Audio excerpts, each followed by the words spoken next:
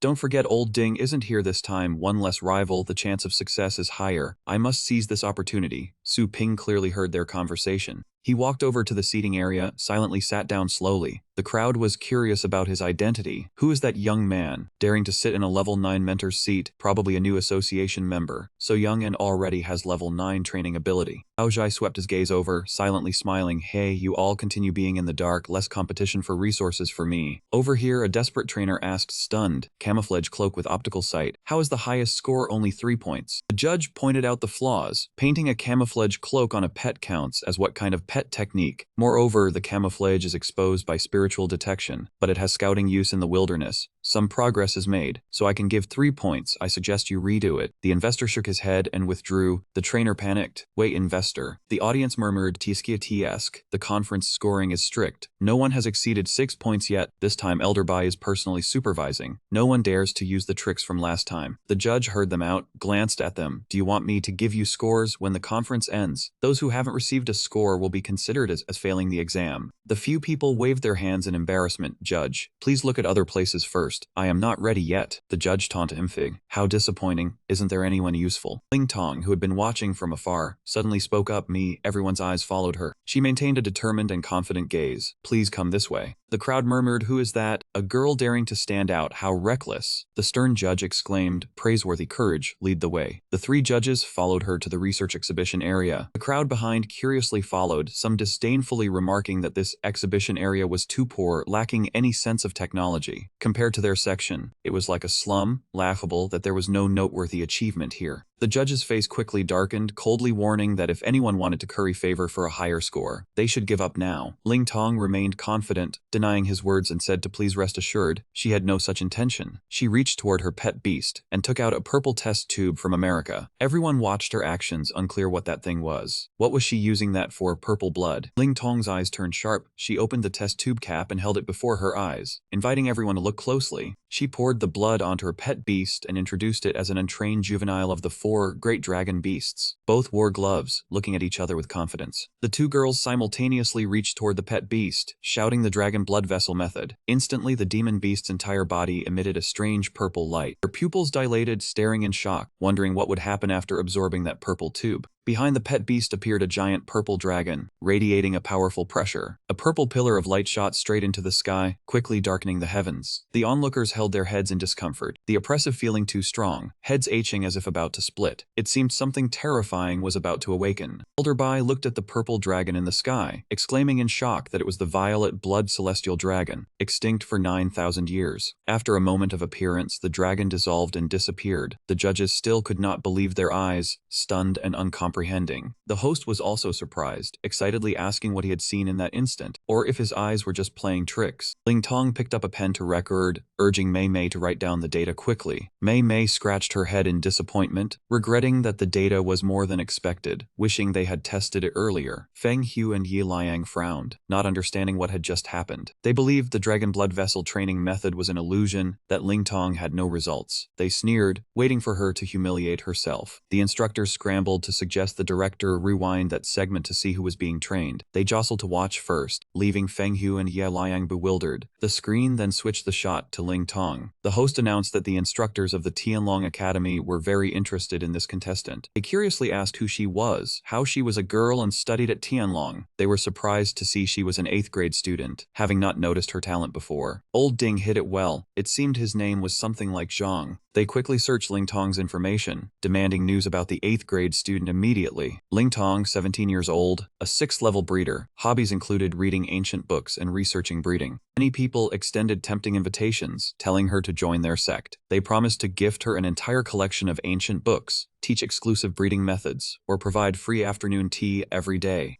Suddenly 2 streaks of blue and yellow light appeared in the sky. The instructors were startled and looked up. Elder Bai and the principal appeared, and he apologized to everyone, saying that the old man would take his leave first. They then scolded him for being an old fox. The host smiled helplessly. Even the vice president of the Trainer Association, Elder Bai, and the principal of the Tianlong Academy were like that. The principal glanced at Elder Bai, frowning as he asked where he was rushing off to in such a hurry. Elder Bai smiled and replied that he was old and his body was weak, so he needed a bit of exercise. The principal was vigilant, knowing he only wanted to steal his people. Being discovered, Elder Bai was not flustered at all, only smiling and saying he had been found out. The principal cursed once, then sped up to the max, using teleportation and the power of moving heaven and earth. Elder Bai calmly responded with a fainting tactic, using the level 9 earth sense technique. Both of them accelerated to compete for the person, and the host helplessly exclaimed. Finally arriving at the place, the two ordered the judges to withdraw, and they respectfully acknowledged. Elder Bai stroked his beard and asked about the pet the two had trained. Ling Tong smiled and invited him in. Mei Mei was still amazed to have caught the attention of a big shot like Elder Bai. The viewers looked at the two girls enviously, thinking it was the treatment reserved for geniuses. Some said Elder Bai's standards were even stricter, but the pet cried out when it saw him approach. He lamented that the blood sky dragon was the ancestor of all dragons, incomparable. Elder Bai commented on each part of it, its wings carrying purple electric sparks, its scales translucent and filled with dragon energy. Its eyes exuded a kingly aura. Without a doubt, this was the successfully fused bloodline of the Death Blood Sky Dragon, he said with an excited tone. This method improved the limits of the dragon beast's bloodline, allowing its hindered combat power to easily break through. The principal smiled and praised him. Elder Bai gave a 9.5, and the host was surprised as this was the highest score in the academy. He suggested the little girl follow him with the support of the association. The principal also thumped his chest and promised that if Ning Tong stayed at the academy, he would give her the best resources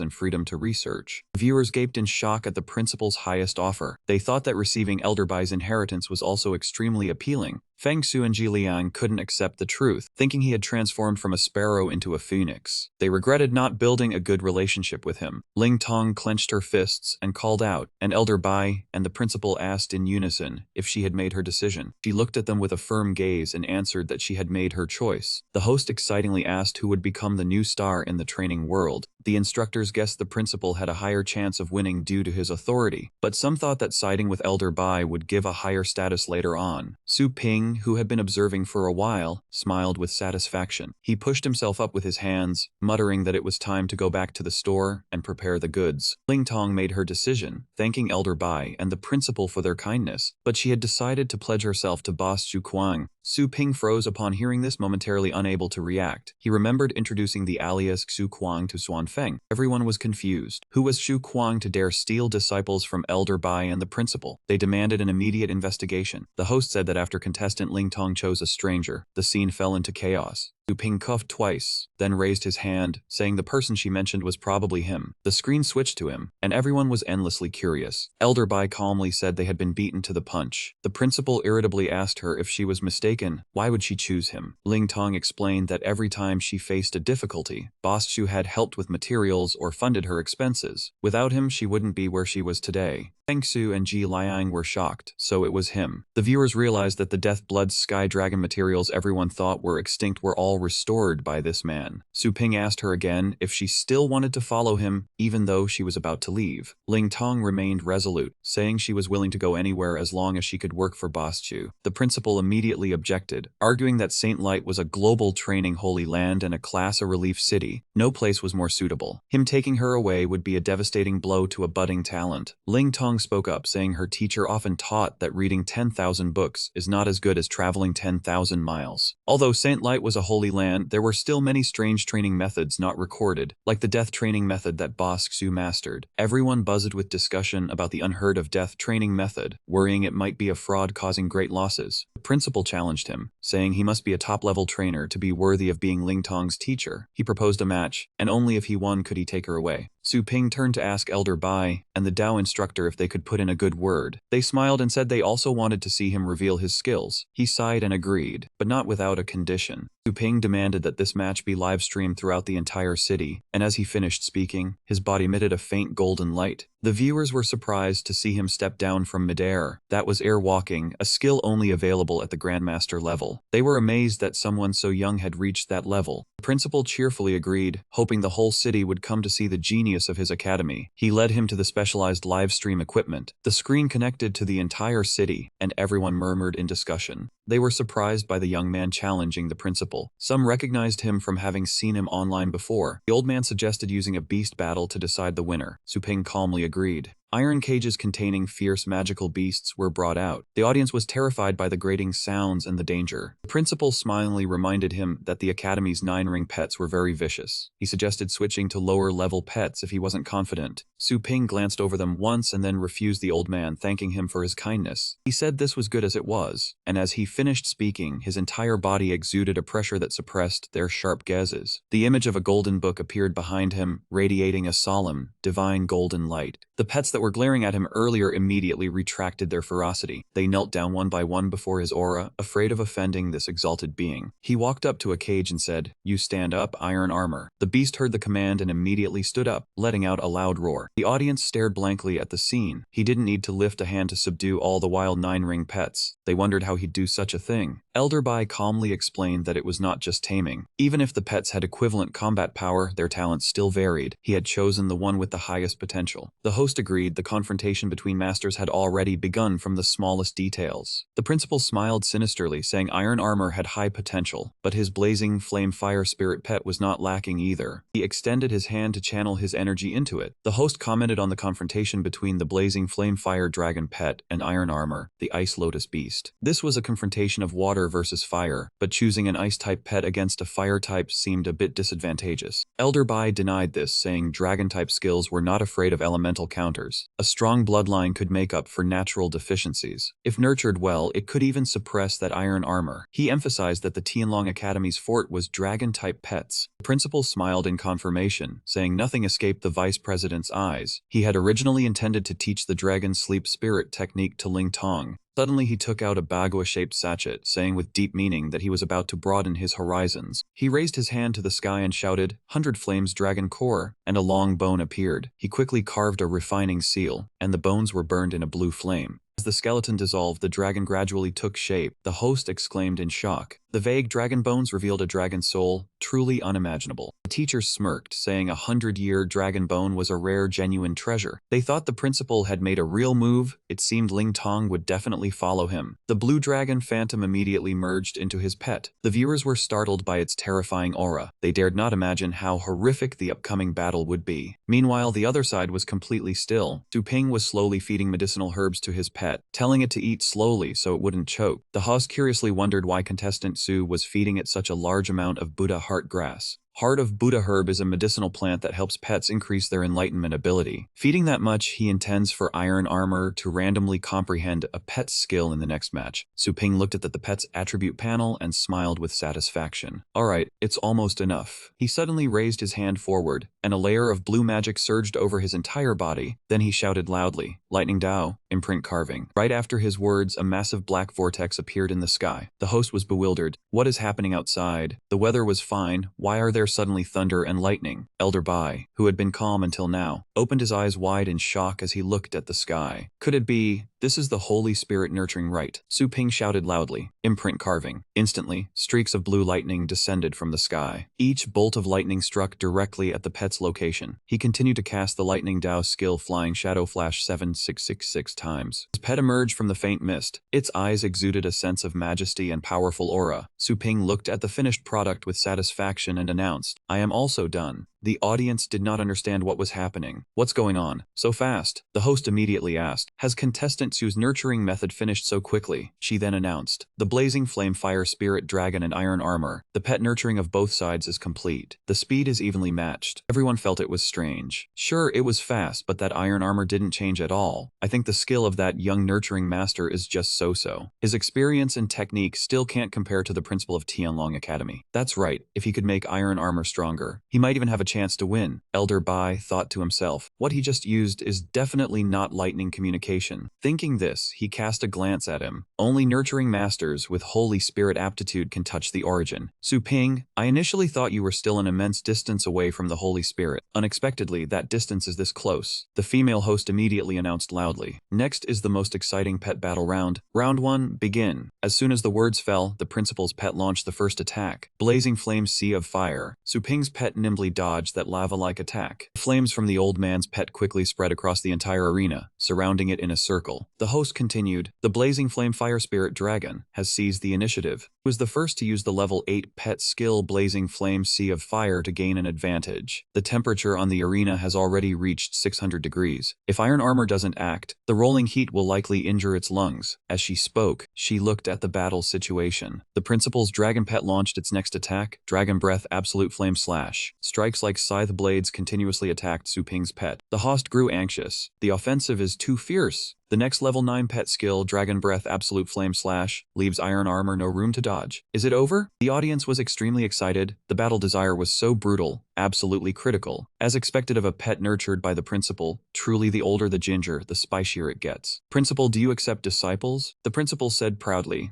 Ling Tong, look, so many people want to learn but have no chance. I chose you, you should learn to cherish this opportunity. Ling Tong smiled reluctantly, but not forget to remind him. Principal, it seems the match isn't over yet. Suddenly, the old man felt something was wrong and slightly opened his closed eyes.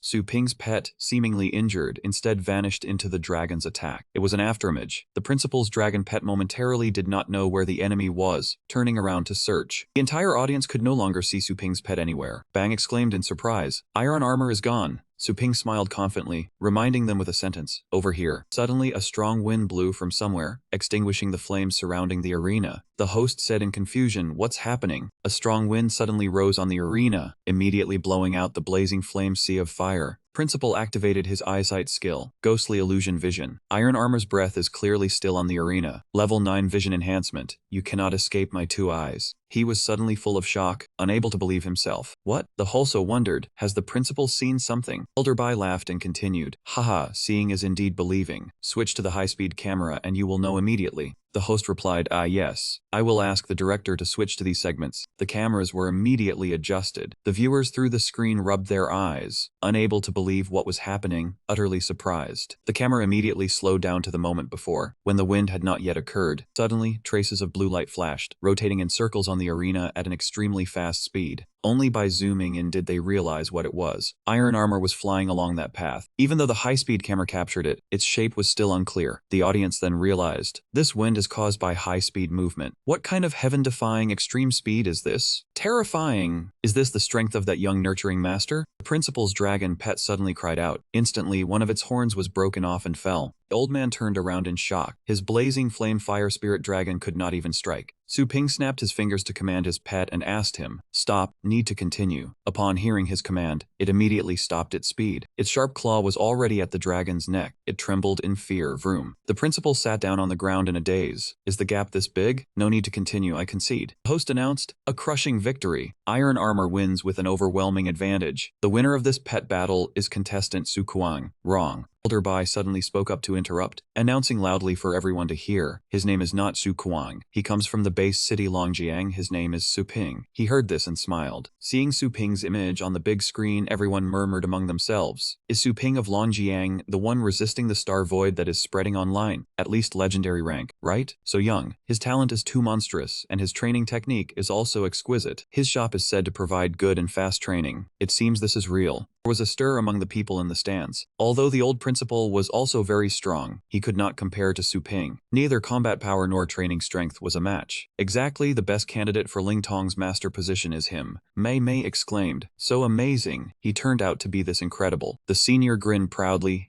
I told you he wasn't simple. The system panel displayed a notification. Preliminary fame achieved in this city. Progress 100 out of 100. Congratulations, host, for completing the mission. Please receive the reward. 50% discount coupon for 1 day at the Chaos Spirit Pool. Su Ping smiled and reached out to press the receive button. Done. The principal extended his hand towards him with a friendly smile. Su Ping, I have admired your great name for a long time. I admit defeat willingly. May I ask what the name of the nurturing technique you used earlier is? Where did you learn it? Can you give me some pointers? Su Ping replied to the principal frankly. Earlier it was called Lightning Dao Imprint Carving, which could be considered a coincidental enlightenment. However, I have not fully mastered it yet. For now, I can only use it, not teach it. The principal was a bit dejected upon hearing this. Ah, what a pity. This nurturing technique, which can be called a miracle, if it can be upgraded, will definitely change the structure of the nurturing world. Su Ping glanced at his own hand. You don't need to tell me that. After my comprehension of the lightning Dao progresses later, I will think of a way to record it. The people above were full of surprise. He is actually willing to share his secret technique? Great. When the time comes, I will definitely support it. Su Ping's great work, even if the price is high, I am willing to buy it. He lowered his head slightly. I do not plan to charge for my nurturing technique. When the time comes, I will share it for free online. Upon hearing this, they opened their mouths wide in shock. Share for free? There is such a good thing. His gaze lowered a bit. That's right. However, this matter is not for everyone, but to give everyone an equal opportunity to learn high-level nurturing techniques. The senior was so moved he almost cried. He even remembers us. Sob sob. Su Ping, I will follow you until death. Nearby Mei Mei grabbed Ling Tong's hand. Meeting a wise master is a blessing for 3 lifetimes. Ling Tong, go and become his disciple quickly, don't keep him waiting. Ling Tong nodded and replied, I'm going. You guys be good too. Mei Mei happily said,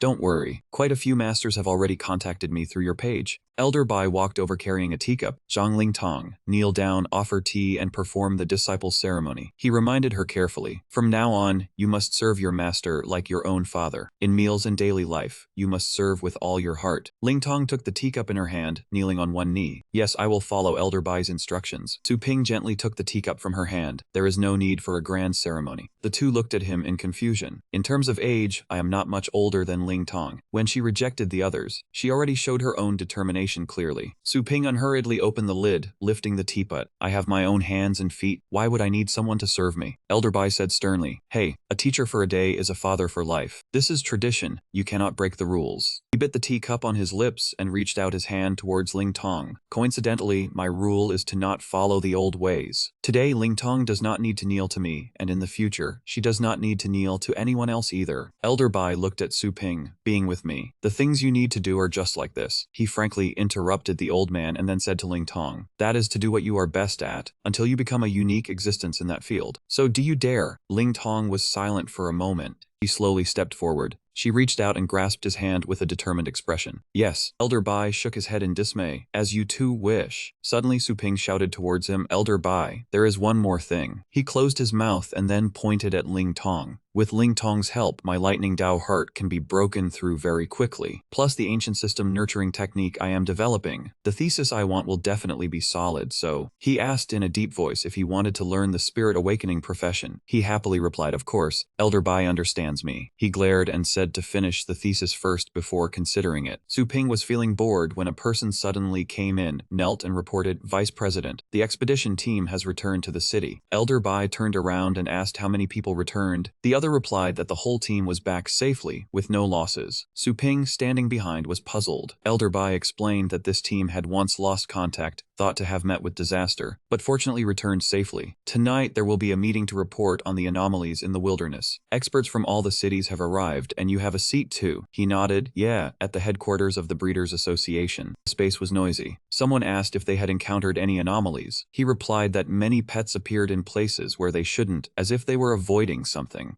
A person crossed their arms and asked if it was the Four Kings. The person next to them turned pale, hoping it wasn't, because the Four Kings were all at the peak of the heavenly fate realm. Even the Divine Pagoda would find it hard to defeat them. A stern voice rang out to report the results. Captain Liu Hongqiao stated that they had verified with other cities, and there was absolutely no news about the Four Kings. Everyone was stunned. No news about the Four Kings. Then what was the anomaly? Why did you lose contact? He raised a glowing piece of stone. It's because of this. Someone asked in surprise what kind of mineral that was. Hongqiao laughed and said it wasn't an ordinary stone. The pet beside him held the stone in its mouth. Its eyes flashed. It roared, and strange green veins appeared all over its body. The person exclaimed, the 9th rank lower tier silver wolf bloodline pet used this stone and erupted to a 9th rank middle tier combat power. Elder Bai added that this was a permanent combat improvement, different from a temporary one. Everyone was surprised, because it usually took 3 to 4 years. Hongqiao said the cause could be guessed. A new spatial rift had appeared in the wilderness. He frowned and said that the area around the rift attracted powerful ferocious beasts. enough to destroy a B-rank base city, making it extremely dangerous. The crowd buzzed with discussion. It turned out the expedition team lost contact because they entered the rift to explore. The mineral had high strategic value, and the concentrated ferocious beasts needed to be dealt with because they threatened the surrounding base cities. Hong Kiao put his hands on his hips and said that if they eliminated the ferocious beasts, his squad had a small path leading to the rift. They could take advantage of the terrain, but they needed elite, high combat power. A person pointed behind them and said there was a suitable candidate. Their gazes all fell on Su Ping, who was calm. Everyone said, "That's right, Su Ping, we ask for your help." Hong Kiao frowned in doubt. He's so young, does he have enough strength? Su Ping seriously suggested sending the ore and the pet that used it for examination first. Before knowing the safety and side effects, they shouldn't act recklessly. Hong Kiao asked irritably that it had been used for several dozens of days with no adverse reactions. Su Ping calmly replied that he wasn't suspicious, but a few dozen days wasn't enough to rule out slowly accumulating toxins. Elder Bai raised his hand in agreement, saying they must consider both the good and bad aspects. This time he agreed with Su Ping's view. Hong Kiao defiantly took a stone.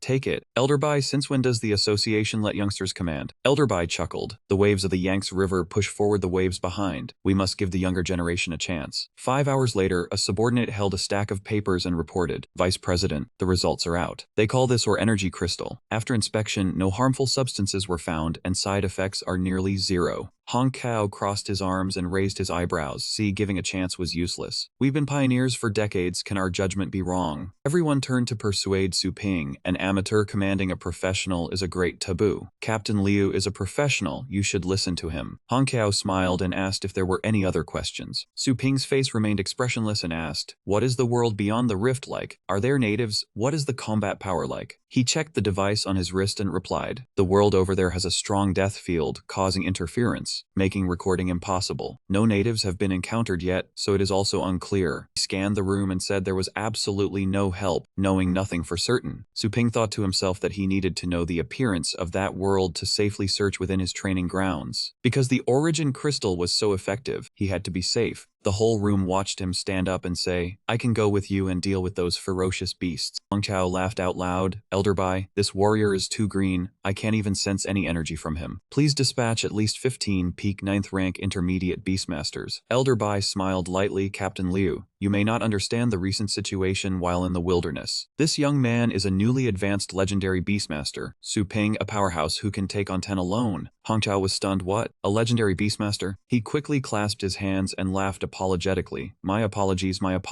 I spoke loudly earlier. So young with such strength, he must have incredible talent. With Su Ping, we'll only need 3 peak 9th rank beastmasters." Elder Bai raised his hand to stop him. "Good. Gather enough personnel tonight, rest, and depart tomorrow morning." Over the vast red forest, the fighter jet descended. Report echoed, "We have arrived at destination sky." The cabin was silent. Yin Jiao observed and asked, "Captain Liu, is the rift in this forest? Why can't the satellites confirm the location?" Han Ling replied in a deep voice, "Correct. Didn't we talk about taking a small path? Flying straight in is too blatant." Hong Kiao stood with his arms crossed. "The rift is hidden inside a cave. It's normal that the satellite couldn't find it. The forest below is dense, easy to get lost on foot." He turned his head and smiled. "I've worked for the association for decades. Don't the 2 peak rank warriors trust me?" Su Ping frowned, thinking this man was still hiding something. Below, a laser pointer aimed straight at the plane. Someone shouted loudly, "Enemy attack, everyone out." Everyone immediately exited the plane. Hong Kiao yelled, "Everyone, enter combat state." Han Ling frowned. A 9th rank lower tier defensive armor was pierced. "The group of ferocious beasts are rushing in fast, is it then?" They opened their mouths and fired laser beams. Yin Jiao frowned. "There are too many, I'll block you attack." Han Ling immediately created a shield. "Okay." Yin Jiao swung his hand, unleashing the Eagle Claw 100 Chop Fist. Waves of consecutive power blasted downward. The powerful blow struck a tree. From behind it, a head popped out with a sly grin. Yin Jiao was furious. These cunning bastards are really good at hiding.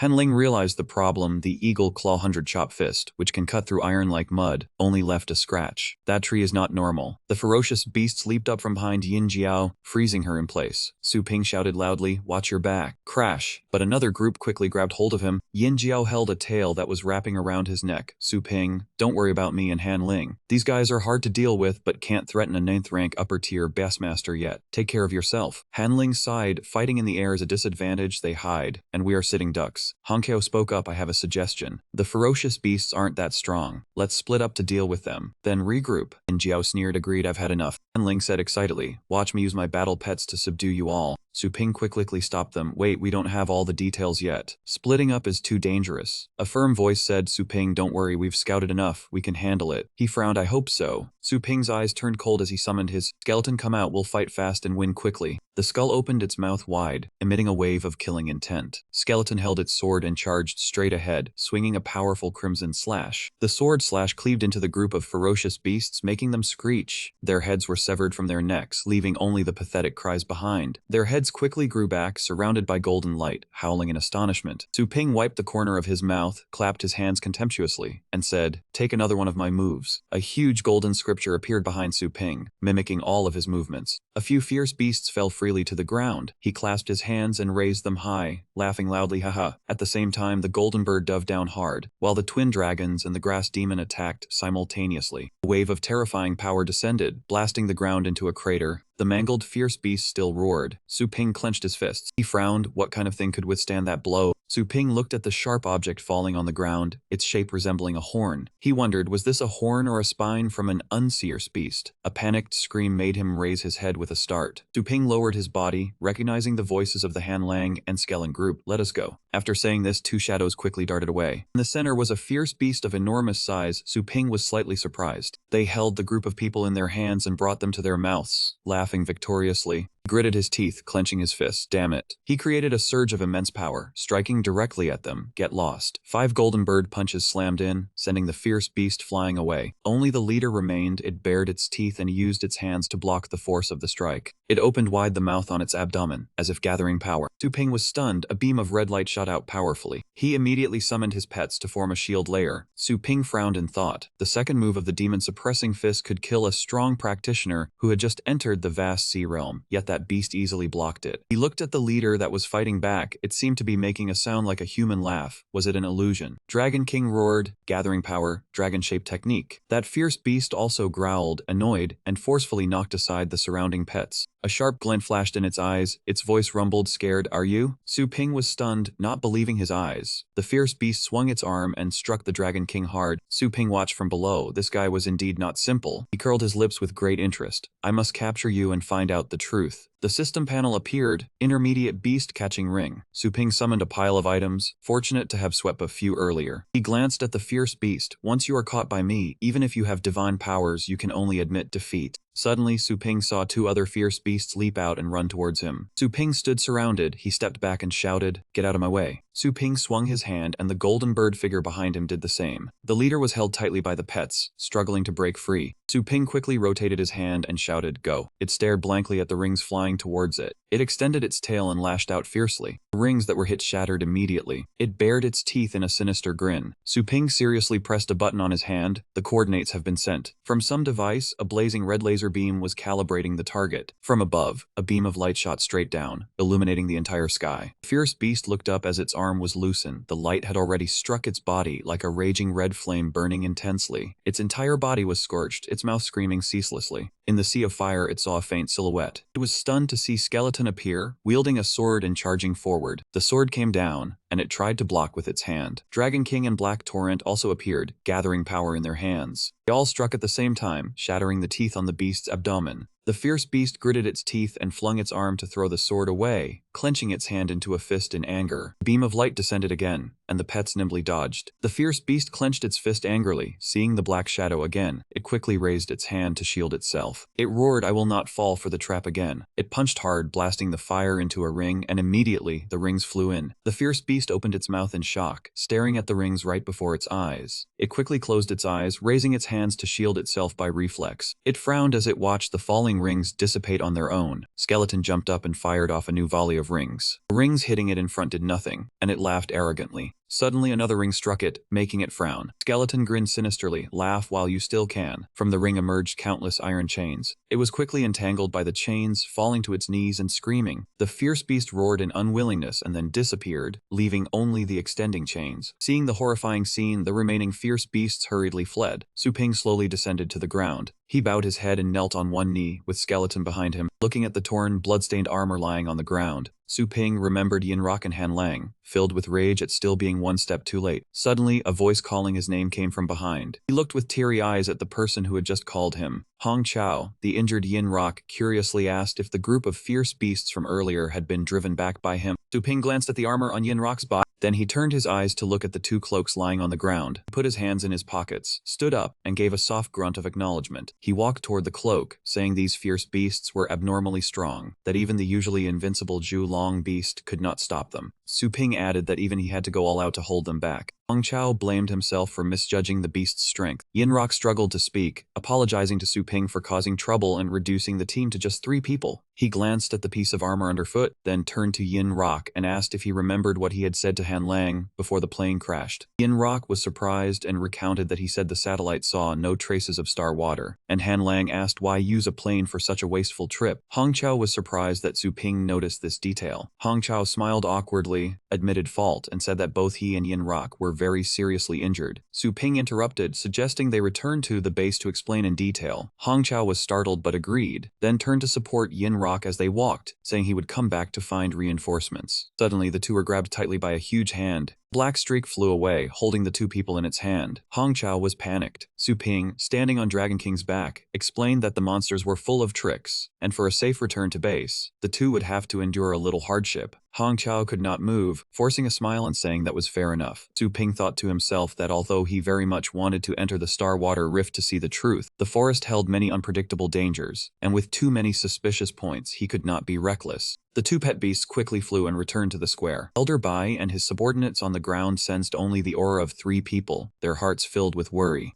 The black streak gently landed below. Seeing Hong Chao and Yin Rock injured, the people hurriedly demanded Su Ping release them for treatment. Su Ping stepped out from the spatial rift, ordered a private clinic be prepared, equipped with guards and its cultivation sealed, forbidding them from contacting the outside. The 2 people frowned in surprise, exclaiming, "What?" in astonishment. Elder Bai asked in a deep voice if he intended to place them under house arrest. The subordinates objected, arguing that only dangerous criminals were to be detained. They said Captain Liu and Yin Rock were veteran battle pet masters with many achievements. Hong Chao also thought that even if there were mistakes made, it did not warrant personal revenge. Yin Rock swallowed the pain, admitted fault, and accepted any punishment. The subordinates persuaded Su Ping that without clear evidence, detaining them would be difficult. Su Ping frowned, admitting he had no evidence, but insisting the enemies this time were abnormally strong, and that no mistakes could be allowed. He asked everyone to trust him, and give him some time. Elder Bai closed his eyes and ordered them to do as he said. Inside the room, Elder Bai turned his back to Su Ping, said that Liu Gongkao and Yin Rock had been arranged, and then asked him to recount everything from this expedition. Su Ping frowned and said he had not agreed to be under his command, and asked if this action was the first time he had sent direct association battle pet masters out. Elder Bai turned his head in surprise and said that was correct. Yin Jiao and Han Lang were the first group. Su Ping brought out 2 sets of beast tamer chest armors that he saw. His gaze turned cold, saying he witnessed Yin Jiao and Han Lang sacrifice themselves with his own eyes. These 2 armors looked exactly like theirs. Su Ping deduced that the man who looked like Yin Jiao now was an imposter, because the real Yin Jiao was tied to a hospital bed and unconscious. He confirmed that this expedition had problems. Suddenly, a man in black appeared to deliver an urgent message to Elder Bai. The 2 were stunned when they heard that many expedition teams from various base zones all brought back news of energy crystals. The large base decided to send more teams to excavate. At the Extreme Path Base City, 2 pet beasts were fighting fiercely. The red one pinned the orange one's head to the ground. Someone cried out in panic, because these 2 battle pets were evenly matched before. How did such a gap suddenly appear? The surrounding crowd urged the 2 inside to clarify what they actually wanted to do. The blue-haired young man held a glowing stone in his hand, saying it was all thanks to this. This was a mineral his brother retrieved from a new astral water vein. After the pet beast ate it, its combat power would permanently increase. The crowd marveled at how miraculous the mineral was. They eagerly asked for the location to go dig. The blue-haired young man excitedly invited everyone to come along. A girl gently advised, saying a new astral water vein might hide dangers. That young man retorted, saying just a small piece of stone increased combat power so much. He had been stuck at rank 6 for many years. No team would take him in, and all the heavenly treasures were in the Federation's hands. Walked away, saying that with just a little risk, he could achieve cultivation that would take 50 years to obtain. This was an opportunity not to be missed. He would dig a few more pieces and bring them back. Before them was the large gate for registering to leave the city. 2 arms blocked the crowd, ordering them to go back. The crowd gasped, shouting, "What?" The 2 voices were stern, saying the blood-colored forest was now a forbidden zone. The Breeders' Association ordered that until the danger was thoroughly investigated, no individual was allowed to go there for expeditions. One person argued that many expedition teams had already gone there and returned. The other person released a 9th-rank pressure, saying from now on, even expedition teams were not permitted through, and those who had already excavated would be interrogated. He asked if there were any other questions. The crowd struggled to breathe, apologized, and left with resentful tones. Still one step too late, the good stuff wasn't their turn. They regretted the money spent on expedition gear going to waste. One person angrily asked if they could only give up. Suddenly a voice rang out, calling to them. Abby clenched his fist sympathetically, saying the Breeders' Association was too unreasonable. His friend was arrested for digging minerals and tortured to hand them over. The crowd was surprised, asking if that was the owner of the pet beast that ate the mineral earlier. They suspected the unclear danger was just an excuse. The real goal was to monopolize the mineral. Abby chimed in, saying the opportunity before their eyes was snatched away by others, and this was unbearable. One person shouted indignantly, how could they swallow this when those in power were acting selfishly and blocking all paths? They dreamed of raising their cultivation and becoming strong. Abby spread his arms heroically, saying he knew a small path that bypassed the guards to leave the city. Just follow him, and they would reach the blood-colored forest. The crowd happily responded, calling for more brothers. The young man from earlier thanked Abby, saying he thought he would have to train hard his whole life. He asked for Abby's identity. He smiled gently and said to call him Abby. At the high-rise building, a hand pressed a button on the display panel, ending the transmission. Elder Bai called someone and said he had issued a global ban, hoping it would be effective in stopping things. Su Ping frowned and said that was uncertain. If the news of energy crystals was deliberately spread by someone, then this ban would quickly be twisted. Elder Bai agreed, because it only took someone bringing back energy crystals to attract the weak. He looked at the item in his hand and said they must quickly uncover the truth. Elder Bai asked him if he had any plans, since he had already sent people to interrogate Liu Gongqiao and Yin Jiao. He replied that he also had people who needed interrogating. Su Ping unchained the leader of the wild beasts. It was shocked but gritted its teeth at him, shouting with hatred. Its hand lunged forward. Su Ping reached out his hand and remarked that its nature was quite straightforward. He squeezed its hand hard and told it to speak concisely. He was in so much pain that sweat poured down like rain. Su Ping gripped his hands tightly and interrogated him. What those crystal energies were and where they came from. He roared in anger. People are dying. Were you hiding your strength before? Su Ping stuffed your mouth. Guess. Answer the question now. Do not make me repeat myself. He broke his own hand and then laughed loudly. Haha, do not make me laugh. His hand quickly regenerated, his gaze sharp. Either you kill me or wait to be devoured alive by me. Su Ping suddenly lunged forward and held his head tightly, causing him to choke. He said in a low voice, transfer. Immediately, a notification sound rang out, deducting 10,000 energy points. He swept past him and landed behind. He frowned in displeasure. What trick is this again? A group of people appeared before him. They looked at him and sighed. Truly a handsome humanoid pet. Su Ping, is this a new item on the shelf? When did you get back? He reached out towards the group, revealing a sinister smile. He, so many prey to kill. A sword flew swiftly, cutting through him, leaving him stunned. Anna slowly walked closer. Is a guest dying in the lake's mouth some kind of frontline marketing method? Su Ping glanced and smiled helplessly.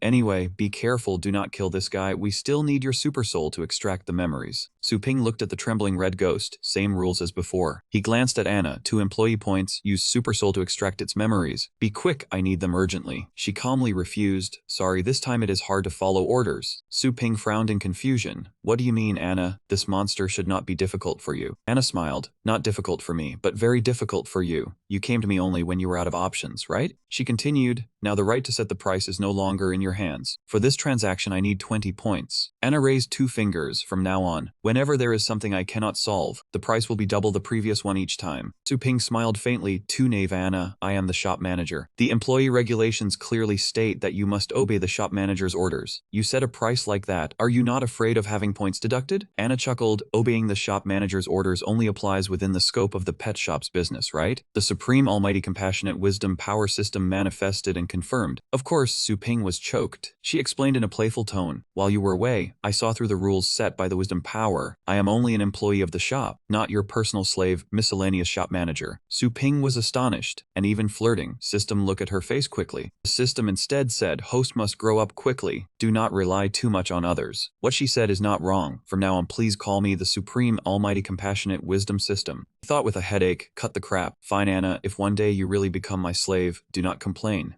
Su Ping calmed down. Anna's first quote was 20 points, the second was 40, the third was 80. After just 3 times, the total points exceeded 200, fulfilling the requirement for a favorite employee. If he could not become stronger after asking Anna to solve 3 helpless matters, he had to take her to the Wisdom God City. Will our contract end then? Anna said happily, expression very good. Seems you have made up your mind to make the deal. The red ghost was bound by a stream of light, panicked and turned to flee. But before it could run a few steps, it was stabbed in the back and fell to the ground. The red ghost unwillingly crawled and screamed continuously, grunting and howling. In an instant, Anna appeared right in front of it, Super Soul. This moment elsewhere, Abby seemed to sense something. The people around saw this and asked with concern, Han, are you okay? Abby patted his head and reassured, I am fine. He roared to remind everyone, we continue on our way, we are almost there. Abby lowered his head to conceal his eyes as red as blood. I never expected there would be such a strong person among the humans. He clenched his hand, trying to sense the energy from before again. The direction was the Longjiang base city. The red ghost body suddenly exploded. Did you kill it? Anna replied thoughtfully, it seems a force recognized it and controlled the wild beast to self-destruct. He cursed in frustration, damn it, losing 20 points for nothing, no intelligence at all. She withdrew her staff. The person you touched this time is quite cunning. Their strength is not on the same level as those ants before. Anna added bluntly, though still far from my level. Su Ping glanced slightly, huh? I knew all this long ago. If there is nothing new, I want to apply for a refund. She reluctantly interrupted, do not rush. To make up for it, I can use my experience and knowledge over 10,000 years to answer another question. Hearing this, Su Ping rested his chin in silence, thinking. After some fumbling, he finally remembered the presence of that stone. Su Ping brought up the image of the stone. This thing is called crystalline energy. After eating it, one's strength can skyrocket. Many battle pastors are seduced into risking their lives to excavate it. Where does this type of mineral come from? Tell me the origin. Anna amusingly covered her mouth with her hand. Mineral excavation? Are you playing dumb or have amnesia? He urged impatiently. What do you mean? Do not leave people guessing. Many innocent people have fallen victim to this thing, and countless more are on their way to seek death. She looked straight at Su Ping and replied, similar things. You have eaten quite a few fragments at our place. Do you not recognize them? Anna said directly. Or rather say the raw materials were exchanged for similar things. She asked humorously, can you not accept it? Hearing this, Su Ping was shocked, his eyes wide open. Similar things? He recalled the past. Raw materials? Su Ping hesitated. You mean, these crystalline energies are man-made? By this time, Appa had already killed everyone. Just then, Su Ping's wristband transmitted a notification sound. Was Elder Bai calling? Elder Bai, any progress? On the other end, Elder Bai asked urgently what happened earlier. Why did Silver Rock suddenly die from a body explosion? Did you do it? Su Ping was dumbfounded. Was the lead on your side also silenced? Elder Bai was astonished. What? The clue on your side was also cut off. Who has such ability? He frowned. I am not sure either, but I can confirm someone is setting a trap to lure and kill battle pet masters. Saying this, Su Ping turned the screen towards the pool of blood on the ground. Those crystalline energies are condensed from the lives of battle pet masters. The people around Elder Bai discussed heatedly. Really? Never heard of this kind of ability. Do you have evidence? Elder Bai lightly scolded. Silence. There seems to be something in the pool of blood. Su Ping, take it out and look. Su Ping immediately complied. Okay. In the middle of the pool of blood, the red ghost's horns suddenly appeared. Then it gradually rose up. Elder Bai asked thoughtfully, when you were attacked in the blood-colored forest, did the wild beast leave behind any spike-like parts? Su Ping confirmed, correct, only the size of a fingertip. Elder Bai judged, after Silver Rock died, it also left behind plant spike-like biological parts as you described. At that time I could not confirm, but after seeing this thing, I can be certain. He slowly narrated, these biological parts all belong to... An image formed in Elder Bai's mind. He enunciated each word clearly. The plant-type beast king among the 4 kings, Bing Yu. The people around Elder Bai screamed in shock. Bing Yu, impossible, the 4 kings are all suppressed in the deep abyss. They cannot set foot on earth. Su Ping questioned, the deep abyss. The 4 kings possess the strength of the heavenly fate realm, the highest legendary realm. With a raise of their hand, they can move mountains and fill seas. With a step, they can level everything. With the existing infrastructure of humanity, what door can trap the 4 kings? One of them became serious. I dare say you misunderstand. The deep abyss is not a facility like a gate or wall. Explained at the northern edge of the barren wasteland, there is an artificial depression with an average depth of up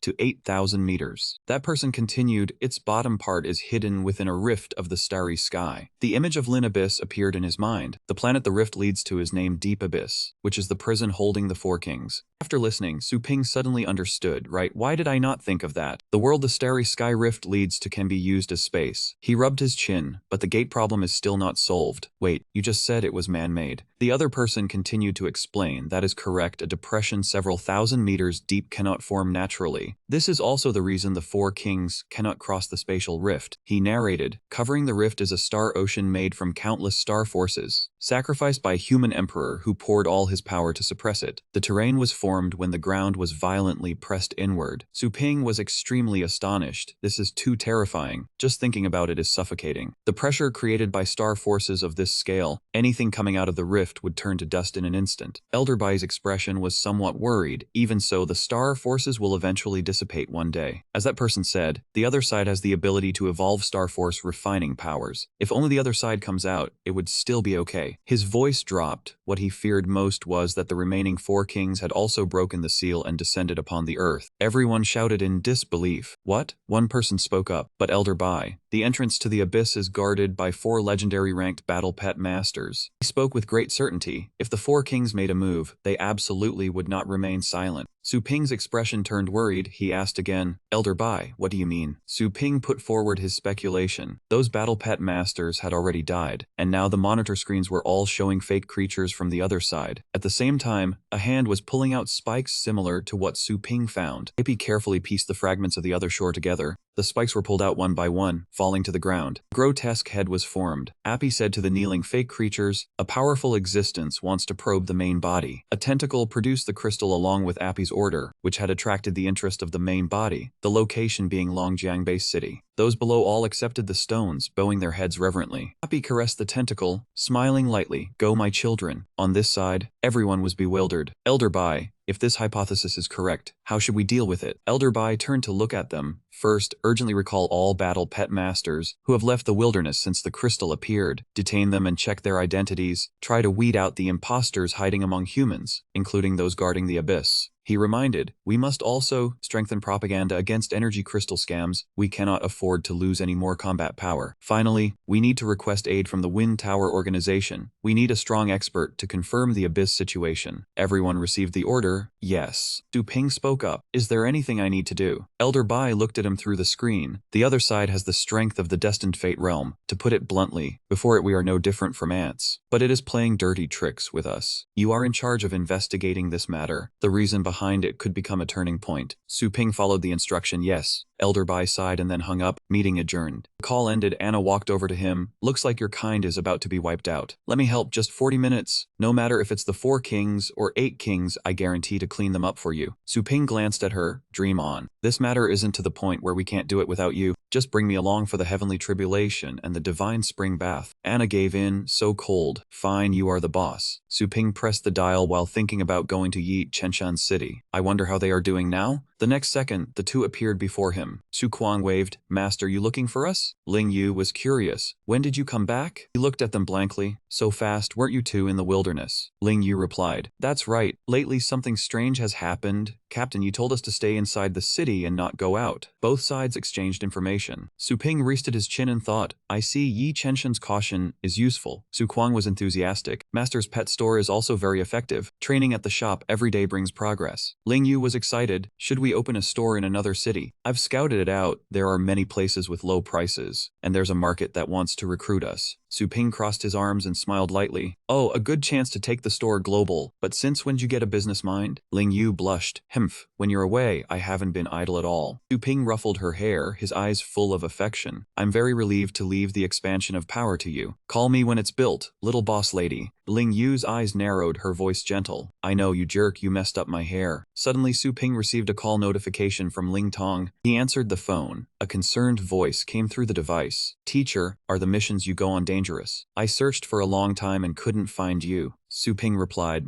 it's fine. I just ran into a little trouble, but it's basically okay. I'm in another base city. What's up? Ling Tong got straight to the point. Teacher, do you remember the Blood Dragon Pulse Sever method I restarted? Now the mass production technology for the serum has broken through. Can increase combat power by 80%. Where are you? Ling Tong leaned against the wall. I'm at your store. Su Ping was curious. Research usually takes a long time. Why was it so fast this time? Ling Tong explained, because I restarted research from a predecessor. With the materials you provided, once I got past the bottleneck, it was done. He remarked, I didn't expect those materials to be so useful. Wait for me 2 minutes, she replied straightforwardly. No problem. Su Ping turned on his heel and left. I have things to do. You two stay home. They waved goodbye. Su Kuang asked Ling Yu, what did Master say? Something about dragons and pulses. She guessed vaguely. I didn't understand, but it sounded impressive. The system sound rang out, deducted 1,000 energy points. In an instant, Su Ping teleported to the store. Hey, I'm back. Ling Tong was startled. Hey, that was really fast. Looked at her.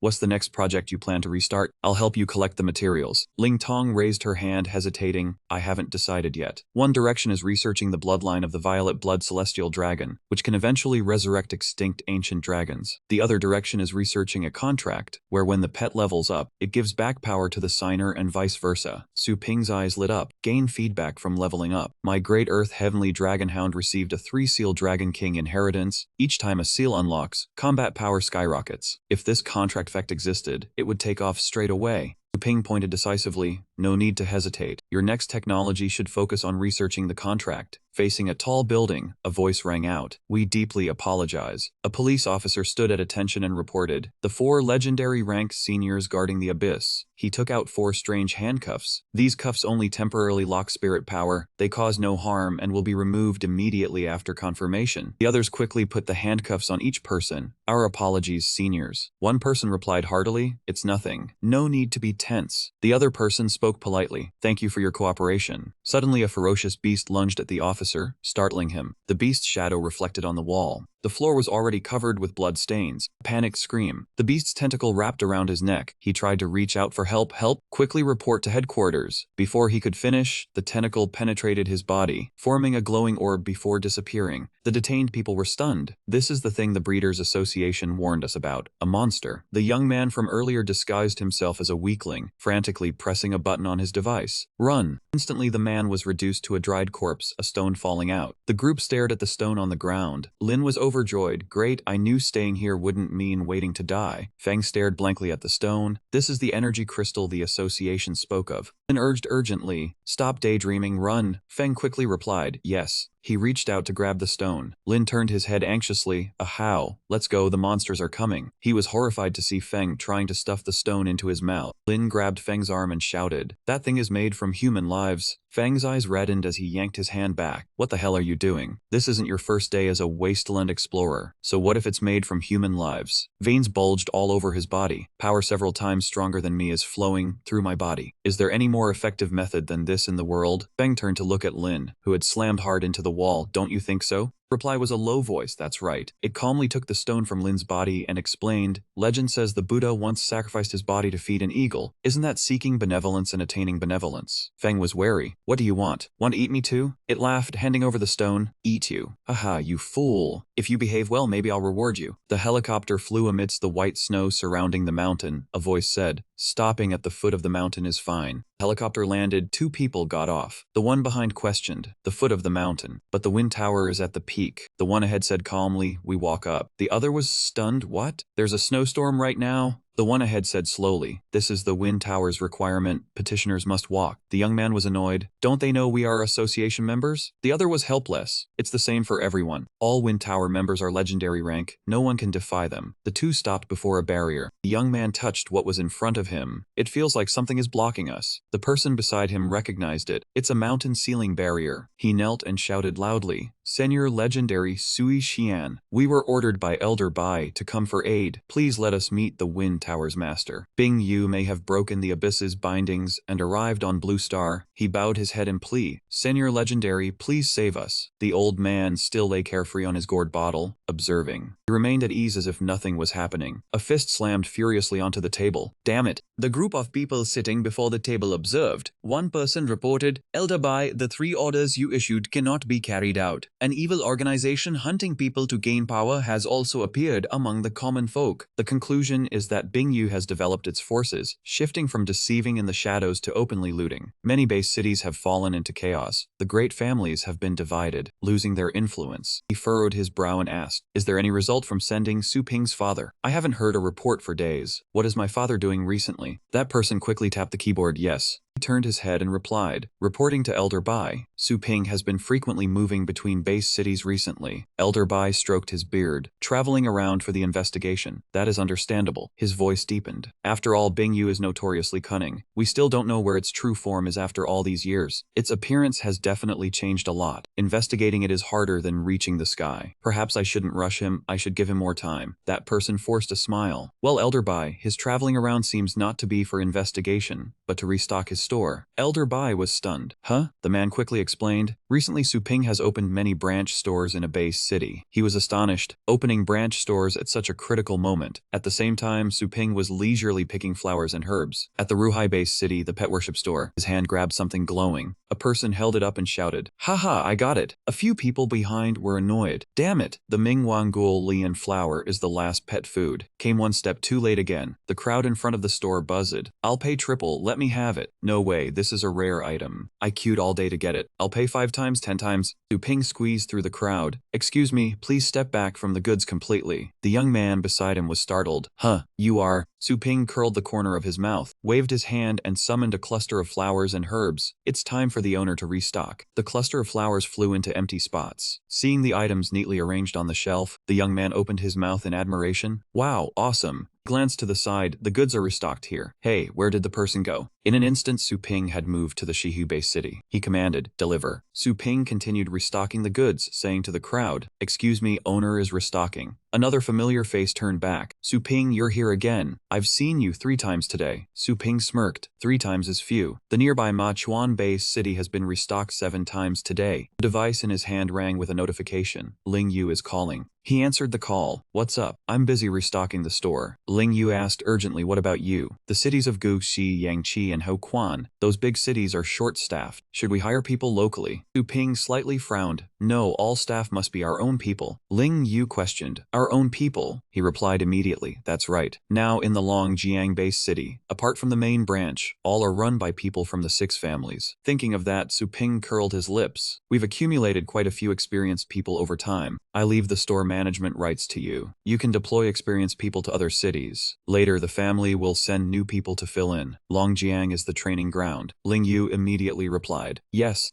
Suddenly, a notification from the Tamer Association command came through. Su Ping said to Ling Yu, I have a call. Wait a moment. As soon as he answered, the people on the other end seemed ready to jump through the phone and ask, Su Juan Qi, what are you doing? Su Ping was startled. Actively thinking of ways to counter Baian. The group shouted, bullshit. It's obvious you're opening a store. Su Ping wondered, can I open a store? The person on the other end typed while reminding, this is a life and death moment. Juan Qi, look at this data. Across the global 4 continental regions, over 200 base cities. Scenes of ruin appear. Half have lost order due to the influence of the Baian forces. Another scene showed people fleeing from monsters in panic. The base city was in chaos with hundreds of battle pet tamers being captured and eaten every day. A group of people with savage smiles. The scariest thing is, a group of people helplessly looked at the fierce beasts. The tragedy of hunting battle pet tamers was orchestrated by high-level tamers cooperating. Those who didn't join would be devoured. Greedy eyes surrounded them. Devouring others makes you stronger. The Bing Yu force spread like a plague, sweeping through half the base cities in just a few days. That person looked at him. You say this life and death moment is the time to open stores and get rich. Su Ping rubbed his chin.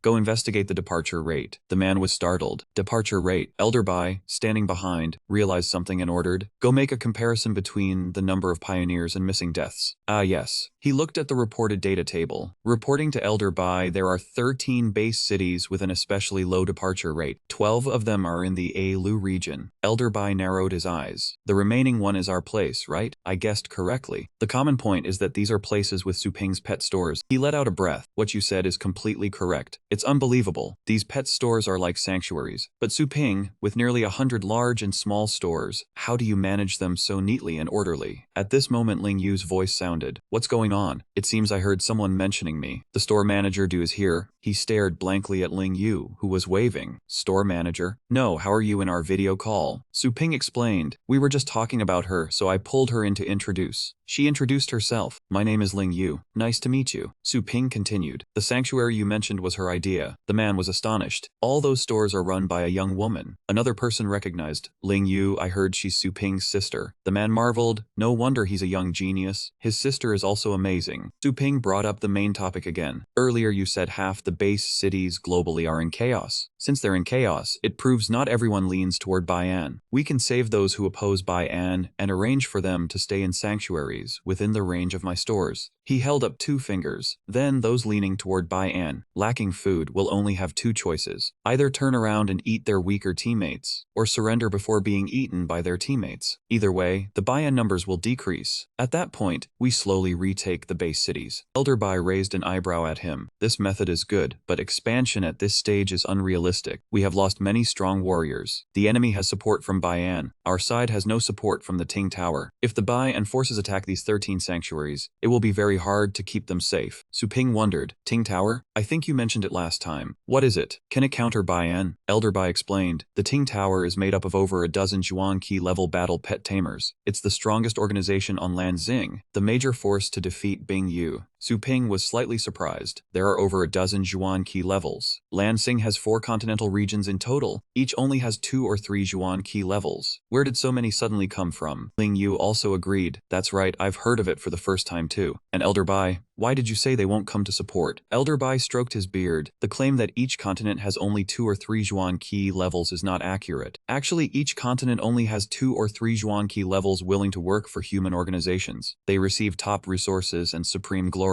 In wartime, they go on expedition according to unconditional orders. Su Ping's expression turned serious. That also means those old monsters at the top of the tower don't bear responsibility unless they have interests. They act according to their mood. Elder Bai answered. Almost, that's exactly it. Ling Yu covered her mouth in shock. How can that be? The old man, could it be they just watch us die? He was helpless. This old man is just an ordinary person living for 300 years. His voice was low. Before a Juan Qi level who has lived 1,000 years. This old man is just a baby with a runny nose. How could I know what's in the hearts of those great lords? Suddenly, the alarm light lit up. A person quickly turned to report, detected several king beasts and a large number of high-level fierce beasts gathering. Elder Bai, a beast tide. He tensed. Location? Near the Longjiang base city, Alu region. As soon as these words were spoken, the expressions of Su Ping and Ling Yu changed slightly. The warning sound rang. The Longjiang base city may face a beast tide. Repeat, Longjiang may face a beast tide. Outside, hordes of fierce beasts roared as they approached. In a busy office, Longjiang was the focal point of Su Ping's main store. Elder Bai, do you need to dispatch troops for support? The person behind Elder Bai was troubled. Ling Yu connected from the screen. The scale of Longjiang is B level. It should be able to hold off a beast tide led by a few king beasts. The tamer level in the city, thanks to my brother's store, is higher than in other cities. This beast tide doesn't need support. He slightly frowned. Even so, the beast tide arriving at this time makes Elder Bai think. Other reasons must be considered. His words reminded her of something. Could it be Bai En? Elder Bai, do you mean we need to be wary of the hidden Bai and forces behind the obvious beast tide? Elder Bai's eyes were serious and approving. Clever. For now, we don't know how far Bai En has developed. In my opinion, if we miss the opportunity waiting for them to combine forces with the beast tide and besiege us, by then it would be impossible to support Longjiang. Ling Yu turned to the seated person. May I ask how long until the beast tide reaches Longjiang? He worriedly said. Estimated 2 days. Another piece of information. The wilderness is extremely dangerous now. The fastest troop dispatch for support would take nearly 2 days. Hearing this, Ling Yu quickly followed. That means we must dispatch troops immediately? The phone in Su Ping's hand rang. She and the old man were both stunned. Huh? He spoke calmly. Everyone listened to me. At another location, Continental Region 43, a sea-level base city, someone approached. Has the beast tide warning been sent to headquarters? Beside the screen, the soldier nodded. It's been sent. A series of red arrows and attack locations appeared. Warning detected multiple branches of fierce beasts approaching Longjiang. Estimated beast tide arrival time is 48 hours. Blue and red arrows converged on a command location. Shengguang base city. Nearby cities with remaining power immediately dispatch troops to support Longjiang. Absolutely do not Longjiang fall. A hand gently placed on the soldier's shoulder. Longshan's mouth slightly smiled. Very good, having so many cities respond is enough. He comforted. Hard work. The soldier's face turned purple as he turned back. Hey, I did what you said. His stammering voice requested. Can you let me go now? With a swing of his hand, he imprinted his 5 fingers on the ground, and the soldier was dead. Too bad I changed my mind. After dealing with it, Longshan looked bored. Such a waste of time. Behind him, a person sitting on a pile of dry corpses complained. Might as well go over there and pick up some equipment. Longshan licked the blood-stained face. Waste of time. The order to attack Longjiang is from the Great Bayan Lord. The other person holding a dry corpse. I know the order from the Great Bayan Lord. What I meant was, why kill these normal people? Nothing gained from it. Longshan raised his hand filled with power. Hey, is this the power of an A-rank strong warrior? One thought makes bones shatter, organs burst, and blood spray. Haven't you ever fantasized about this before? He answered expressionlessly. What nonsense are you saying? Now even conquering Lanzing, the scene of a group of people having their necks strangled by tentacles, something being sucked out of their bodies, I feel it's also completely fine. After it was done, the corpses piled up into a mountain. In another space, buildings were burning. The sea-level base city, after being attacked by the Bayan Legion for 1 hour and 14 minutes, had completely fallen. The nearby buildings were also burned down. At the same time, sea-level base cities numbers 44, 45, 46, and 47 were also attacked on the same level. Without exception, all fell. On the screen, a series of cities outside the main continent were being ravaged. Due to lost contact, the movement direction of the beast tide could not be tracked. The hungry beasts charged forward madly. They swept past buildings that were blazing fiercely. A member of the Legion angrily spoke up. If they wanted us to clear the path for these beasts, why not just leave them to live or die on their own? The officer Bing Yu sneered. That pile of trash weapons was hardly enough to trigger a sense of caution. A dagger stabbing into an enemy's heart was best when it was sharp. The other person continued. The people of the Alu continent were probably terrified by the speed at which the X-level base city fell. I bet they wished they could deploy everything to Longjiang. He stared at his own hand, laughing loudly because everything was exactly as Lord Nia had said. The gates of all other base cities were already open. I can't wait to carry out the next step. Where was Lord Bayan? Had he made his move yet? Amidst the fire-filled city, each person stood on high ground conversing. That was only natural after all. Lord Bayan was the key to the plan codenamed Hu Lishan. 2 days later, a horde of fierce beasts advanced forward under the leadership of one person. It was none other than Appy, and he looked truly resplendent. Detecting an anomaly through the system, a subordinate hastily reported to Elder Bai. The beast tide was about to reach Longjiang. They also discovered a humanoid figure suspected to be Bing Yu, appearing within the beast horde. The situation was urgent, so Elder Bai ordered the entire army to prepare for battle. A host of officers hurriedly ran off to relay the orders.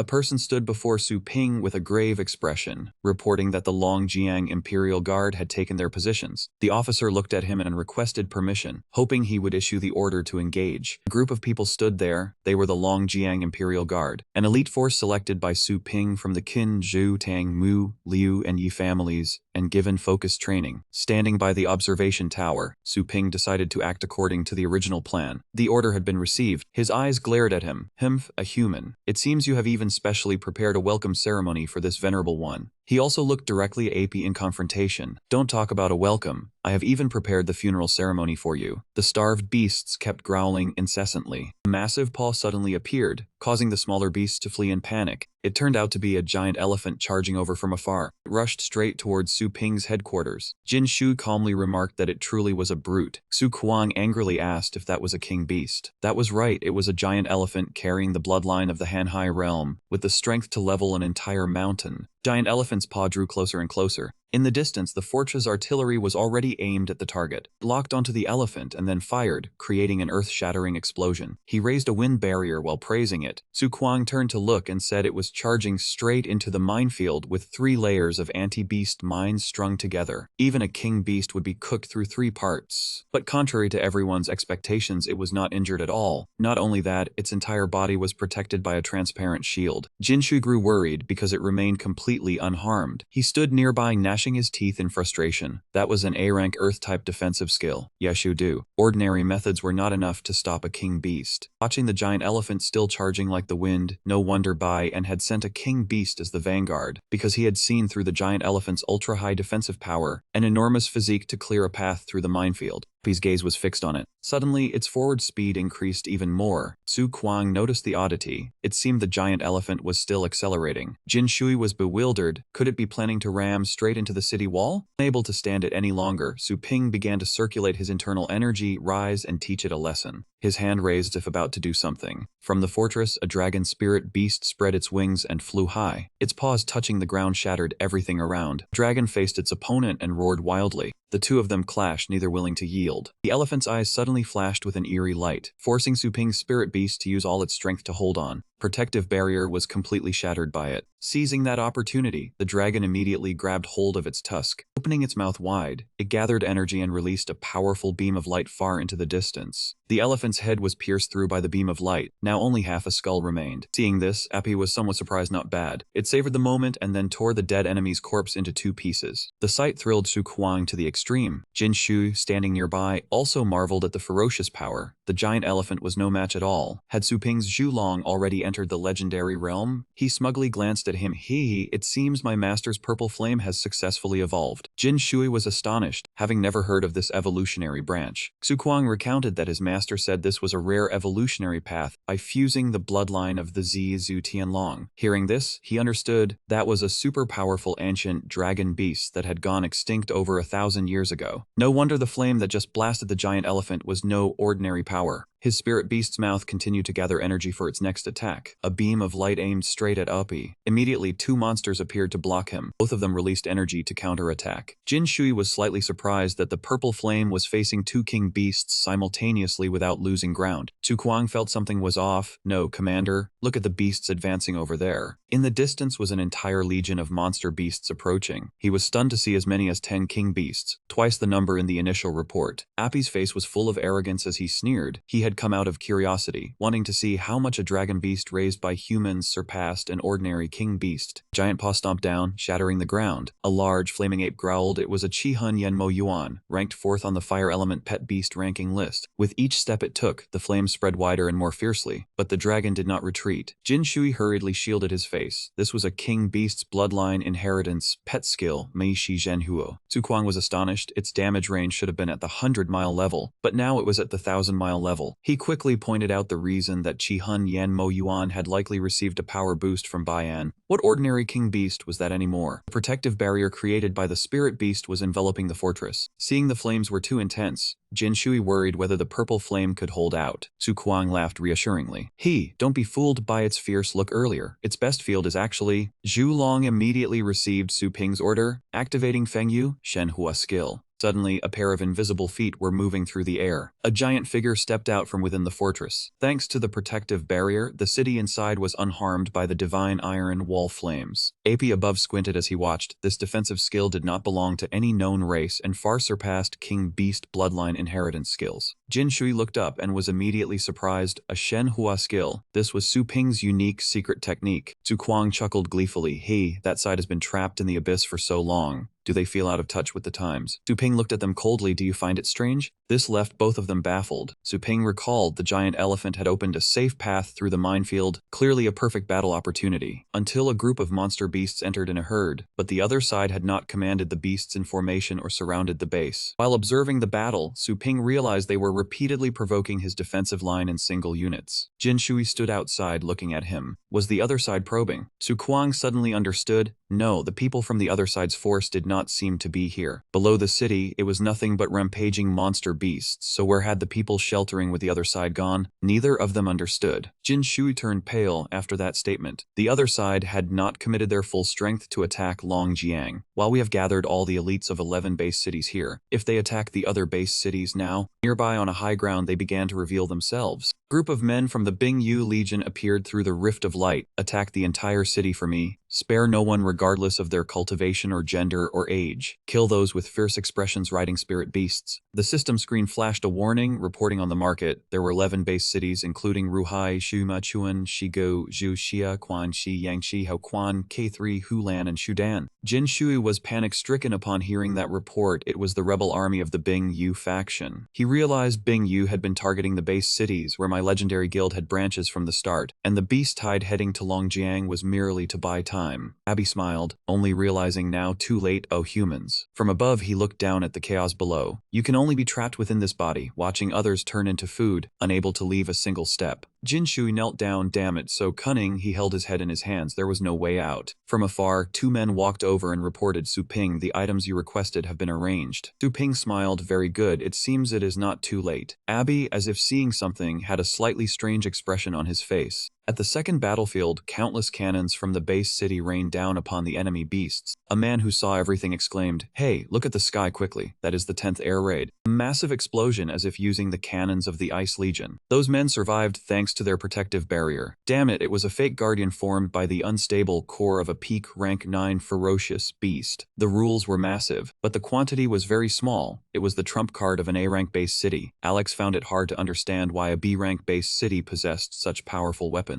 Defensive resources of the base cities recently should have all been dispatched to Longjiang to block the beast tide. That is not right, reinforcements. Outside the space, there were spaceships descending their trajectory near Blue Planet, Starry Sky, City 9. Alex looked at the spaceships in the sky. What are those? One by one, the star vessels had landed safely. The doors on them slowly opened. An elite army stepped out. Now you are like fish in a barrel. All the soldiers disembarked one after another. There is no escape. Alex and his companions asked fiercely, "Who are you?" At the first battlefield, Jin Shui was overjoyed upon receiving the news. Excellent. It was news from the base cities. It turned out that Jiesu had transferred his entire army early on, having seen through their Fox Mountain strategy, and deliberately only delayed the time, turning their own scheme against them by sending all reinforcements, executing the silent advance plan. Yu Ping gave him a bright smile. "Huh, API, I am waiting for the air supply. What are you waiting for?" API's face contorted. "All beast clans hear my order. Trample the shackles." The fire train sped forward, the underground iron train Logi. A group of people were carrying some boxes. Could that sound be the ferocious beasts advancing all at once? They chatted animatedly while checking the cargo. "I have never heard such a loud noise. Do not use your hands. The scale of this beast tide is probably far beyond our rank. I dare not imagine how brutal the battle ahead is." Suddenly, the train compartment shook violently, startling everyone. Outside the train, water streaks appeared on the tunnel walls. Houghton observed closely. The battle above could actually affect an underground tunnel hundreds of meters below the surface. This is the destructive power of a king beast. In the distance, another person firmly asserted that the other shore had made a move. It was a king beast of the heavenly mandate realm. "There is no way to win. We are dead for sure. We will be drained dry." The commander quickly raised his voice to calm them. "None of my team has received any order to retreat. Get up now. We have countless beastmasters and soldiers above fighting the Beast King. They need elixir to replenish energy and ammunition. Our mission is to deliver these things to them, not to be distressed over who is stronger." He raised his hand high, determined with everyone. "We must win this battle. Just think of how many resources and spoils such a large beast tide will bring." They were all of one mind. "That is right. Su Ping and the others will definitely win. He is the youngest legendary beastmaster in history." The commander's silhouette spoke up. "That is right. The order was given. The next batch is about to start. Run as fast as you can." The iron train was speeding forward, but suddenly some strange tentacles invaded this place. At battlefield number 1, API's blazing monkey was rampaging. It and Zhu Long lunged at each other as if intending to tear each other apart. On the other side, the writhing wolves gave everyone goosebumps. It clung to the wall with its sharp claws, trying to break through the barrier, but a single bullet made its head explode. It turned out everyone had weapons prepared. A man in the team yelled while operating the machine, "Do not come any closer, die." The bullets, like sparks, flew towards the group of them. The number of shell casings falling was no less. They kept resisting until the gun barrels were glowing red hot. A piece of ice appeared, a frosty elf spirit, a cold air management officer. From a distance, a beast was charging at the machine. It raised its claw, trying to pounce on the operator. Oh no! But just as its claw touched his head, a toe gently blocked the beast's long claw. The old man gave it a powerful kick. "Go back to where you came from." The one below recognized him. It was the right commander. Du Huang stood on top of the machine. "Be careful, these ferocious beasts have all been strengthened to varying degrees by Bing Yu. Much stronger than ferocious beasts of the same rank." The people below looked at Du Huang. Suddenly, there was a cry for help. Du Huang quickly turned his head to search. Below, someone was being attacked by a monster. Du Huang carefully observed their bodies. On the chest was. He immediately recognized it as an unstable core. Suddenly, the monster's body exploded. The Western man was holding a wounded soldier, damn it. Looking up at Su Ping, Du Huang reported that Bing Yu had placed unstable cores in some ferocious beasts, intending to blow up the fortress and city walls. "Su Ping, I suggest retreating the battle line outside the city walls." Standing behind him, Tian Xiao proposed, "There are many ferocious beasts outside the city. Leaving the city would be like throwing a lamb to the wolves. Boss, can you let this old man handle it?" The old man ordered, "Form the formation. Imperial guards hear my command." The soldiers behind shouted loudly. A group of soldiers formed a formation with Tian Xiao. A green light on a dragon's head appeared. The dragon's mouth held a sword tightly, moving towards the front of the base, a divine formation. It held the sword tightly in its mouth, preparing to attack. Group of monsters still did not notice anything strange. A horizontal slash across their heads. That sword strike created a massive hole in the ground. The group of monsters saw this and retreated in fear. Monkey's head had fallen to the ground at some point. Zhu Long successfully defeated its opponent. It roared to display its majesty. Su Kuang shouted in delight, "Great, another beast king dealt with." Jin Shu's face also lit up, truly unbelievable. We managed to repel this wave of encirclement. But immediately after, the ground cracked open. The monkey's corpse was dragged down just like that. Zhu Long immediately flew up into the sky to avoid it. Right after, a massive tentacle rose from the fissure. A group of them all had fierce expressions. Su Kuang saw this and immediately thought of Mother. At the second battlefield, everyone could feel it. What kind of commotion is that? Seems like something is there. An enormous, long writhing tentacle appeared before their eyes. Did it crawl up from underground? Suddenly, it coiled tightly back down into the ground. The moment they felt the pain, it had already swept away and constricted countless people. Bigan's soldiers rejoiced that Lord Bigan had finally made a move. This was the true strength of the heavenly fate realm. One slap killing the arrogant one. The monster with a mouth full of sharp teeth and many tongues that drained everyone's essence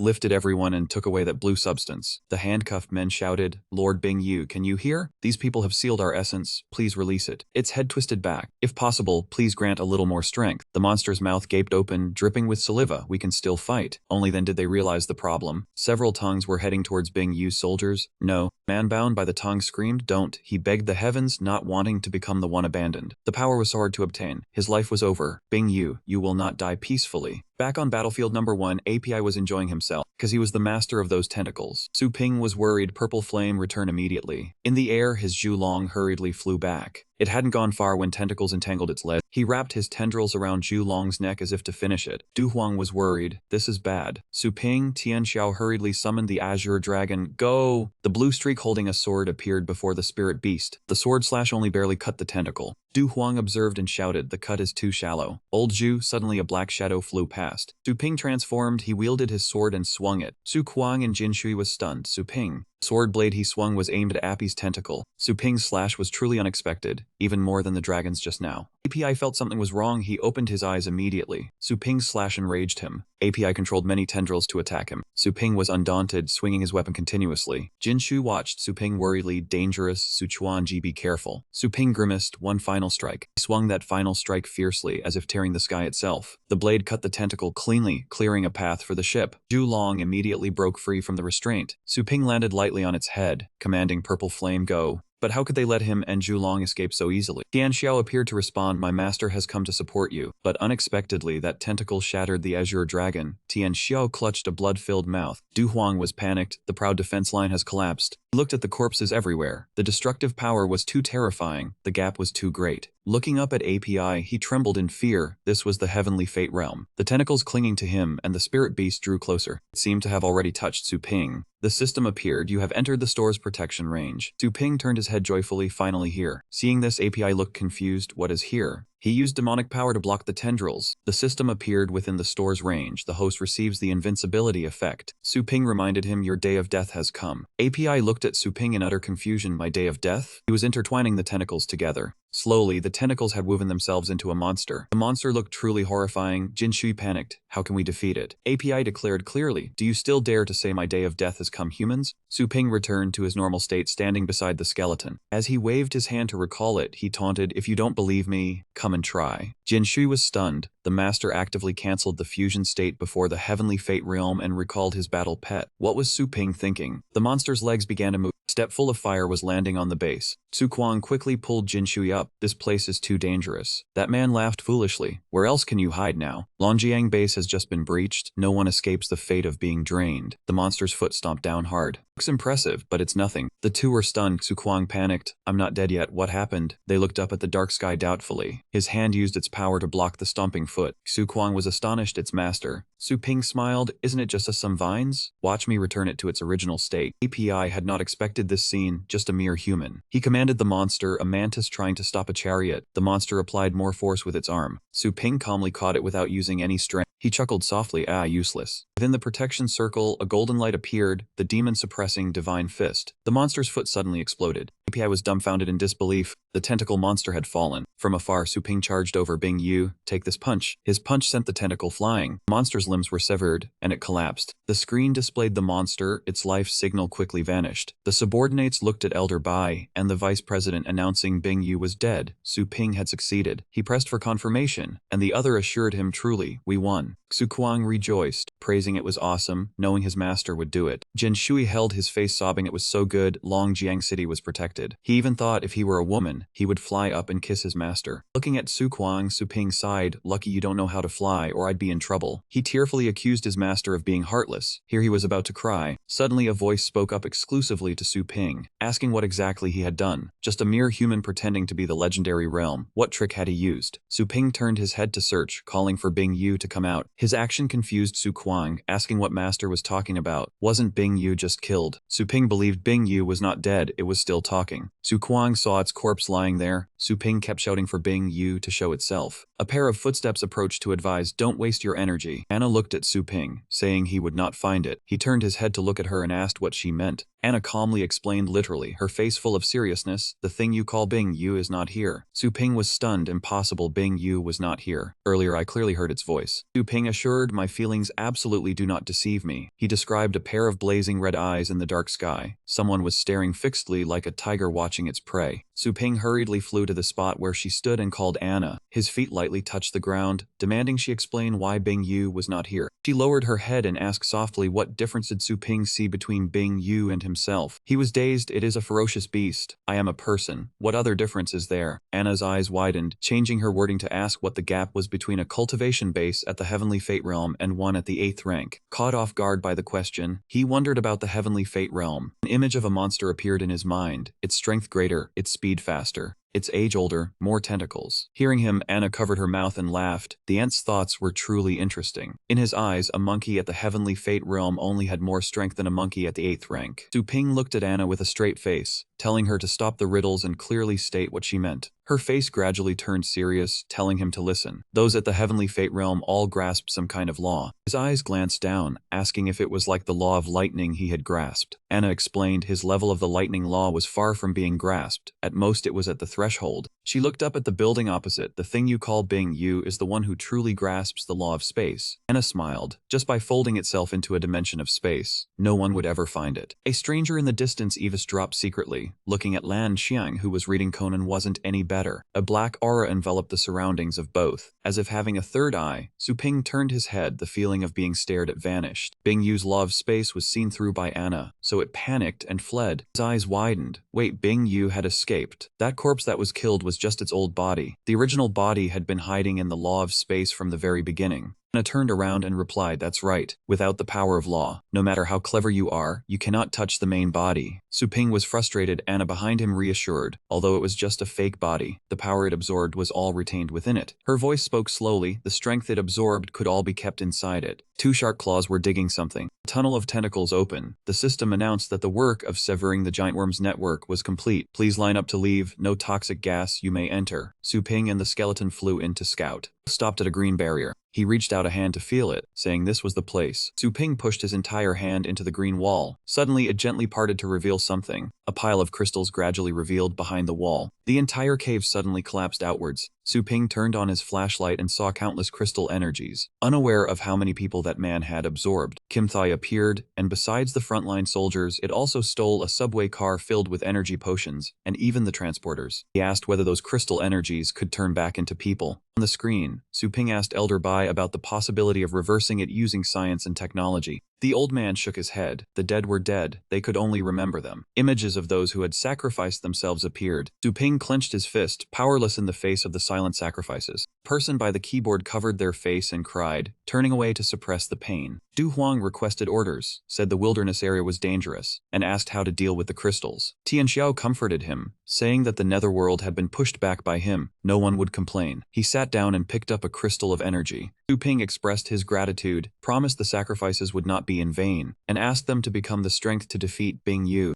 Everyone gathered around the monster's corpse. They collected the spoils, and he happily said today's harvest was almost equal to a year's. Someone below shouted, asking if Long Jiang would break his promise. Su Ping said any base that came to reinforce them had contributed, and this was a well-deserved reward. The person sat down heavily and sighed, saying that even with a reward it was useless. Around them, injured brothers were rescued. The beast tide had caused deaths. The city was collapsing. Bing Yu had escaped. Could they still hold on? A hand patted a shoulder in comfort. Du Huang comforted him, saying even if the price was high, remember it well. His eyes were full of encouragement. We had stopped the beast tide, not letting them step over our corpses to eat our families. Du Huang helped that person up, shouting loudly that the boss had single-handedly pushed back Bing Yu, the fourth king. Everyone listened silently. He shouted loudly, there was nothing to fear. They just needed to raise their combat power and fortify the city walls. Du Huang raised his hand, promising that when the beast tide came again, he would make sure they couldn't return. In the distance, Tian Xiao stood watching, repeating that they would not return. A familiar signboard appeared. In the battle room, he put down the crystals, pondering the attack target of the victims. They were all bases where he had opened shops. The purpose was to seize the system. Su Ping carefully arranged each crystal. They wanted to seize the shop to absorb high-quality resources. He had created this place to cherish the sacrifices. Su Ping thought at that time in the shop he was invincible and intended to use it to kill Bing Yu, but he miscalculated. His eyes closed tightly. He hadn't expected that using his trump card would only exchange for its old body. He appeared, he wondered why it hadn't broken the city from the start. Then letting the beast tide into slaughter was a wiser tactic. Su Ping was suspicious. Could it be that the netherworld was weaker back then? Elder Bai said the human emperor had sacrificed himself, using his energy to suppress the abyss. If the energy hadn't dissipated, forcing it would trigger a backlash. He reasoned if it was severely injured, the netherworld would devour other lives to recover. Suddenly his eyes were full of shock. Su Ping looked at the mountain of crystals. This crystal was important food for the netherworld to heal its wounds. He moved his hand. Bing Yu had lost its crystals. It was probably still weak. He sat in meditation, hoping to reach the heavenly fate realm, the third tier of the legendary class. If he unleashed his power, he could kill it. The burst of energy made Su Ping's eyes shine brightly. The system announced that his rank had broken through to the limit of the oceanic realm, and he had comprehended the law of space. Su Ping brought his power down slowly as he landed. He raised his hand, his body feeling 100 times lighter. With the divine eye, even an ambush from someone a realm stronger would be detected. His eyes returned to pitch black. He hadn't expected this freakish skill was only a part of the law of space. Qianna was right, only by mastering the laws could he defeat Bing Yu. In the distance, Tian Xiao and Ru Yan appeared, congratulating him on his breakthrough. Su Ping asked about the situation. Tian Xiao said many beastmasters were lost, and even with compensation, it would be hard to withstand the next beast tide. He asked for advice. The old man suggested they needed to replenish their strength. Ru Yan clenched her fist, talking about the remaining major families still resisting. If they rescued them, they would become strength for him. Su Ping looked at her, praised the idea, but asked why she cared. Her face darkened. She replied that the headquarters exit was surrounded. Su Ping's eyes twitched, asking who dared to do that. Ru Yan said it was Seitura and Wang Ra. They were big shots spanning dozens of bases. During the Netherworld's chaos, they conspired to join its forces to devour the exit. She knelt down, saying she had never begged anyone in her life, and asked for permission to return and save her family. Su Ping looked at her in shock. An image of the arrogant young lady appeared. Ru Yan was known for her pride. Her kneeling puzzled him. Why would she abandon her dignity? He said Seitura and Wang Ra allied to devour, even if he allowed her to leave the shop. What could a beastmaster without a title do? Could she stop two major families? Ru Yan hesitated. She said painfully she at least had to get that person out. Su Ping understood her intention. She wanted to save someone. He adjusted his collar, saying he already had this idea. Give him a list and locations.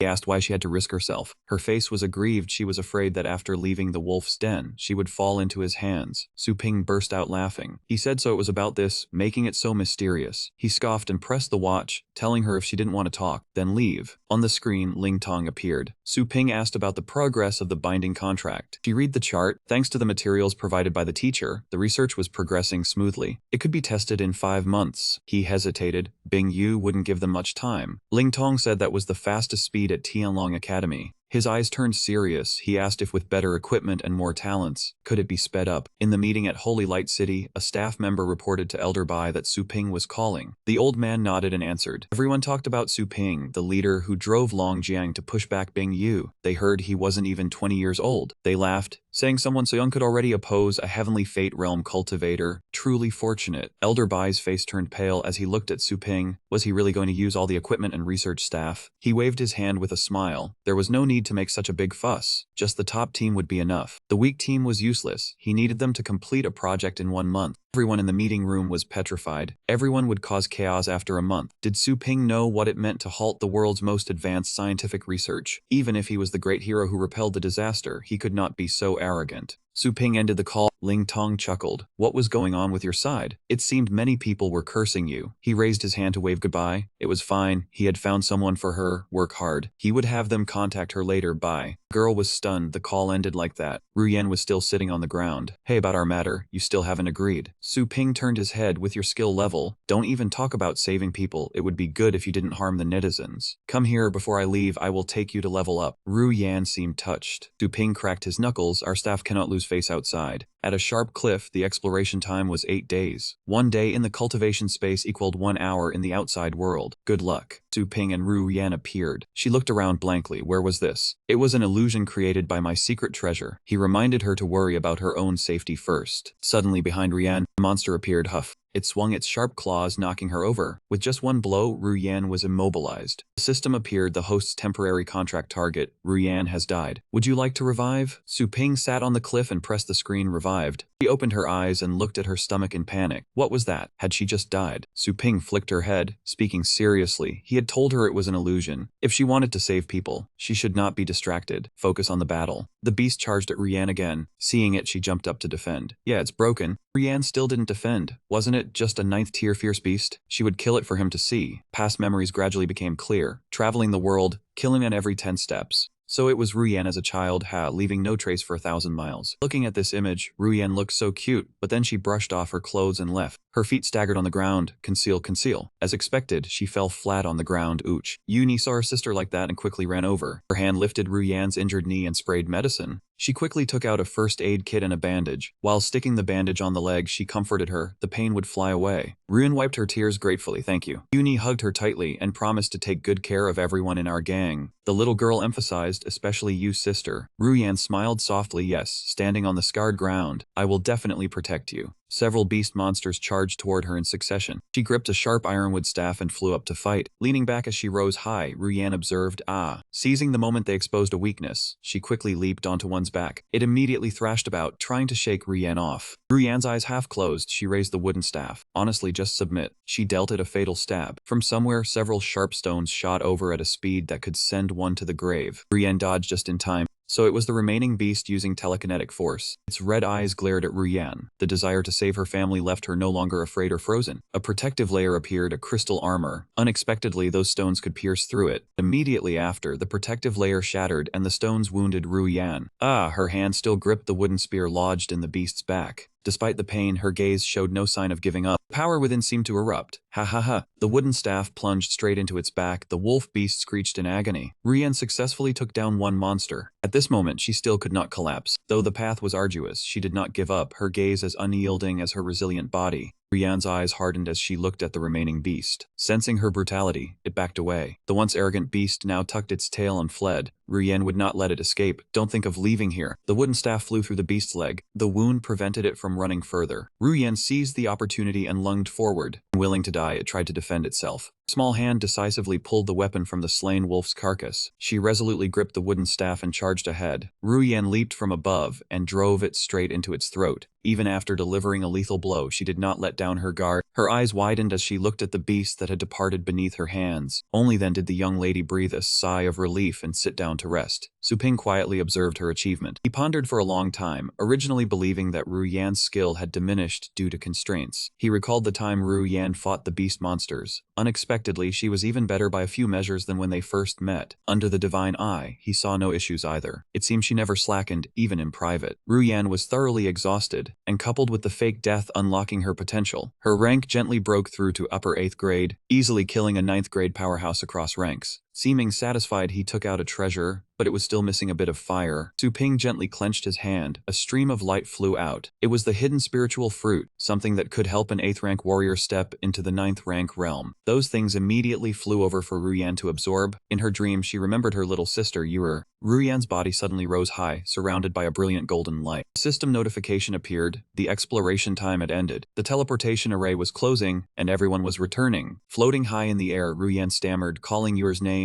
telling her to wait a moment. Big sister would come to save her soon. Ruyan's eyelashes fluttered slightly, and she slowly opened her eyes. Gaining her senses, she quickly sat up. Beside her, Su Ping stood with arms crossed, silently looking ahead. Ruyan knelt respectfully and asked Mu Chen, "How long have I been asleep?" Su Ping glanced at her. "Just a moment, sit steady." Ruyan feared she was delaying them and hurriedly asked, "We've dragged on too long, how far have we gotten now?" She was silent for a moment before softly speaking, "That is the night battle base city." Ruyan stood up to guide the way. "Go that direction and turn here. That's the first A-rank base city we encounter." He drew a sharp sword that emitted a powerful spiritual force. Looking at the mighty sword, Ruyan asked timidly, "What do you want to do?" She stared blankly as Su Ping handed her the sword. He said calmly, "I killed your pet beast in the secret realm." The moment her hand touched it, it started bleeding. The sword aura alone had shattered the immobile glass body she had cultivated. She remembered her uncle's weapon, which was no less sharp. It was the Mystic Sea Divine Hunting Umbrella, a legendary rank secret treasure. Ru Yan's face flushed red and she hugged the sword, asking shyly, "Such a precious item, you want to lend it to me?" He quickly summoned his battle pet, Skeleton. "Go!" It slowly sank into the ground. Ru Yan glanced at the skeleton disappearing behind her shadow and murmured, "It burrowed into my shadow." A bright, excited smile spread across Rian's face. "So that means you agree to let me go on my own?" He sighed and replied, "Yes, blockhead. Or else why would I have wasted my effort training you?" Su Ping looked at the map on his watch and frowned. "I have never agreed with you people killing others to take their treasures." Hearing her love interest say that, Ruyan dejectedly lowered her head. Suddenly, Su Ping kicked her to the ground. "Ah!" Looking at the ground from this height, she widened her eyes in shock. Su Ping waved his hand, focusing his attention on controlling his spiritual power. "Let's go!" Ruyan frowned. "Hey." Suddenly recalling Su Ping's words about healing her, she understood, control the spiritual power. She brought her hands up to her chest and began to channel her spiritual power. Finally succeeding, her body maintained its balance. Ruyan was so unexpectedly overjoyed that tears welled up in her eyes. "I've reached the 9th rank title level." She glanced at the shiny sword in her hand. Looking at Su Ping's fading figure, she said sincerely, "I will never forget this kindness, Tang Sect." Night Battle Base City, the headquarters of the Tang Sect. A giant monster was wreaking havoc everywhere amidst fire and smoke. Suddenly, a staff flew in from out of nowhere. With a single strike, the massive accumulation of spiritual power pierced through the ferocious beast. It fell with a large hole in its body, crushing a nearby building beneath it. The feathered army marched into battle. Behind him were countless magic beasts flying in the sky. The martial lord shouted loudly, acknowledged, and aimed a golden bow at the ferocious beast. A sinister laugh rang out. "Ha, we're not that knave." Those two men were the patriarchs of the Sidu and Wang families, the masterminds behind the chaos. Lin Jan exclaimed in shock. That is, right in the city center, an explosion as big as an atomic bomb occurred. Rian sensed something was wrong. That commotion from the night battle base city, the aftershock traveled this far. Both hands channeled spiritual power into the bell. Sound from the bell was like tens of thousands of vengeful spirits wailing. Everyone's spiritual power seemed to be drained away. Lin Jan realized. That bell sound is like a giant pit sucking dry our spiritual power. Lin Jan gritted his teeth and resisted. Something that could overwhelm even a clan was a legendary rank explosive artifact. The soldiers of the two old men stomped hard on the people of the Tang sect, causing them to spit blood and fall. He looked smugly at the clan that once stood at the top, now lying at his feet. "Without spiritual power, you are all useless." Lin Jan gritted his teeth. A knight can die even with his spiritual power drained. He still forcefully used a magical artifact to send soldiers flying. He panned his gaze full of hatred looking at the two ringleaders. "Today the Tang sect will definitely repay you 100-fold. The brute man glanced disdainfully. "The future? Today I will send the entire Tang sect to the Yellow Springs." They dragged a girl out and forced her to kneel on the ground. Lin Jan recognized his daughter and shouted, "Yuer." The brute man approached and choked Yuer, looking at Lin Jan. "Who doesn't know that your Tang sect trained two young masters? One is knowledgeable in astronomy, the other has extraordinary talent. If you're not kept in check, there will be no place for us." He slammed Yuer hard against the soul-severing bell, threatening, "Where is the other young master? Speak quickly." He lost patience and loudly asked where she was. In the rain, Vunyai thought of her cousin, believing she must be living well now and should absolutely not return. A sword flew in from nowhere, shattering the soul suppression vessel and sending the group flying away. Manfu slammed hard to the ground, falling flat and roared in anger, "Who dares?" Huangko's secret treasure still radiated spiritual power, stuck in the nearby rubble. Lanqin stared in shock. The legendary grade secret treasure of a great clan was destroyed so easily. Tudu flew into a rage, ordering the capture of the one who ruined his scheme. Before he could act, the sword vibrated, and Ruyan's voice rang out, "No need to bother." The sword flew backward across the sky. It swept across in one arc, annihilating all of old Tudu's men. A hand reached out and caught the sword. "I am here." Vunyi recognized the familiar voice. Seeing Ruyan flying above, she joyfully called out, "Sister." Ruyan's face showed murderous intent, coldly saying that if they wanted to destroy the Duong family, they would have to step over her corpse. Lan Qian saw his proudest niece and rejoiced. "A horse without a rider, it's the enshrinement level." "Ruyan, are you now a powerhouse of the 9 greats?" Tudu was humiliated and turned angry. "It's just an enshrinement. Every family has one." He ordered the entire army to capture the arrogant one alive to be dismembered in front of all of Duong family. The crowd simultaneously charged forward to surround Ruyan. She showed no fear, speaking slowly. Too slow. A single sword slash cut across the mob who overestimated themselves. Cries of agony rang out for less than 5 seconds. She had completely defeated 2 dosed elite force. Manfu stared in horror, easily breaking the 9-level spiritual shield and consecutively killing 3 enshrinement enshrinements. That sword is a legendary secret treasure. She turned around. Uncle, I have destroyed the spirit energy limitation vessel. I entrust Wu Nai to you.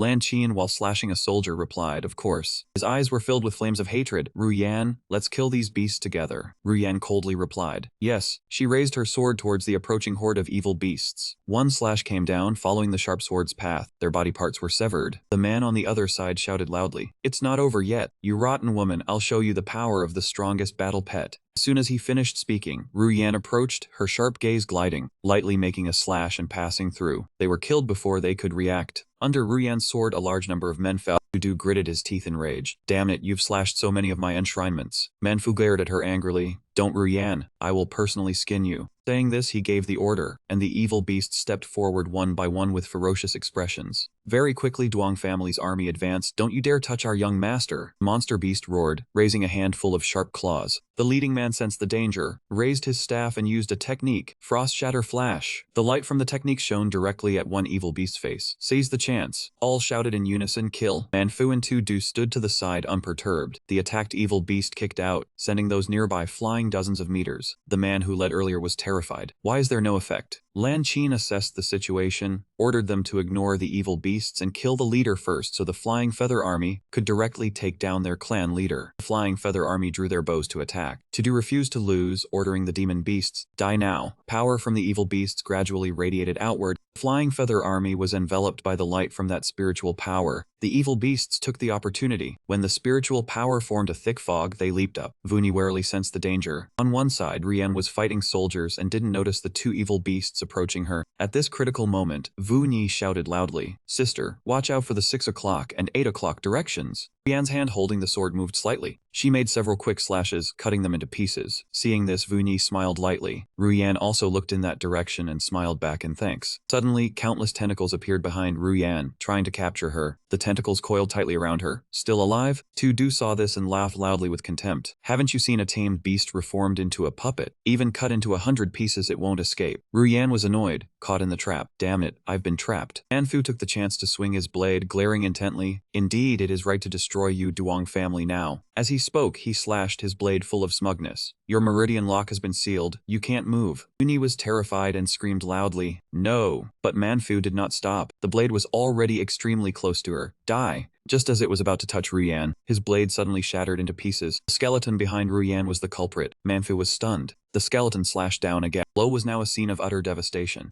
Countless shattered lines appeared. Tu-Du looked on in panic. What is that thing? The skeleton stood before Ruyan, helping her break free from the tentacles, radiating a powerful oppressive aura around it. On a vast desert, a figure appeared beneath it, the wings of an incredibly huge creature. On Su Ping's side, he stood with folded arms, his face calm. The dragon, which was flying, stopped, paying attention to the gigantic thing before it. Mist and clouds covered everything around. Tentacles were tightly wrapped around the monster. Su Ping clenched his fists and glared angrily at Bing Yu. In front was the other shore with long black hair, a flower crown on his head, and terrifying black energy around his body. He raised his fist and roared, die. Su Ping's power formed a giant arm that shot toward the other shore. A voice rang out, it's useless. That arm of his punched right through that man's body again. In an instant, it had appeared behind Su Ping. Su Ping turned, raised his fist and roared. A terrifying surge of power shot out rapidly. The voice continued again, it's useless. He frowned and glanced around. Anna appeared before him, surprising him. She said, forgotten already, even if Bing Yu is weak, without the power of laws you cannot do anything to him. She explained calmly, this is the boundary between you and the heavenly fate realm, an eternal chasm that can never be crossed. Su Ping's eyes froze for a moment. Suddenly a voice rang out, Su Ping, can you hear me, Su Ping? Only did he snap back to reality. That voice belonged to Tian Xiao, coming from the wristwatch through a miniature screen. Su Ping slumped down onto the dragon's head, wondering if that was a dream from earlier. Tian Xiao reminded him, it seems you haven't rested since returning to Longjiang. He interrupted, I'm fine. How is the binding contract research plan going? The old man immediately replied, you wouldn't believe it. The complaints are piling up like a mountain. The association's doors are about to be trampled down. Su Ping frowned. Is it that exaggerated? If needed, I can return immediately. Tian Xiao stroked his beard and laughed, haha, calm down and listen to this old man finish first. In front of Su Ping's shop was packed with people. The training effect received an enthusiastic response from everyone. The number of daily orders was immense, building a solid reputation. The image of people working hard in the research room was the elite team scale you had predicted. Other places have countless numbers, and this is the current scale of the project participants. Su Ping listened attentively to Tian Xiao's report. The binding contract is a major event that could overthrow the training world. Everyone has hope, boss. Just wait patiently. He frowned, showing a hint of satisfaction. Very good. It seems the impact on the foundation of the Heavenly Fate realm has been successful. Now I need to rescue the allies to fight against the rebel Bing Yu. Gather an army and wait for the binding contract to complete before equipping them. Su Ping spoke, continue reporting on the rescue mission. Tian Xiao replied, yes, I have found the information. The initial mark is the Yuan family. It's the Yuan family of Yuan Tianji, a legendary rank battle pet master in the Ailu region. If we have his help, the team will be like a tiger with wings. Su Ping mused inwardly. It's actually Yuan Tianji. He recalled their meeting. Truly, enemies always meet on a narrow path, but the fact that Yuan Tianji, who was once so domineering, did not join Bing Yu's faction, made him view this in a different light. Suddenly the battle pet trembled and growled. Su Ping followed its gaze. Below was a chaotic scene. Many people and wild beasts were attacking each other. Those giant wild beasts kept attacking innocent people. That person was squeezed tightly by the wild beast, coughing up blood but still managing to shout, "Ignore me, you all run quickly." At that moment the spiritual path and her battle pet appeared. Seeing this, the people below grew worried. Young lady. She rushed forward quickly, using a phoenix slash to cut off the wild beast's arm. Another sword strike cleaved it in two. The sword beam was scorching hot, quite impressive. Soon after, the spiritual path was already exhausted. She knelt on the ground, supporting herself with her sword, while panting heavily, the death warrior and I have both reached our limits. The wild beasts are dying, but there are truly too many of them. Unexpectedly, it charged rapidly to attack from behind. A man running over shouted, "Dodge quickly." Young lady, the spiritual path immediately turned around. She froze for a moment, seeing the approaching wild beast. A large hand of Su Ping's punched the wild beast to pieces, causing it to fall apart into many fragments. Spiritual path looked up in surprise and exclaimed, "Everyone, quickly look at the sky." At this moment, countless fists were descending in the sky, fists falling from the heavens. Countless fists rained down from the sky, beating the wild beasts into a scattered retreat. Suddenly, a huge wild beast wreathed in blue flames appeared. It grabbed a wild beast and roared, "A bunch of trash." The spiritual path tensed up. Such brute and savage strength. I clearly used all my power just to cut through a wild beast, but it could tear one apart with ease. That was the leader of the wild beasts. The alpha roared as its flames turned red. I will personally make a move. Suddenly, a golden fist, as massive as Mount Tai, blotted out the sky as it fell toward the wild beast. Its face full of savage cruelty was left speechless. Immediately after, the fist also landed, crushing the wild beast flat. Moments later, the smoke and dust cleared, revealing countless fist-shaped craters on the ground. Seeing this, everyone was overjoyed. Great, reinforcements have arrived. The spiritual path was astonished that brute strength earlier seemed like an egg striking a rock before this domineering fist technique. Such destructive power. Could it be legendary rank? Thinking this, she cupped her hands and bowed in gratitude. "May I ask which senior lent a hand? Please show yourself to receive a bow from this junior. The Yuan family will surely remember this great favor." At this moment, Su Ping slowly descended as well. He asked in confusion, "Are there only a few of you here?" Hearing his voice, the spiritual path sensed something.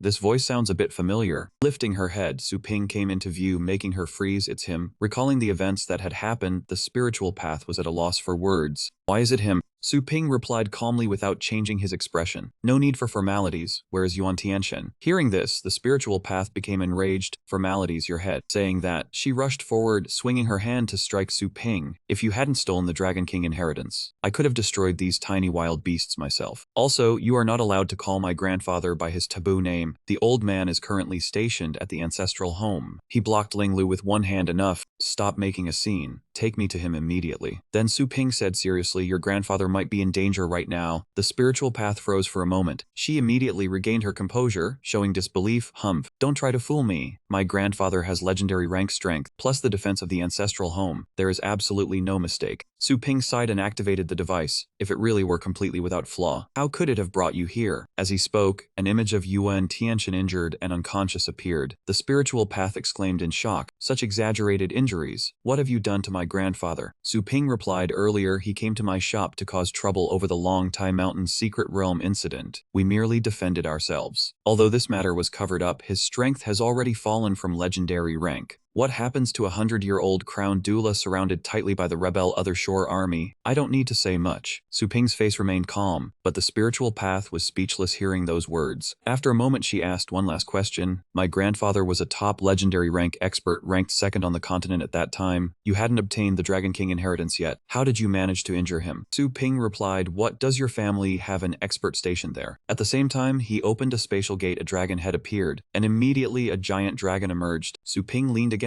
its leg and spoke. You came to my door to cause trouble before. One counts each person, no one can withstand it. The strength of our shop is clear at a glance, haven't you even been to the training grounds? Seeing Su Ping's battle pet, the crowd clamored, such an exaggerated physique. That is the third-tier purple flame ranked long dragon, right? No, I've seen a pure Zhulong before, its physique was only half bigger. Moreover, the golden horn on its head has a bruise. Its aura is extraordinary. This is a rare type of Zhulong beast. The stubborn spiritual path replied, fine, I'll bring people to find you for training. Su Ping extended his hand, it's up to you, so are we going or not? The spiritual path replied, my grandfather gave me an order to go to the safe haven of a base city, absolutely not to return until he agrees. Grandfather's word is absolute. I was originally going to ignore you and turn around to leave after being rescued. But now for you, I am defying my grandfather's orders for the first time. Can I trust you? She hesitated and reached her hand towards Su Ping. He took the spiritual path's hand and replied, I already told you, I am here to save you. You should understand the current situation, how important a legendary ranked Dragon War Master is. If you want to heal Yuan Tianxian's wounds and restore his strength, then take me to him immediately. Hearing this, she replied seriously, I understand. A moment later, the purple flame Zhulong beast appeared on the city wall of a ruined city. Standing high above to observe, Su Ping considered, it seems the defending army here has completely fallen. Ling Lu replied, when I left the city before, the base was still intact without any damage. It's only been half a day, and it's been destroyed like this. Suddenly, streams of blazing red energy shot straight toward the purple flame. Su Ping tightened his grip on Lin Lu's hand, reassuring her that those men were merely Bing Yu's lackeys and told her not to worry about him. He explained that he could summon the undead divine phoenix. Lin Lu anxiously asked again, saying the enemy's firepower was too strong, all at the 9th tier strategic level, and the divine phoenix's passive defense would get it killed. On the ground below, the rebel army looked up with greedy eyes, chattering that their anti-air defenses couldn't take down that dragon. They thought it was a big catch, that absorbing it would surely increase their cultivation, and so they ordered all their battle pets to attack and destroy it. That said, the crowd immediately launched a relentless assault on the purple flame. The Dragon King warned Su Ping that, to prevent the Dragon Hound from becoming too powerful for him to control, he would seal away 9/10 of its strength. Only when Su Ping was capable enough could the seal be released. Su Ping calculated that if the 3 seals of the old Dragon King on the Great Evolution Heavenly Dragon Hound were completely undone, it would push him to the Starry Sky stage, or even the Heavenly Fate stage. Su Ping was confident. He was now at the legendary stage, strong enough to withstand the backlash from releasing the first seal. He wanted to use this rebel group to test the true power hidden within his body, so he began to open a spatial gate. Above the purple flame vermilion dragon beast, a colossal, golden spatial gate appeared. The rebels panicked, not understanding why the sky had changed, and hastily shouted to stop whoever was summoning something terrifying in the air. Su Ping shouted, Great Evolution Heavenly Dragon Hound, enter the fray, release the first seal. A gigantic golden beast stepped out of the gate, and the seal on its body dissipated. It was much larger than the surrounding ferocious beasts, possessing a combat power at the 2nd level of the legendary stage, the middle rank of the virtual motion stage. Seeing the new form of the Great Evolution Heavenly Dragon Hound, Su Ping thought to himself. After releasing the first seal, the Dragon Hound's appearance had become much closer to that of a true dragon. He wondered what its actual strength was now. Lin Lu was surprised to see the Dragon Hound's appearance was completely different from last time, and it also had a familiar dragon aura. At the same time, the rebels and their pets had already gathered energy and were ready to attack. One man, whose power was granted by Bing Yu and had a mouthful of tentacles, scornfully said that the dog dared to call itself a dragon. He incited his comrades to deal with it, so he could get a taste of dog meat. Immediately after, countless beams of energy light shot straight at the Great Evolution Heavenly Dragon Hound and the purple flame vermilion dragon beast. Looking at the attacks, Su Ping silently assessed the rebels' strength as being around the 8th or 9th tier. The purple flame vermilion dragon beast at the sweeping sea stage could use its body to withstand them, but it was like an adult being poked by children's toy swords. Not fatal, but very annoying. That was why it had automatically activated its defensive skill. Thinking this, Su Ping glanced at the Great Evolution Heavenly Dragon Hound. At that moment, it was enjoying the attacks as if it were getting a massage, which made Su Ping feel both amused and exasperated, seeing it was even taking pleasure in it. Su Ping pictured a man being comfortably massaged by a beauty, while the rebels' attacks were like a spoiled child's fussing. Seeing that their countless techniques were ineffective, the rebels stared at each other in bewilderment. They wondered, the attacks had clearly hit their target, so why were they completely unharmed? They had no idea what kind of heaven-defying constitution this was. The ringleader panicked and fled, thinking they must have run into a legendary expert, and that this time they had truly encountered a powerful opponent. Seeing that Su Ping still made no move, Lin Lu angrily drew her sword, intending to handle it herself, and cursed the beasts for harming people and then trying to run. Su Ping calmed her down, saying he had just been testing the dragon hound's strength and that he would not let anyone off. Hearing this, Lin Lu stopped herself from taking action. Immediately, the Great Evolution Heavenly Dragon Hound seemed to understand its master's intent, lifting its foot and causing the rebels to panic in fear. They screamed for each other to run, but the dragon hound had already stomped its foot down. The ground cracked open, causing the rebels to wail in agony. Dragonhound's stomp created a shockwave that spread for several miles, blowing away the rebels. The leader frantically asked what he wanted to do. Instantly, sections of the earth rose up into ramparts, blocking their escape routes. The rebels were surrounded by sharp spikes of earth and rock, horrified to realize that the Dragonhound could alter the terrain with just a wave of its paw. Su Ping remarked internally that the Sub-Guardian defense skill could now be applied to the entire area, creating a prison to trap his enemies. The power inherited from the old Dragon King was truly formidable, not only strengthening the spirit soul, but also enhancing the ability to utilize skills. Lin Lu exclaimed in surprise, that was too strong. Was this really the sacred beast that had once defeated her? One of the ringleaders knelt down, clasped his hands together, and earnestly begged for his life, saying he had failed to recognize a true master and hoped the senior legendary expert would spare him. Su Ping asked calmly in return, "You people follow the other shore and treat killing as commonplace. When you killed others, had you prepared yourselves to be crushed by someone stronger?" Ringleader shook his head vigorously, replying that they absolutely were not loyal to that evil heretical path. He hastily offered a pile of spirit crystals, saying they only followed to become stronger, and that they were familiar with this area and could act as guides. Lin Lu scornfully recognized them as spirit crystals Bing Yu had taken from living battle pet masters, and asked if they had destroyed cities for this reason. Suddenly, Su Ping ordered him to put that down and stand up, leaving Lin Lu stunned. Rebels were overjoyed, thinking they were being spared, and began to flatter the kind senior. Unexpectedly, the Great Evolution Heavenly Dragon Hound let out a roar, unleashing the Great Evolution Heavenly Dragon's roar. The sound wave swept through, leaving only the white bones of the rebels. They couldn't believe it, only managing to utter two words, "Why?" A moment later, their bones turned to dust and blew away, leaving only a shoe with a leg bone still inside. The spirit crystals, enveloped by Su Ping's spirit power, floated up from the ground and then converged toward him. Su Ping said coldly, "Don't think that after crossing the line, you can ever come back." Lin Lu saw him absorb the spirit crystals without changing his expression, thinking to herself that this action was no different from those who followed the other shore. A moment later, Su turned around and told Lin Lu to lead the way to find her grandfather. At this moment, the spiritual energy around him carried the souls of countless dead battle pet masters. Su Ping said that only by eliminating the root cause could the disaster be extinguished. Lin Lu stood dumbfounded, wondering if he was serious, and if he intended to take on the burden of destroying Bing Yu. She replied and then led the way, silently wondering why the tornadoes in the sky were getting bigger and bigger. The two quickly moved forward with their pets. A while later, they arrived at the Yuan Manor, the plaque at the door full of cracks. The entire mansion was burned down, a desolate ruin submerged in a sea of fire, with black smoke rising to the sky. Su Ping commented indifferently that it had been breached. They were still too late. Lin Lu didn't believe it. Her house had a defensive formation set up by her grandfather, which could hold even a beast king for a few days. Su Ping said it was useless, jumped down from the purple flame vermilion dragon beast, and the two of them plunged into the sea of fire together. Su Ping dove straight down, ordering the Great Evolution Heavenly Dragon Hound to follow him, while the purple flame was to monitor from above and wait to provide support. Few people on the dragon beast obeyed. Su Ping and Lin Lu quickly landed and she walked around searching, calling out for her grandfather. Su Ping's body emitted energy to search but detected no sign of any person or spirit power wave. Lin Lu announced that her grandfather's communicator was off, and using her spirit power to transmit sound into the secret passage yielded no reply. She said it was not normal. Su Ping analyzed that even if the living were taken away, there would have to be casualties. There were no corpses or bloodstains, only empty ruins. He suspected that after Lin Lu was sent away, her grandfather had sided with the other shore. Lin Lu furiously drew her sword and held it to Su Ping's throat, swearing that if that was the case, she would kill him first. Lin Lu lowered her sword, saying she really wanted to know the truth. She gently placed the blade into the water. Using the sword, Lin Lu drew out a formation diagram. Su Ping asked what she was doing, and she replied that her grandfather was once a master of setting up formations. Lin Lu opened her pouch to take something out, saying her grandfather had once taught her a spirit-seeking formation. She tossed something that emitted a blue glow into the air, saying that by placing a personal item of the person being searched for on the formation, one could locate them. Su Ping praised her skill. Su Ping hastily observed and praised the formation's power. Lin Lu, while forming hand seals, laughed and told him to watch carefully and learn well. She shouted in the middle of the formation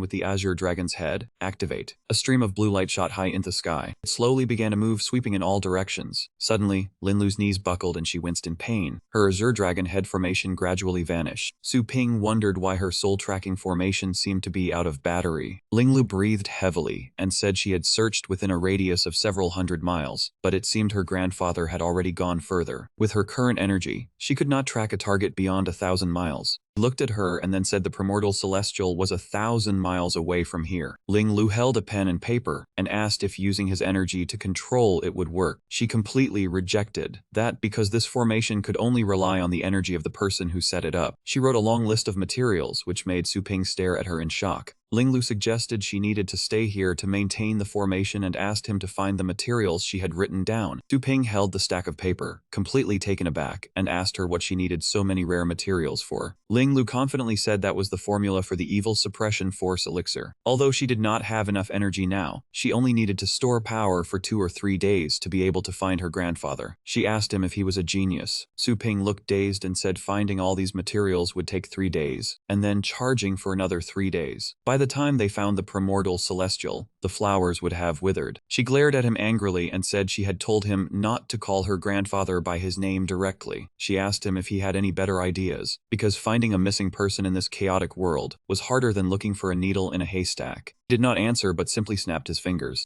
A pet beast appeared right behind him. He said to let his little puppy give it a try. It approached her, leaving her stunned. The system panel introduced it as a dog-type pet beast with a sense of smell 1,000 times stronger than a battle pet master of the same rank. Whether it was the smell of a sword, the smell of an eye, or the smell of a heart, everything was as clear as a picture. Her grandfather's belongings were brought to its nose. The 100-mile soul-tracing pet skill of the celestial dragon hound also enhanced its sense of smell by 100 times. Coupled with the inheritance of the old dragon king, its abilities were even stronger. His pet beast took a deep breath. So that was a strand of primordial elder's hair. She hoped that he took a bath regularly. The scent began to appear before its eyes. A stream of air flew over the ruins. It flew over even a tall mountain thousands of miles away. The scent flew through to an even higher mountain. There, the primordial celestial was battling a group of monster beasts. Su Ping spoke up and asked how it was going. Old Yuan, your body can't take it anymore, can it? His face contorted as he turned his head and said that wasn't it. Miss Huyn was laughing at him. Earlier, he had an inexplicable feeling he didn't quite understand. Primordial Celestial held his neck and said something had pierced through his defense. That deep inhalation into his neck sent a chill down his spine. Su Ping, who was fighting ahead, laughed and said it was interesting. He said that after those ferocious beasts,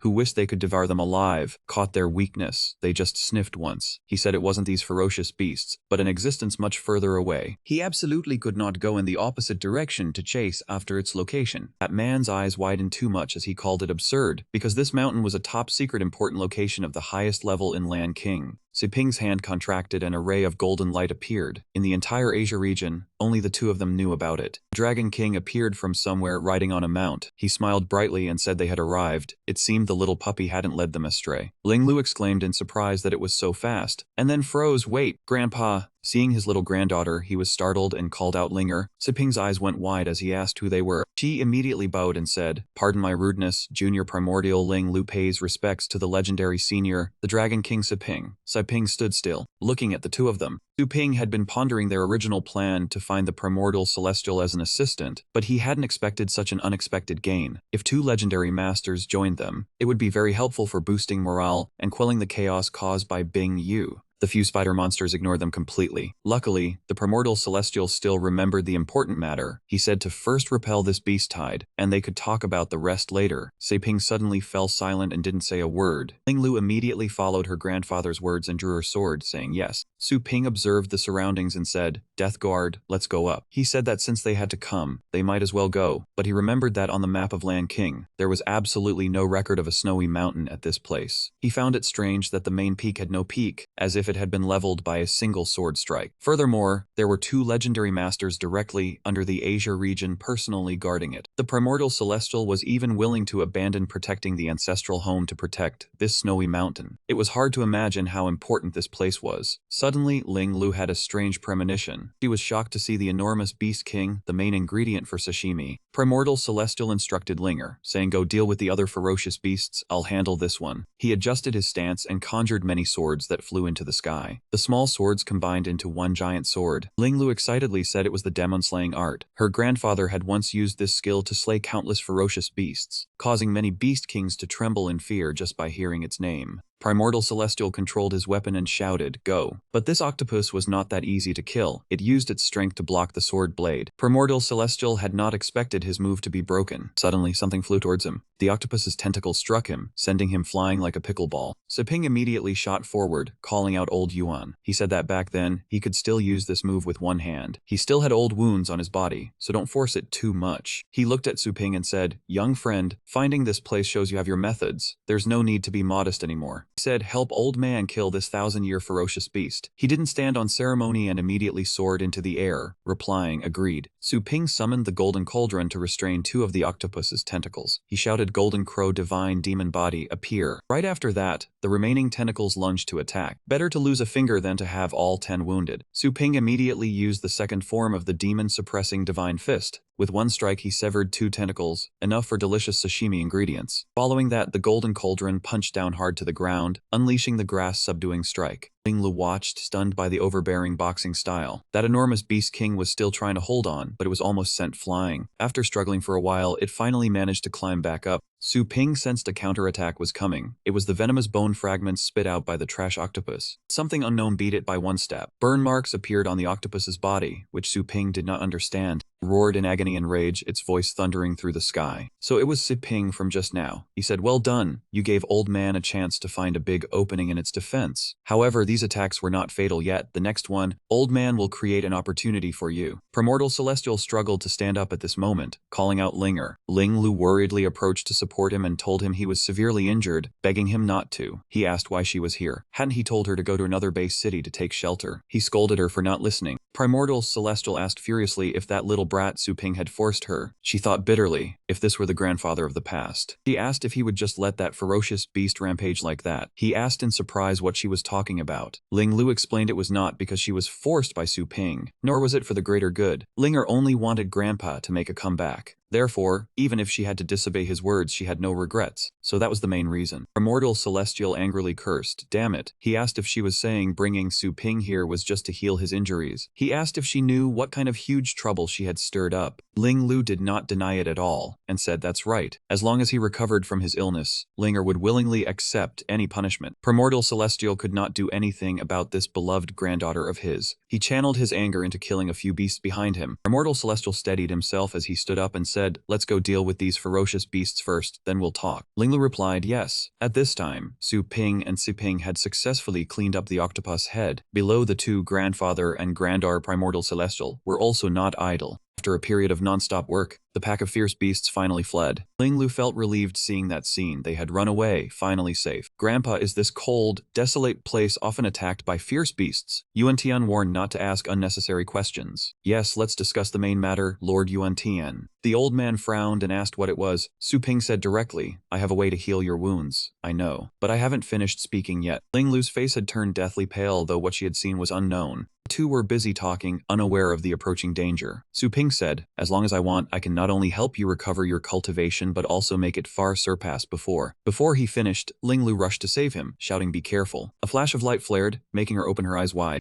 An extremely loud explosion echoed from the snowy mountain peak, turning to Ru Yan's side, now at night Battle Base City. Saitu and Meng Fu landed, cursing furiously. Damn it, damn it. Meng Fu recalled the scene just now, asking what on earth was that. One move destroyed 3 substitute secret treasures to block the lethal damage that nearly killed me. Did that escape route still hide such a trump card? He turned and said to the person beside him, "Hey Saitu, is this the weak, powerless escape route you talked about? Captured in one blow." Saitu interrupted him. Meng Fu, stop complaining. The 2 landed softly. Saitu said suspiciously, intelligence showed that girl was still imprisoned in Dragon River City after being kidnapped. kidnapped, and never left. Meng Fu did not believe it kidnapped. Her strength is 100 times greater than before. You call that a kidnapping? At the same time, the building was cut in half, and the two were separated. Both flew in the air looking down below. C2 sighed that the sword energy was too sharp. Meng Fu continued, our main force suffered heavy losses. Even decades later can't stir up trouble. In the distance, two figures gradually appeared. Ru Yan and Skeleton suddenly showed up. Now the escape routes world is ours. Why bother with such harsh threats? The two clan leaders earlier said they wanted to wipe out all my escape route. Remember? As she spoke, she swung her sword at them. Meng Fu quickly raised his hand to block, dodging the sword. Right after, a miserable scream rang out. The sword severed his arm. Meng Fu fell to the ground, cursing in pain. The sword flew back to Ruyan's hand. She said coldly, this sword is for my sister. Next are the other clan members. Meng Fu glared defiantly, climbed up and begged Saitu for help. Brother Saitu, save me. We had an agreement. He held his severed arm and ran toward Saitu. One family in trouble, another must assist. At that moment, a sword stroke swept past his leg. Meng Fu fell hard, sprawling on the ground. Saitu pointed at him, said he would raise his family and declared that he had died heroically. Meng Fu raised his head, roared in fury. You old thief, Saitu.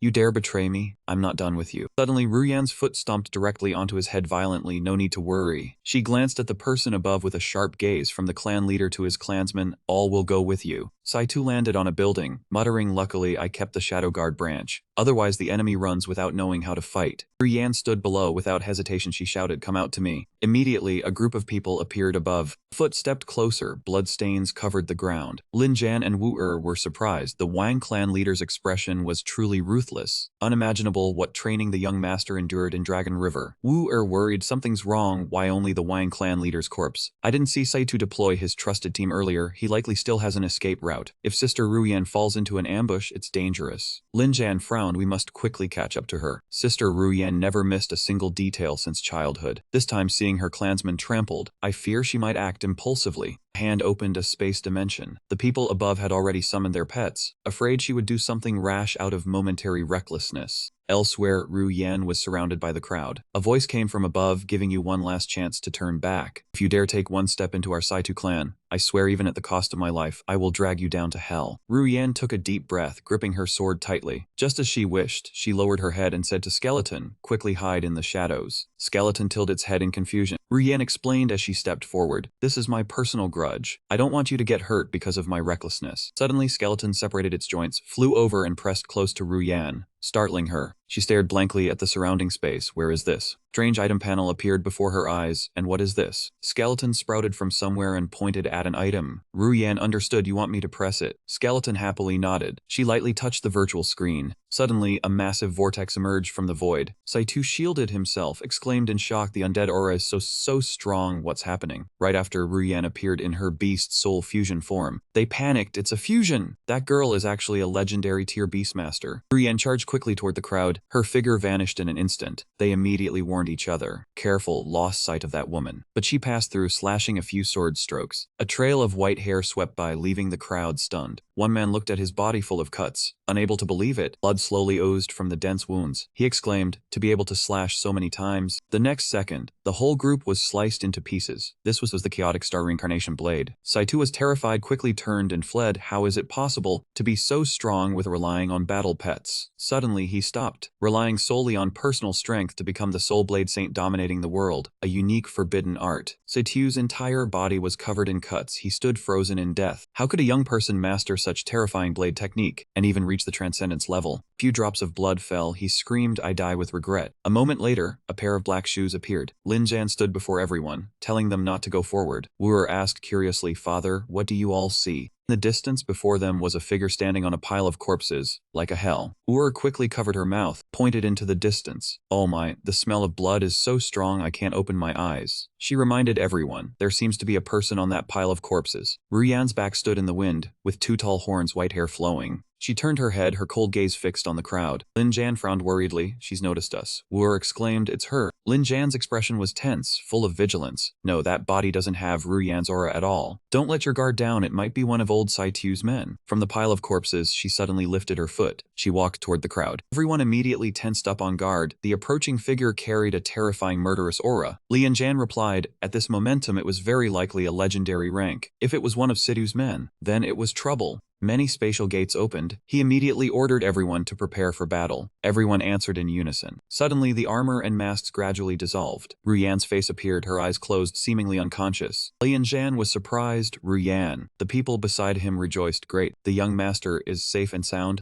The man with his back turned told them to recall all the battle pets. That is our young master. The group of Sidu experts had all been dealt with by the young master. Ruyan woke up. Lianzhan looked at her seriously, saying that her chasing after 2 clan leaders alone was too reckless. She showed remorse. He laughed and joked that she did very well. Everyone praised the beast fusion skill, proving her strength had reached the legendary rank, a great event the clan had not seen in 100 years. He did not notice a skull slowly sinking into the ground behind Ruyan's shadow. The clan members cheered, treating her as their pillar in this chaotic era. Ruyan was flustered, wanting to stop them, saying things were not as they thought. Ruyan cried inwardly, "Skeleton, stop messing with me, come out now." Skeleton's hand waved goodbye and then vanished. She worried if he could handle it. Watching everyone's endless praise, she suddenly understood. Skeleton did not want to break this atmosphere. Everyone was so happy they cried. Ruyan looked at the sword, knowing clearly this was Su Ping's arrangement. Without Skeleton and the divine sword, she could not have changed anything. Her current strength was also trained by Su Ping. She did not believe she could meet his expectations. Yunur rushed over and hugged her tightly, happily saying she was glad her sister was safe. She sadly confessed, when she saw her sister coming alone, she was really worried. Ruyan quickly comforted her, apologizing for making her worry. Yunur closed her eyes, relaxing her mood, her voice soft but making Ruyan stunned. "Do not leave me again, sister." Ruyan recalled playing nights with her when they were children. Yunur's voice rang out again, begging her to stay like before. Ruyan bent down and hugged her tightly. "Yes, I agree to stay with you." Yunur asked again, "Really?" Ruyan looked at her seriously, but there were still many important matters to handle before that. After they were handled, she would come find her. Yunur was dazed. She then said she would explain clearly later. The urgent matter now was to go to Sidhu's treasure vault and clean it out. They stood before Sidhu's treasure vault. Door opened, revealing a large room filled with dazzling golden light. Everyone entered. Yunur marveled at the rare treasures accumulated over 100 years. Lianzhan ordered them to take everything, leaving nothing behind. He looked in surprise at a small potted plant on a shelf, realizing the long-lost spirit concealment tree was here. Suddenly, someone reported discovering a secret door. Ruyan exclaimed in doubt, "A hidden chamber." Lianzhan ordered it opened. That person obeyed and pushed the door. When the door opened, Ruyan was startled in shock. Inside the secret room appeared many bound men, their bodies covered in wounds. No one knew who they were. He looked around and then entered. Ruyan guessed this was probably the Sidhu clan's prison. Torture instruments hung in rows, blood flowed all over the floor. She paused. Who would design a prison inside a treasure vault? Above, countless severed body parts hung suspended. Looking at the grim scene, Ruyan frowned. Moreover, this place truly was a prison. At the same time there was a noise, but she calmly spoke, truly too excessive. Suddenly, a crippled, blind old man shouted loudly, "Who is there?" "Sidhu, you old thief, I will not forgive you even as a ghost." Yunur exclaimed in horror, his hands, feet, and eyes were all ruined, such cruel methods. Lianzhan was also shocked, recognizing him as the Grand Elder of the Juge clan. Ruyan suddenly swung her sword, cutting off the lock. As she unlocked it, she said, "Even the Juge clan, one of the 4 great clans, has fallen to this state. Let us get out first and then talk." The elder could not see, only inquired if this voice belonged to Lianzhan and Ruyan of the Tang clan. Another person behind him rejoiced, "Rescue has come, finally." Ruyan quickly helped the old man up, confirming their identities. The elder laughed, truly unexpected to be saved by the Tang clan. Lianzhan crossed his arms and said without Ruyan, they would have had difficulty escaping. Yunur asked permission to treat his wounds. Ruyan suddenly asked the reason for their meticulous imprisonment. The elder answered honestly, because they still had value. The old man mentioned an ancient power. Their ancestor had deep knowledge of contract beasts. 100 years ago, they created a secret art that was the foundation for the Juge clans standing among the 4 great clans, the spirit contract soul beast. Lianzhan thought to himself, the spirit contract soul beast uses the blood mist of a battle pet master as a medium. Different from ordinary star pets, as long as the battle pet master exists, the soul beast is immortal and indestructible. Yunur frowned. Sidhu planned to imprison them and use this trait to refine them forever. The elder did not deny it. If they had not been ambushed by the legendary rank demon key devouring soul bell, they would not have feared Sidhu. Ruyan frowned as she listened to the old man continue. Their clan leader believed Sidhu's demonic words and cooperated in exchange for the young master's survival. The elder said with agony that those beasts daily humiliated the young master before them, forcing the captured battle pet masters to submit. The old man lost his composure. The clan leader and the young master had chosen to die to prove themselves, not allowing them to repeat the same mistake. The people behind also rose up, only wishing for the day they could make Sidhu pay blood debt. At the same time, a series of pet beasts appeared, roaring, their sounds binding their hands. Yunur tried to dissuade them, saying they were severely injured and should not overexert their energy. They did not listen, swearing to make Sidhu's blood spill 3 feet. The sound of a sword thrust into the ground rang out sharply. Ru Yan's emerald sword emitted an energy that they could all sense. She looked at the sword and declared that over 1,200 mouths of the Sidhu clan had died under this blade. Upon hearing this, the elders were momentarily speechless. Ru Yan said if they doubted her, they could go outside and see. Their wounds would be treated by the high-level healing masters of her clan, and they would recover within a month. Any other difficulties, the Tang clan would resolve. As soon as she finished speaking, they immediately bowed their heads in thanks, vowing to remember this great kindness. In the future, if she commanded anything, they would not refuse even to go through fire and water. Yunur sighed inwardly. In just a moment she had stabilized the leaderless Chuj clan. Lianzhan thought, after destroying the Sidhu and Wine clans, with the addition of the high-level battle pet masters of the Chuj clan, the Tang clan already had the quality to become a top-tier great clan of the Asia region. While Ru Yan was arranging treatment, he did not stop praising the achievements that generations of clan leaders had not attained. Seeing the unity firsthand, Lianzhan lamented that Ru Yan alone had accomplished it. At this moment Ru Yan was deep in thought, looking at the troops, when suddenly there was a call. She quickly turned to look at him with a questioning expression. "Uncle, do you have any instructions?" Lianzhan smiled and said not to be so cautious. "On our own turf, feel free." She clasped her hands in understanding. He asked her if she knew why the Tang clan wanted to train 2 young masters, herself and Ru Yu. Ru Yan replied, the clan hoped they would be ruthless externally and tolerant internally, to rule the Asia region. Lianzhan looked into the distance and nodded, but the ambition for the Asia region now seemed too small. Ru Yan had not even taken office. Yet on her first trip home she had achieved this. Suddenly, he looked at her and said slowly, it was time to hand over the position of clan leader. In this chaotic era, other competing forces were either heavily damaged or annihilated. Ru Yan gripped the emerald sword tightly. Lianzhan's voice continued to echo, telling her to lead the clan to dominate 3 other regions on Blue Star. Ru Yan immediately asked if the position was transferred, then all the Tang troops would be under her command. Correct. Seeing her strong reaction, Lianzhan paused slightly, of course. He asked what her next plan was. Ru Yan caressed the sword, her voice cold. Gather all military forces, destroy the remaining rebel forces, and pacify the chaos in Bingyu. Lianzhan was stunned before he could speak. Ru Yan corrected him, call me clan leader. He paused, swallowed, and quickly said, clan leader, the rare opportunity for expansion. Why waste it on such futile matters? Ru Yan did not speak immediately, only looked towards a destination she wanted to reach, because that was what that person hoped for. She was willing to do everything as long as it was that person's wish. She would unconditionally carry it out. She wanted to become that person's blade. At this moment, Su Ping was engaged in a fierce battle in a frozen place. He turned and said to Ling Lu, Miss, you risked yourself to save me again. I am truly grateful. She denied it. Humph, I only worried that if you died, no one would treat my grandfather's wounds. Su Ping observed for a moment and then cautiously spoke, you little brat, Shan is already prepared.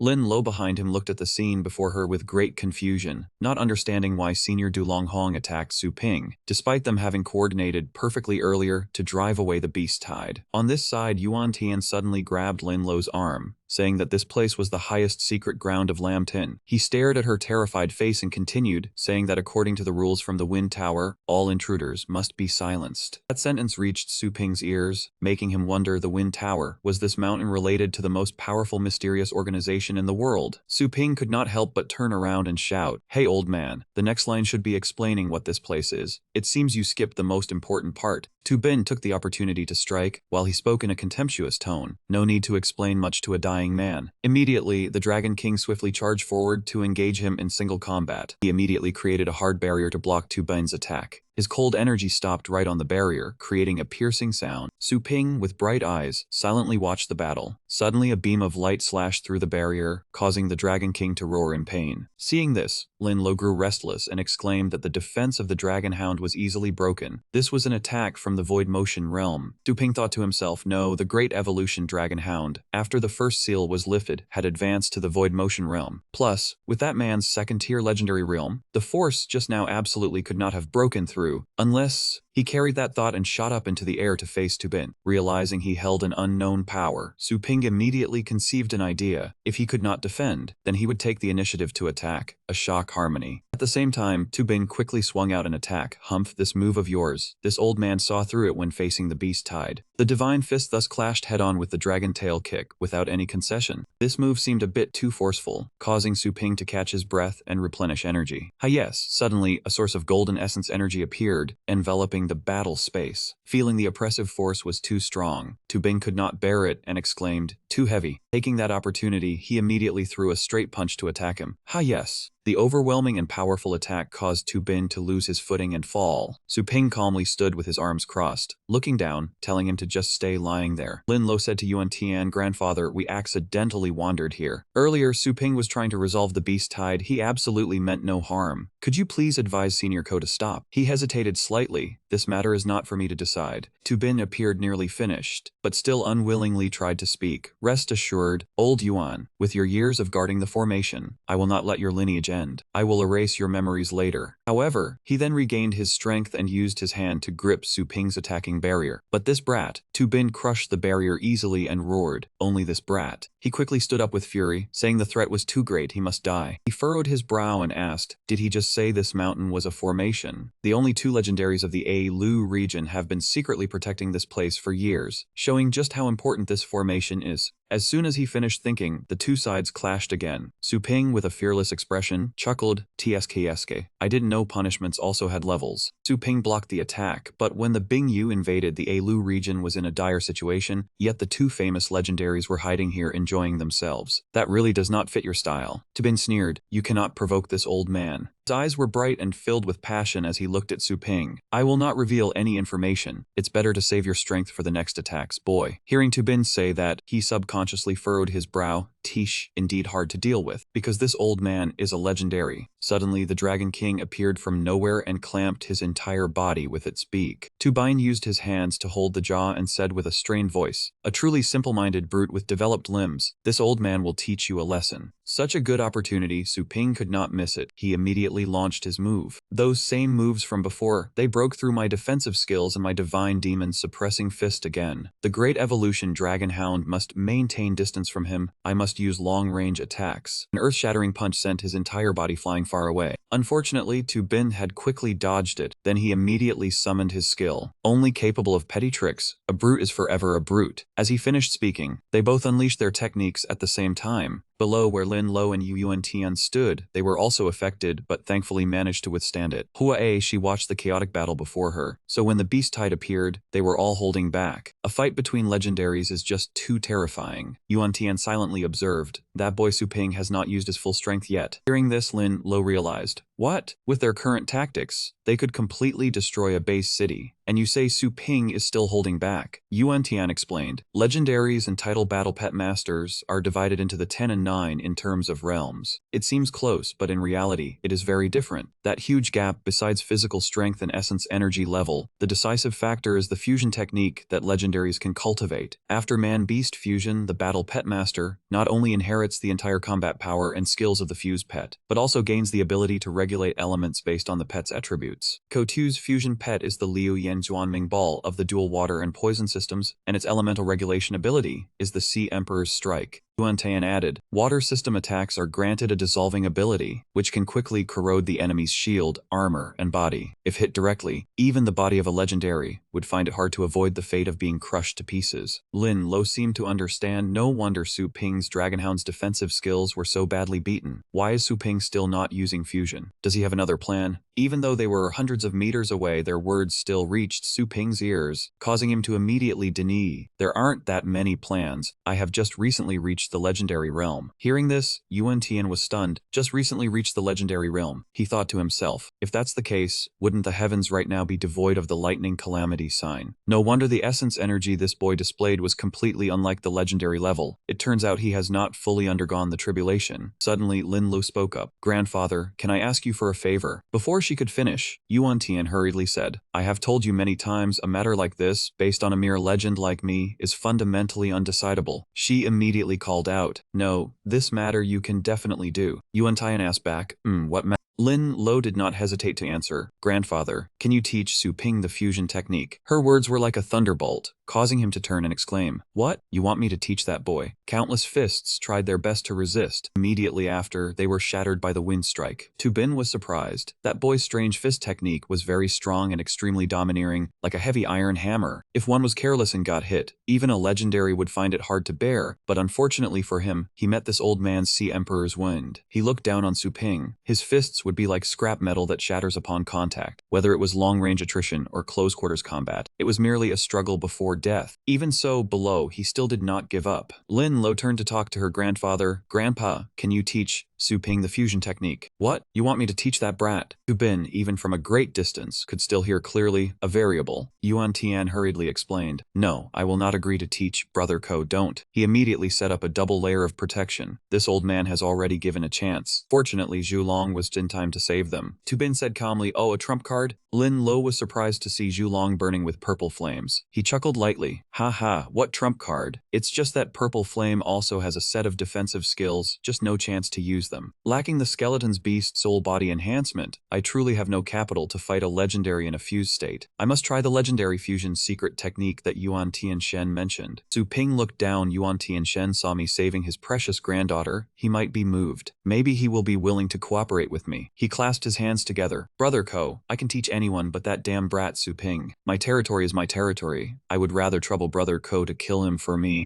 "Haha, no cooperation then. I'll need to find a chance to retreat first." Lin Lo still did not stop persuading. "Grandpa, if Su Ping is killed by Senior Ko, your injuries." Yuan Tian immediately waved it off. "Still don't understand? Without Su Ping, I will only need a few years to cultivate back to the legendary realm," he explained. "But if I keep him, even though I will instantly return to my peak, I will be forever subdued under Su Ping with no hope for myself. Not taking advantage of this muddy water right now is already remembering the favor he did by saving you," she asked. "Then what about Bing Yu?" Lin Lo did not give up. "I heard that the four kings, good and evil, the garden master, the seven sins, Bing Yu may run out of the abyss. Right now, just one Bing Yu can reduce half the base city of the Ailu region to ashes. In a few years, I'm afraid." Yuan Tian dismissed it. "Nothing to fear as long as the wind tower hasn't made a move. It proves the matter hasn't reached an irreversible point. But don't mention this anymore. Keeping oneself clear-sighted is the right path." Suddenly, Su Ping's voice sounded. "Reasoning won't work. By the time he cultivates back to legendary, he would long be a spirit under the beast's fangs." She realized this was essence energy transmission. Even though Su Ping was very busy, he still tried to guide Lin Lo. To convince him, "You need to change your way of thinking. Wait a moment and do as I say." Bin pursued closely. "Want to keep fighting? Where did that fierce attitude from before go? Why are you just running away like a coward?" He pressed on the watch face in front of him. "The attack coordinates have been sent." The spaceship outside the space had received the signal and was preparing to fire. Its destructive power and size were immense, targeting Tu Bin's location. He nimbly dodged. Humph, a celestial weapon? Not bad power, but only brainless savage beasts get hit by this kind of attack. Mere toys. But immediately after, Tu Bin was caught by a giant hand. Jin Dian had used both hands to restrain him. Tu Bin did not show even a hint of fear. This thing cannot trap this old man. The scene now was extremely chaotic, hard to describe. Master Lin Lo was reckless. Yuan Tian hurriedly called, "Lin Hai, what are you doing? Come back." Shu Long used his body to block him, raising her sword to stop the assault. Su Ping complained, "What is all that noise and chaos down there?" Su Ping replied, "That is not chaos. Yuan Linglu has a technique to absorb fire attacks to strengthen power." The heat from the gun barrel continued to erupt. Linglu used her ability to absorb all the attacks. After that, she swung her sword in a single strike. The slash shot straight towards Si Ping. He immediately raised his hand to block, and seeing this, Ling Lu poured her strength into the strike. The slash penetrated Si Ping's skin. Seeing this from outside, Su Ping let out a soft laugh. Yuan Tian witnessed the scene in horror, but Si Ping remained unharmed after the attack. Yuan Tian moved towards Ling Lu to scold her. They were all being suppressed under Si Ping's rage. Si Ping growled, saying he would kill everyone. Ling Lu panicked and turned to Yuan Tian. The legendary figure's appearance had changed. He had entrusted his consciousness to his battle pet, so a beast form appeared, and at that moment his combat power skyrocketed, and he could not distinguish friend from foe. Gu Si Ping really intended to kill us all. Su Ping looked at him cheerfully. "Old legend, our only option left is to join forces. You little brat, no wonder Ling Er defied me for the first time. She was corrupted by you." "Is that so? I think it's just a late rebellious phase." Suddenly Zhu Long rushed over over, leaving the grandfather and granddaughter confused about what was happening. Around them, golden angelic figures rose from the ground. Zhulong activated the 9th grade divine transformation, using an unfinished divine barrier to protect everyone. Su Ping raised his hand, commanding the celestial dragonhound to fully strengthen the barrier. He reminded them, there was no time to hesitate. My battle pet trying to hold him off would probably only last a few minutes. Either teach me the fusion secret technique, or get beaten into a pool of blood by him. Chu's Yuan Tian was trembling with anger. This infuriates me. But he had no other choice. I will settle the score with you later. Yuan Tian took out a chip. It was a learning device recording the legendary fusion secret art. He pressed it to his forehead. Within half a second, the bioelectric machine transmitted the entire content into his mind. Su Ping was surprised. That advanced? I was just thinking of ways to buy more time. What, you thought I would teach you move by move? But before he could finish, Su Ping flashed past. Su Ping and Ling Lu could not believe it. His speed was terrifying. Yuan Tian's arm and the chip fell to the ground. At some unknown point, Su Ping had broken through the protective barrier and taken Yuan Tian's arm. The sturdy barrier immediately collapsed. Suddenly, Yuan Tian's wound became problematic. To save his life, he did not hesitate to chop down in a single strike. Blood splattered. Su Ping did not expect the corrosive ability after absorption to have evolved the transmission characteristic. He quickly rushed to his arm before it was corroded. Not good. Yuan Tian's severed hand was still holding the learning device. If it gets wet, oh heavens, the tension is immense. At some unknown point, Ling Lu appeared with a decisive slash. She managed to protect the chip from corrosion. Ling Lu jumped up to catch it. Good. But the moment she landed, Su Ping appeared again. Got it. The learning device is fine. Her face turned pale when she saw him, followed by a massive bone mist. Despite the pain, Yuan Tian still remembered his granddaughter Ling Error. Su Ping thought he had taken down Ling Lu, but no one was in front of him. Su Ping had rescued Ling Lu in the nick of time. She threw the chip to him. Catch it, yeah. Su Ping continued his frenzied charge. As he pressed the chip to his forehead, thousands of data points appeared. So that is how it is. It was just barely a duel. Now Su Ping used one hand to hold him back. He gently opened his eyes. Fuse. Ling Lu rejoiced he made it in time. Yuan Tian on the ground cursed. You idiot. How dare you use your hand to make direct contact with him. Su Ping possesses the Sea Emperor's wind. His move looks like my house's sprinkler die. Su Ping was already at a new stance. Is that all your attacks have to offer? Su Ping could not believe he was unaffected at all. What? Su Ping had successfully completed the fusion amidst the raging vortex. Su Ping reached out trying to push him away. He exerted all his strength, growling. Seeing his calm expression, Su Ping grew irritated. This is not over. Ling Lu struggled. Let me go. You do not have a free hand to take his next move. Su Ping reassured her. Do not worry. Open your eyes and look.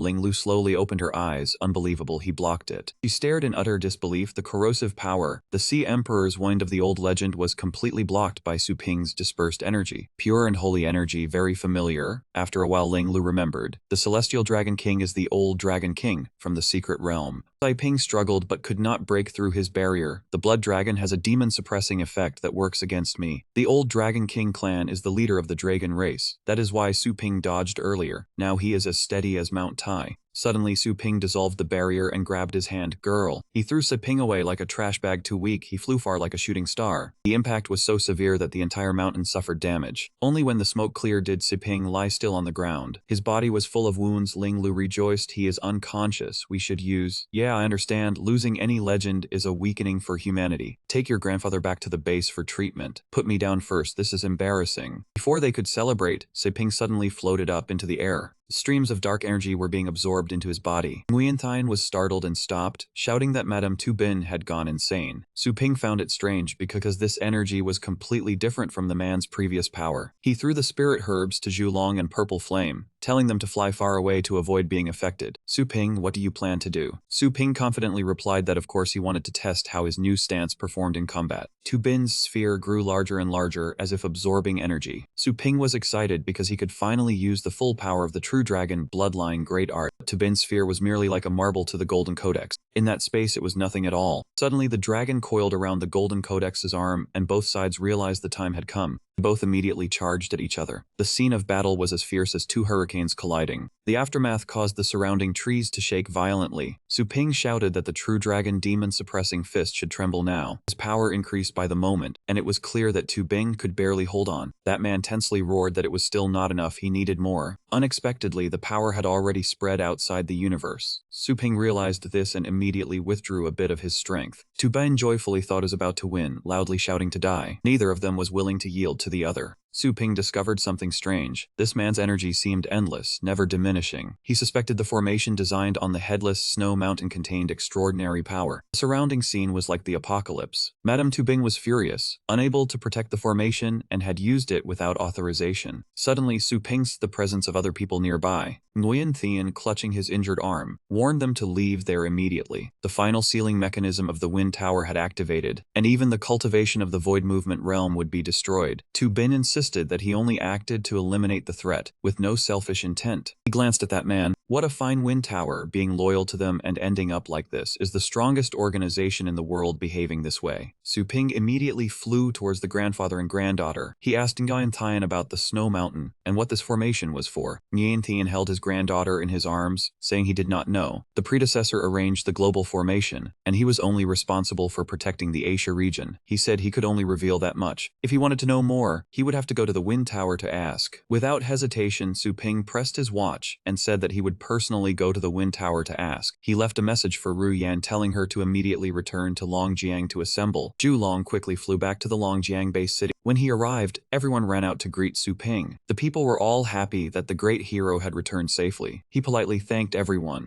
Lin Lo turned to Nguyen Thien and said, "See, there are many people who support Su Ping." Nguyen Thien replied that they were just a rabble. He said he had been set up by him 3 times, and the 3rd time even his own granddaughter considered an outsider more than family. Lin Lo laughed apologetically, saying she just wanted him to return to his peak soon. Nguyen Thien asked her in return, "That is a sweet dream, but how do you know that Brat will definitely keep his promise?" Du Huang approached them, apologizing for the intrusion. He asked Nguyen Thien if he was the former legendary senior. Nguyen Thien recognized him, asking if he was the furious god of the Longjiang Tan family. Du Huang lowered his head and said that the senior misunderstood. He was just managing the shop and doing odd jobs for Su Ping. Nguyen Thien was surprised and asked again, doing odd jobs. Once a furious god whose single roar killed 3 9th-grade ferocious beasts and repelled many beast tides. Yet he was willing to do odd jobs for a brat whose mouth still smelled of milk. Du Huang looked at Nguyen Thien resolutely, hoping he would correct his words. He affirmed that Su Ping not only elevated the combat power of all beast tamers in the city, but also subdued the arrogant Starry Sky. Du Huang recounted that Su Ping single-handedly fought off the disaster, then went out of the city to search for survivors. He was determined that only by resolving the disaster could this calamity be quelled. Lin Lo was delighted. Finally, she had not trusted the wrong person this time. Suddenly hand-grabbed Nguyen Thien's clothes, pulling the grandfather and granddaughter inside. Anna pulled her grandfather into the room, and Lin Lo shouted asking what she was pulling him for. Anna decisively tore open Nguyen Thien's clothes, saying did he not want to treat this aunt's wounds? If she wanted to treat him here, that was fine too. Lin Lo shyly covered her eyes, saying her sister should still close the door. Su Ping closed the door, reassuring her to trust Anna. He asked if she had brought any money, and if she wanted to try the training service for her pet's power to skyrocket. Lin Lo agreed but found it strange because strange sounds were coming from the room. Su Ping called out loudly for Little Teng and Ru Yan. Du Huang reported that Ru Yan had not returned yet, telling him to hand the pets to him. Lin Lo thanked him and handed over her 3 pets. After learning Ru Yan had not returned, Su Ping thought, this headless snow mountain contained energy beyond expectations, and it was just one formation node of the global grand formation. He dared not imagine how exaggerated it would be after the entire formation activated. With this power, let alone the other shore, even the 4 kings would have difficulty surviving. But considering the situation, the wind tower seemed unwilling to use this power, so he definitely had to act. He needed to clarify what they planned to use that power for. He heard the wind tower was an organization of the legendary level. He had to wait for Skeleton to return before having the confidence to set off. Du Huang saw his tired expression and advised him to go rest. But Su Ping did not allow himself to rest, believing that with Skeleton's help, Ru Yan would soon resolve her family matters. If they encountered trouble, he would have to go find them. Du Huang said that Ru Yan did not have a flying pet. Even traveling day and night, she would not be faster than him flying back. Du Huang recounted the things Ru Yan had arranged before leaving. These were the people she had assigned tasks to. Each employee had been diligently taught by her during the time you all were away. They had served the customers very well without any mistakes. Su Ping was silent. Du Huang was truly worried about his health, saying that Ru Yan must have made thorough preparations for this trip. Please trust her judgment. Su Ping sighed, saying if Little Teng returned to report to him immediately. The system displayed a check, seeing that the host required rest. It reminded him that after the shop leveled up to the next tier, it would unlock the function for pet tamers to enter the boarding space for training. The shadow clone could also record the behavior of harvesting low-grade pet food. He agreed, saying it was truly like being sleepy and finding a pillow. He requested an immediate upgrade. The system reported that the current shop was level 4, requiring 1 billion energy to upgrade to level 5. Su Ping silently stared at the many zeros. He really never expected that reaching level 5 would require 100 billion spirit coins. This astronomical amount of money did not fall from the sky. He recalled that before transmigrating, the annual revenue of the world's richest person was only about $50 billion. The system asked if he wanted to upgrade. Su Ping immediately called Ling Yu. She answered and asked what her brother wanted, as she was in a meeting. He suspiciously asked if his sister had robbed a bank. Since when was our shop's income this high? Ling Yu sighed, saying he was truly a noble person with a bad memory. After the disaster incident, everyone realized the benefits of training at the shop. So many branches had been opened in various base cities. It turned out that reclaimers spent money every day on training their pets, then went out to reclaim and earn more. With money, they came back to train stronger battle pets. Both sides benefited. Su Ping was delighted to have the Shadow Clones management delegation function, which was almost a no-capital, all-profit business. He praised, saying that it would be even better if that Bing Yu destroyed more base cities. Ling Yu said that more people would be able to enjoy the training, and the shop's income could increase several times. Su Ping had a headache, saying that Ru Yan and Patriarch Zhou going out to find survivors was the correct judgment. Unfortunately, he did not have a clone technique yet. He reassured Ling Yu, promising that after dealing with the Wind Tower, he would bring a few people back to boost her performance. She asked if there was anything else. She reported that the premium pet food was effective, but in short supply, hoping he could get more. Su Ping agreed, saying that after the shop reached level 5, he would fill the pet food gap. Even if it was just low grade, it would still be useful. He said no problem and requested the system to confirm the upgrade, using the remaining energy on the boarding space. Su Ping stepped into the high-grade boarding space, feeling as if he was a pet for the first time, immediately after he stepped into a different space. This place had pleasant rivers and scenery, quite relaxing. Su Ping checked and discovered that the space had its own universe. Unexpectedly, the boarding space looked completely different from the outside than from the inside. Beneath the water surface, a nameless black thing clung to his hand. Su Ping realized this water was not ordinary, containing a strange energy. It not only erased fatigue and replenished energy, but also benefited body training and increased enlightenment. He opened 2 spatial rifts. They were truly fine items, from the Flame Pearl Dragon Beast and the representative Sky Dragon Hound. But after a long, hard day of work, both were exhausted.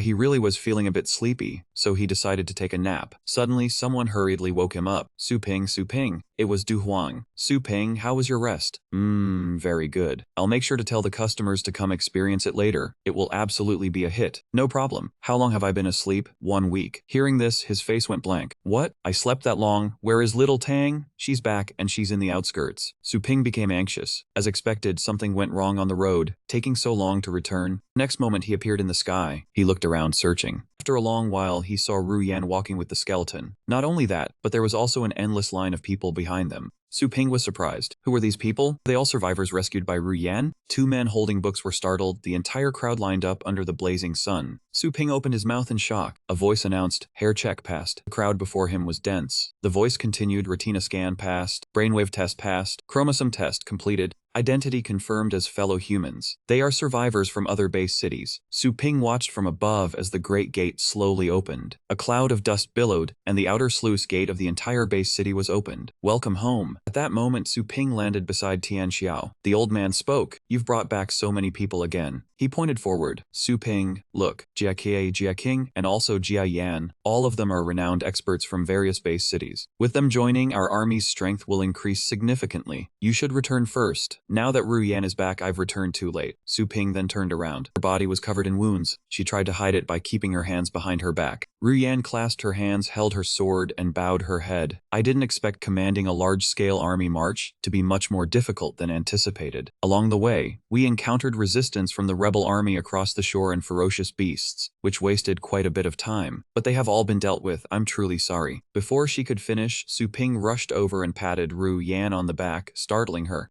He praised, since when did my little Tang become so capable? Well done. Ru Yan immediately resisted and pushed him away. What are you doing? You scared me. Su Ping continued, I'm serious. Thank you. You've worked hard. Ru Yan's head was practically smoking from embarrassment. Seeing this, he didn't understand what was happening. What's wrong? She turned her face away to avoid him. No, nothing. Returning the sword to you. Glancing at the skeleton beside her, she remembered. Oh, right. Something was wrong with the skeleton earlier. Ruyan spoke as she brought the skeleton forward. Look, do you see a problem? He wondered what's wrong. She replied, after this great battle, the skeleton suddenly seemed to lose its soul. It didn't move at all and took a while to return to normal. Su Ping carefully read the information on the system panel. Skeleton King Demon System Attribute, Peak Rank 9 Combat Power 20, Lower High Quality, Carried Treasures None, Mastered Skills Beast Soul Blessed Body, Chaotic Reincarnation / Undead Flash, Dragon Chop Puppetry, Undead Domination Corpse Roar, and Bloodline Ability Sinful Immortality. Su Ping noticed something unusual and thought the undead spirit fruit was lost. He was momentarily stunned because it was a rare precious treasure that could help the skeleton block a fatal blow. Could it be that the skeleton had died once while dealing with the traders alongside Ruyan and had already used it? Su Ping felt frustrated and walked away. As this undead spirit fruit was originally snatched from Ruyan, he reached out to touch the system panel, telling himself that no matter how precious it was, using it on her was simply returning it to its owner. It was good that she returned safely. He was puzzled by the bloodline ability Sinful Immortality. The system panel displayed an explanation. This was the ability to regenerate the limbs of demon system pets, allowing it to revive as long as its inner core was not destroyed. In particular, the Skeleton King race had Sinful Immortality, which allowed it to return from the netherworld an infinite number of times, unless its lifespan was exhausted. Su Ping was astonished for a moment before returning to delight. According to Ruyan, the skeleton should not have moved, but in reality the Skeleton King bloodline was absorbing corpse ki to refine the undead spirit fruit, thereby awakening the Sinful Immortality talent. From Ruyan's perspective, she frowned in worry. Why was Su Ping acting so strange? Could he really have a problem and be angry? He handed the sword back to Ruyan, cleared his throat and said, "The skeleton is fine, let's go back. As for this sword, if it feels good in your hand, then keep it." Ruyan asked in surprise, "Ah, you're giving it to me? But you said before that this was an ancient secret treasure of the true Dragon King of the Grand Performance." Su Ping flew off, turned his head and said, "That's correct, but I never said that person only gave me one. Keep it safely." Immediately after, he vanished in a flash. Ruyan called out from below, "Hey, where are you going?" He instructed, "Wait for me at the shop. I have something else I want to give you later." By now, Ruyan had returned to the shop and was waiting listlessly. She looked at the time on her watch, wondering why the shop had become more crowded. What was Su Ping doing, being so mysterious? Suddenly, a man appeared and called out to her chieftain. Ruyan quickly turned around. Leading the group behind him, Lin Jian respectfully reported, "The arrangements to send the wounded back have been made, and the subordinates have brought the battle pets that need training. May I ask to whom they should be handed over?" Ruyan spread her hands and said, "Hand them over to me. The identity information also goes to me for registration." Lin Jian was surprised. He quickly reminded her, "Ruyan, you are the chieftain of the Outlander faction, a future pinnacle expert. How can you do these tasks?" She replied seriously, "Outside I am the chieftain, but inside this shop, I am Su Ping's employee. Is there a problem?" The people behind murmured in an uproar. Lin Jian said in a low voice, "Everyone here has gone through life and death battles for you without complaint, because they look up to you. Please do not shatter their dreams." Suddenly, a spatial rift appeared beside them. His voice rang out, "Sorry to keep you waiting." Ruyan was startled. Su Ping appeared quickly, saying that he had just chosen an action mode to gather rations for his shadow clone and checked the skeleton's new abilities, which took some time. Lin Jian was puzzled that there was no warning of a void break, wondering if he was the famous Su Ping. And what did he mean by gathering? Paying no heed, Su Ping threw something to Ruyan. "This is shop business, no need to pay attention. In short, every training session produces low-level pet food for sale. Take it, little Yuan." She looked at the object that had been thrown to her, wondering, "This is..." At that moment, the items in Ruyan's hands immediately lit up. A series of battle pet illusions appeared. The people present cried out in fear. This aura is definitely unmistakable. It was something that had made the entire Outlander faction, old and young, unforgettable for a generation. The group marveled at the powerful oppressive feeling of king beasts. Lin Jian stood frozen, realizing these were not ordinary king beasts. A series of king beasts appeared. The dragon swamp demon crocodile beast, a scorpion-shaped one, and the storm poison lizard king. The remaining one emitted a deadly aura. It was the bone devil stone toad beast. He opened his mouth in astonishment, knowing these were all ferocious creatures from legends. Once they engaged in battle, they would not rest for 10 days and 10 nights. until they bit through the enemy's throat or their own blood ran dry. Even wielding the illusion sea god hunt umbrella, he was not sure he could defeat them. At that moment, Su Ping swept his gaze over them. The three king beasts shuddered in fear. They immediately knelt down before Su Ping. Ruyan was shocked. In the distance, the Outlander faction people whispered, "The king beasts that were so domineering just now have knelt down." The king beasts stared fixedly at Ruyan. They were seeking the chieftain's permission. Su Ping turned around and said, "I ran into them earlier while gathering pet food. I saw they had good qualities and caught them on a whim. You don't have a battle pet to use yet, do you? I'm giving them to you." Hearing this, she froze, staring at him with wide eyes. Those people also blurted out in shock, giving away king beasts. Although peak title experts could sign contracts with king beasts, it was almost impossible to catch them. King beasts were our unreachable dream. They were excited, but this person was giving away 3 at once. Was he the legendary owner of Roju shop? Just how deep was the backing of this shop? Lin Jan smiled wryly, blaming himself for almost missing a major event, and for being foolish enough to doubt Ru Yan's decision. He looked at her still open mouth and silently praised, "Truly far-sighted, my chieftain." The next day, Su Ping stepped onto the ground covered in white snow. Ru Yan's voice rang out, "You have to leave again?" He laughed, "Haha, what can I say?" Ru Yan continued, "Usually when you call for rations, it's just canned food. But today you gave me so many things. Is this trip dangerous?" Su Ping answered coldly, In his mind, he was thinking of a certain scene. It wasn't enough, he needed to be stronger. Indeed, the formation on the headless snow mountain contained extraordinary power. He said, "Wind Tower, I must go there once to get to the bottom of this." Su Ping took a step, instructing Ru Yan that he might also conveniently deal with a few people who had occupied others' property. "Take good care of the shop." She replied seriously, "I understand, Wind Tower." She looked at his retreating back. "Please be sure to return safely." Suddenly, Su Ping's knee touched a barrier in that place. He immediately stopped, wondering, is this the mountain seal barrier that Elder Bai mentioned? Instantly, a great amount of power radiated from his palm. Su Ping raised his eyes and waved his hand, demon suppression. Another voice rang out, "Who goes there? What business do you have?" Su Ping quickly replied, "I am Su Ping. I have important matters and wish to see your tower master." Before him was an old man leaning on an enormous gourd wine vessel. He was the legendary Sui Jian, the palace master of the Purple Branch Palace, with a mid-level sea suppression combat power. He then spoke, "Su Ping, never heard of him." He raised his wine cup, took a sip, then waved his hand. "Please return." "Never mind the tower master, lord. All the legends on the Wind Tower are busy with 1,000 tasks. We have no time to bother with an unknown junior." Hearing this, Su Ping's expression turned extremely unpleasant. Suddenly, the water-like barrier shattered.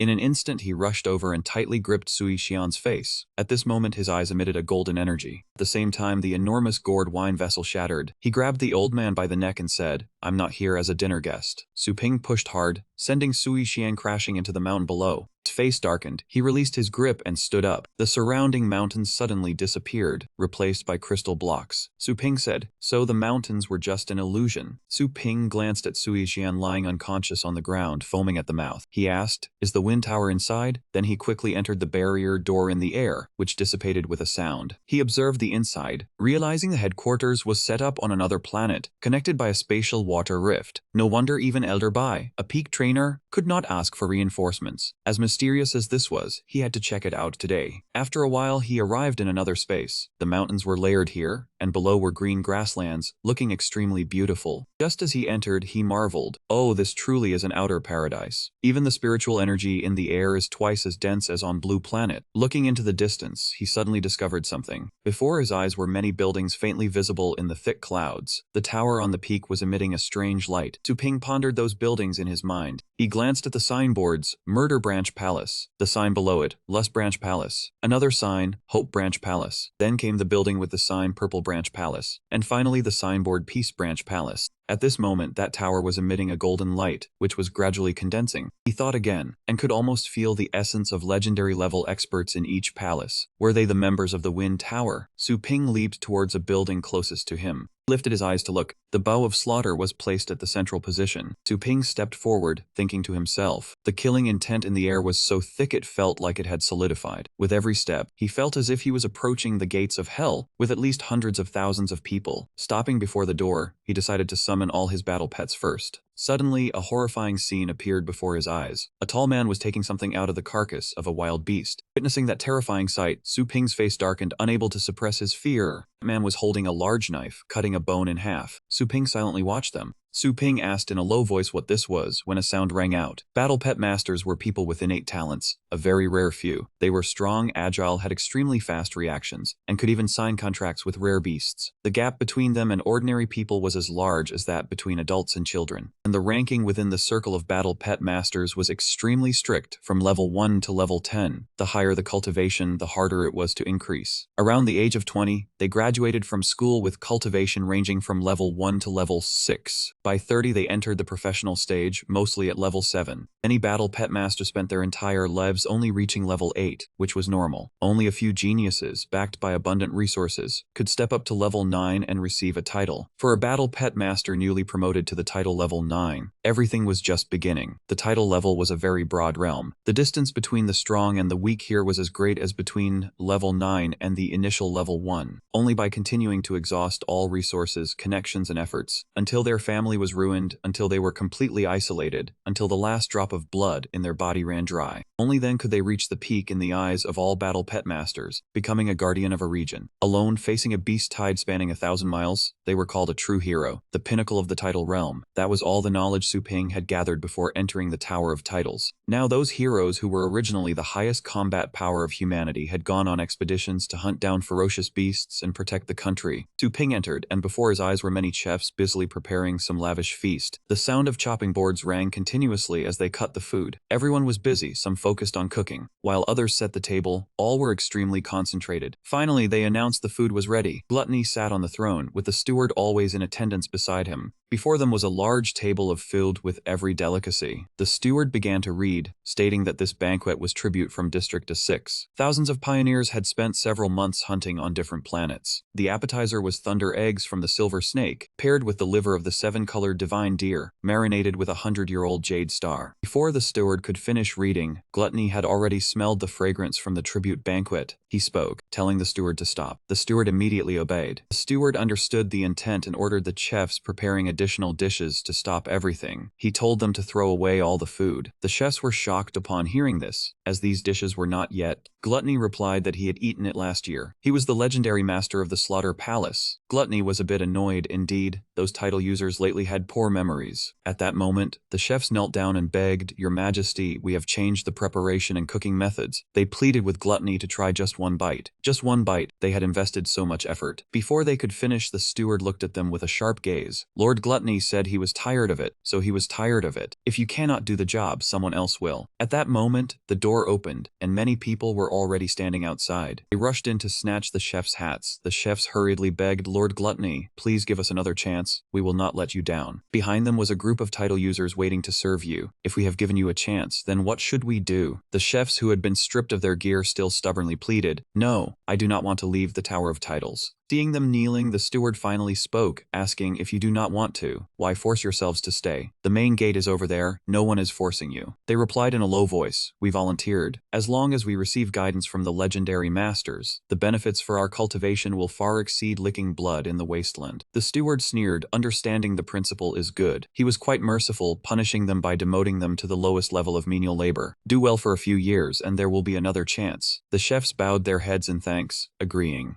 The steward gave them a deadline. The next banquet must be prepared within half an hour. The ingredients were still the best in the world. He reminded them, only those who satisfy gluttony will receive guidance. Those who do not want to work can leave. Many people want this. They answered in unison, yes. At this moment, Su Ping stood outside observing, his fists clenched tightly. The steward noticed him and asked, "The person at the door, are you new? Newcomers should report to the Human Resources Department. If your strength does not meet the standard, even a title user will not be hired." Suddenly, a large fist flew toward the steward. The steward took a deep breath. He clutched his chest, panting, realizing he was still alive. It turned out to be an illusion. The steward became even more suspicious. How could that be? Who was it after all? Su Ping charged forward, his voice echoing, daring to release killing intent in the Tower of Titles. He passed through the palaces one by one, the Palace of Lust, the Palace of Hope, the Palace of Peace. Su Ping landed below. A voice sounded, stopping him. "Halt." Su Ping recognized this voice. In the sky, killing intent suddenly converged violently. The voice continued, Miss Saiping is audacious, failing to protect the formation array, and even daring to use it without permission. Su Ping immediately guessed. This was the person who activated the killing intent mechanism at the Headless Snow Mountain. He had casually abandoned his subordinates. He was the vice master of the Tower of Titles, a strategic void movement realm upper rank. He questioned Su Ping, from where does this unknown junior come, causing trouble everywhere. Su Ping did not hesitate to declare, I will say it straight, your Tower of Titles is a pile of trash. This statement enraged the vice master. He widened his eyes, unable to believe his ears, and asked again, what did you say? One sentence from Su Ping shocked all the legends within the Tower of Titles. They quickly moved to the location of the vice master and Su Ping. They appeared at blinding speed. Looking up at the sky, they spoke in unison. The vice master has already summoned his pet beast. They were all pet beasts with extremely powerful and imposing appearances. The vice master did not hesitate, quickly chanting a transformation spell. A powerful wave of killing intent enveloped his entire body. Instantly his appearance changed, becoming a fusion between the pet beast and himself. He spoke, calling Su Ping a little devil. The vice master questioned him, who he really was, and why he intended to provoke their Tower of Titles. Su Ping calmly explained, this matter concerns the formation array. Tell him. Vice Master was surprised. Oh, truly audacious, you actually want to find someone. He tore open a spatial rift. He pulled out a greatsword with an extremely ferocious shape. Surrounding the greatsword were skulls, seemingly containing the souls of the dead. When he gripped the greatsword, the aura released was powerful, creating the image of a god behind him. I never expected you to walk right into the trap. The master of the Slaughter Palace, Gluttony, was extremely surprised. The 10,000 devouring void sword is indeed rare. The vice master has actually gotten serious. The master of the Palace of Hope shook his head and clicked his tongue, tsk. Unfortunately, the vice master's aura drowned out all sound, so they could not hear what was said. Who knows what unlucky spirit did what to be punished with the ultimate technique. Another person spoke. I think maybe he was forced out. The statement made the other two turn back in surprise.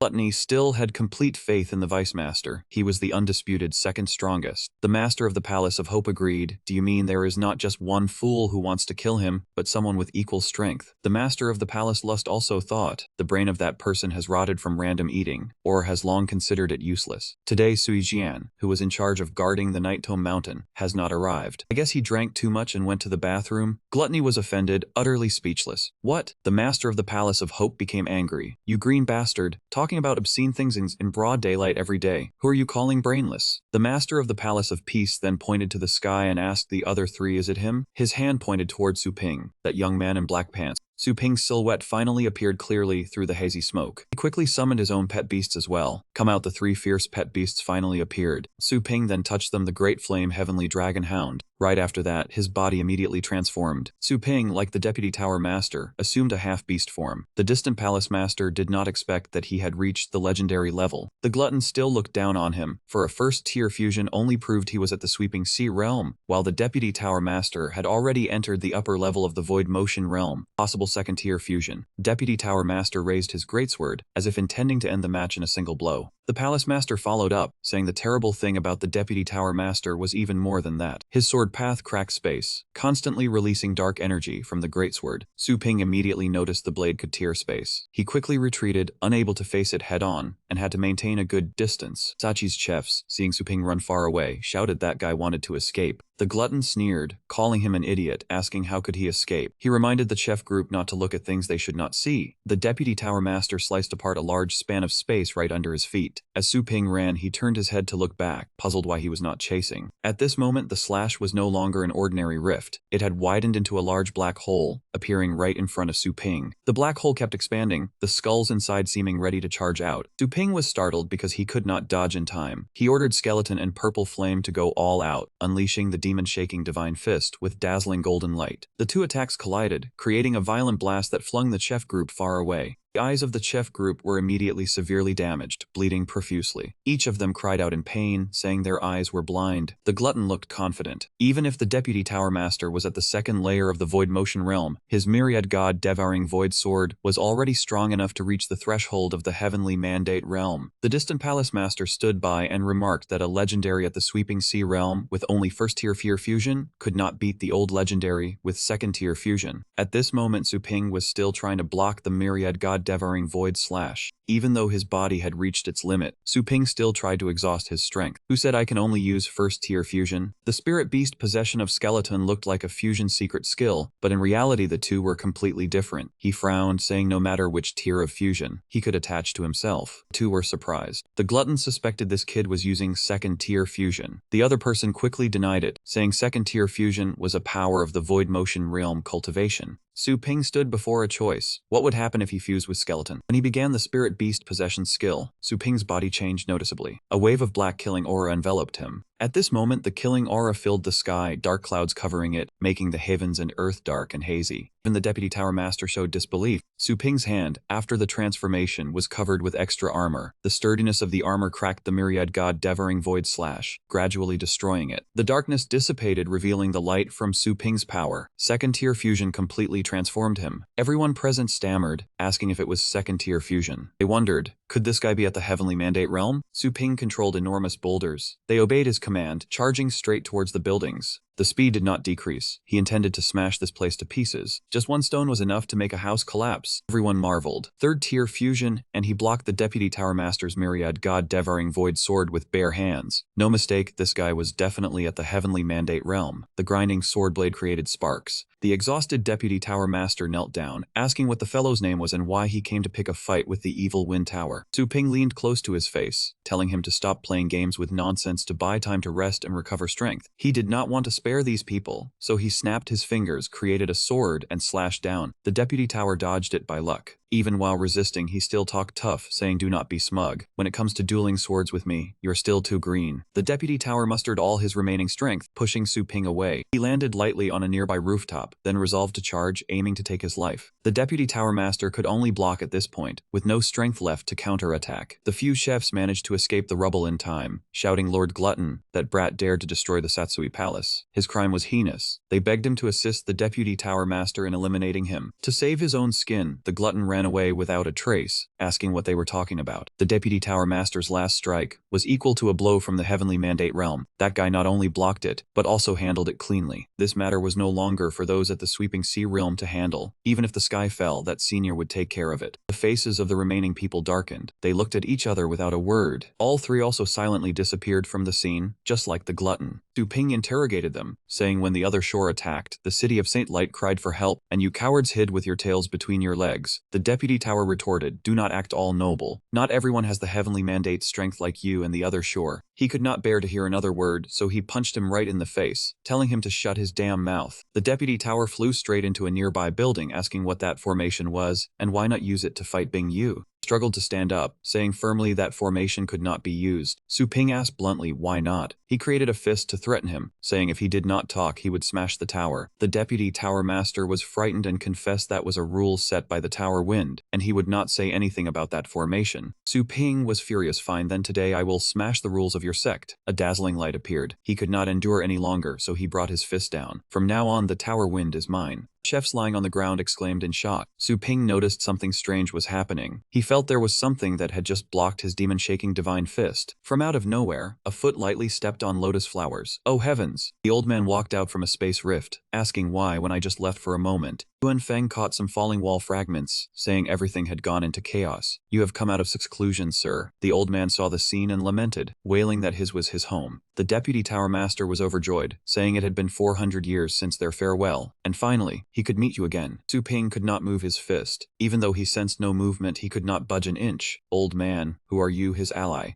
The old man introduced himself. I am Qi Yuan Feng, the Tower Master of the Tower Wind. What is the matter, young friend? Such a big commotion, and Sui Xian only now awakened. He was dazed, asking what had just happened. It took a while for Sui Xian to realize the problem. He stared tensely at the hallway, saying that brat not only attacked the legendary but also broke into the Wind Pavilion. He also smashed the Night Tome Mountain, a symbol of the Tower Wind's nobility. The Deputy Tower Master will skin me alive. Sui Xian was furious, saying Su Ping, do not let me catch you. But just as the words finished, Su Ping shot out from inside. He glanced slightly towards Sui Xian Xian. However, that man had vanished instantly, using the great concealment art. Su Ping ignored him and flew away. Sui Xian smugly thought that he ran away out of fear of being taught a lesson. On the way, he recalled the conversation with his master. Su Ping recalled that the Vice Tower Master had no grudge but still charged into the Wind Tower, attacking everyone he saw, destroying a branch palace and injuring many. Sui Xian had probably died at that man's hands. He was like a spoiled brat, even meddling with the formation affairs. This man relied on his high cultivation to commit countless crimes. He begged his master to intervene to end the future calamity. Su Ping still could not control his arm. Yuan Feng did not say much. He just lightly waved his hand, but his fist shattered completely. Even Su Ping's armor could not withstand it. He was pushed back far, but fortunately he still maintained control. Su Ping adjusted his clothes, realizing that even his divine eye could not keep up with this old man's speed. He was the Tower Master of the Wind Tower and the Master of the Vice Tower Master. It seemed he could not win. He had to find a way to escape. Yuan Feng scratched his head, mentioned that Sui Xian was just unconscious outside, and asked if the myriad god void devouring slash had destroyed the Killing Branch Palace. The Vice Tower Master cried out in protest. Yuan Feng said it was tiring to listen to him and preferred to hear what that young man had to say. He was bewildered by this master-disciple atmosphere, but then decided to ignore it. Su Ping stepped forward and recounted that one of the 4 kings, Bing Yu, had slaughtered the mortal world. The other 3 kings could descend upon Blue Planet at any time. He said that while they just stood by with folded arms, they had to fight to the death to repel Bing Yu, but the losses were extremely severe. He had just discovered a formation in the North Pole region, containing immense energy. Su Ping suggested that if the Wind Tower would not act, then they should hand over that formation for him to use. Yuan Feng calmly asked if it was the 10 Directions Sealing Heaven formation, causing his disciple to almost go mad because his master revealed the secret. Su Ping directly asked what the purpose of the 10 Directions Sealing Heaven formation was. Yuan Feng fanned his fan and glowing particles suddenly flew up into the sky. They transformed into planets in outer space. Yuan Feng explained that the big one was the ancient blue planet, and the small one was the current blue planet. He was confused but decided to listen to the old man first. He wondered why Blue Planet had become smaller and where the missing part had gone. Yuan Feng replied that it was right inside the formation. Su Ping almost understood. The power of the 10 Directions Sealing Heaven formation was the land it had devoured from Blue Planet. Why would they do that? His answer was truly frightening. Of course, to survive. He lost his composure, saying that was a righteous excuse. He harshly asked if he knew that Blue Planet was now all wastelands, that humans were forced to live in cramped bases, always fearing that Bing Yu would appear and trample everything. The Vice Tower Master yelled at him for being rude. Yuan Feng sighed, saying that the Blue Planet wasteland was indeed barren. He argued, but compared to the continuously erupting volcanoes, 100-meter-height tsunamis, earthquakes, and methane gas flooding the mountains and hills, would it even be livable anymore? Su Ping could not believe it and asked what he had just said. The Vice Tower Master reminded him that Blue Planet was abandoned by the Galactic Federation for being too desolate. Having a place to shelter from the rain was already fortunate. He pointed a finger at that man, told him not to pretend to be sorrowful. Why had he not spoken up when Bing Yu was slaughtering everywhere? He demanded an explanation for why the 10 Directions Sealing Heaven formation was not used against the 4 kings. Yuan Feng conjured an illusion, saying that the land sealed by the formation had gestated an essence fruit after 5 months. Soon, this fruit would ripen, and eating it could help a Fate Realm powerhouse break through to the Starry Sky Realm. He did not expect that it could be so simple to become the Starry Sky Realm, easily overwhelming the 4 kings. But Su Ping was still suspicious, asking why he would suddenly reveal such important information, wondering if his intention was to kill him to silence him. Yuan Feng reached into his pocket, saying that as for important matters, some people compete for them and others stay far away. He took out an item, saying that most people at this moment were pretending to be oblivious. It all depended on one's thoughts. As for him, he was merely bored and wanted to find someone to talk to. He said the entrance to the formation was the center of the 5 highest mountains in the world. Su Ping silently observed. Back to the present, someone called Su Ping through the communicator, announcing that the required location was the center between the 5 highest mountains. Su Ping stopped at a desolate and remote place. This was indeed the spot. He thanked Du Huang, the former president, but the other party said there was no need for formalities. If he just said the word, he would act for him. Su Ping took out the item Yuan Feng had given him, feeling a bit hesitant, wondering if this was a trap. He stood before a strange structure. Su Ping told himself that if it really was a trap, based on Yuan Feng's strength, he could have dealt with him on the spot. There was no need to go through all the trouble of setting this up. He thought about Yuan Feng's words. The most violent, dangerous, and deadly land on Blue Planet had been fused into formation. It was no less dangerous than a trap. But he cast aside the thought, determined that if one did not enter the tiger's den, how could one catch the tiger cub? In short, as long as he obtained the fruit, he could easily deal with Bing Yu or the 4 kings. The space twisted and expanded, forming a crack. Su Ping stepped out from it. He glided forward, seeing only one direction with light. The end of the path was probably the exit. He did not know if he would find the fruit there. The ground shook violently, and the sound of an explosion echoed from deep within the earth. A giant iron chain shot out from the darkness, tightly coiling around Su Ping's arm. Two more chains extended from there, intending to tighten around him.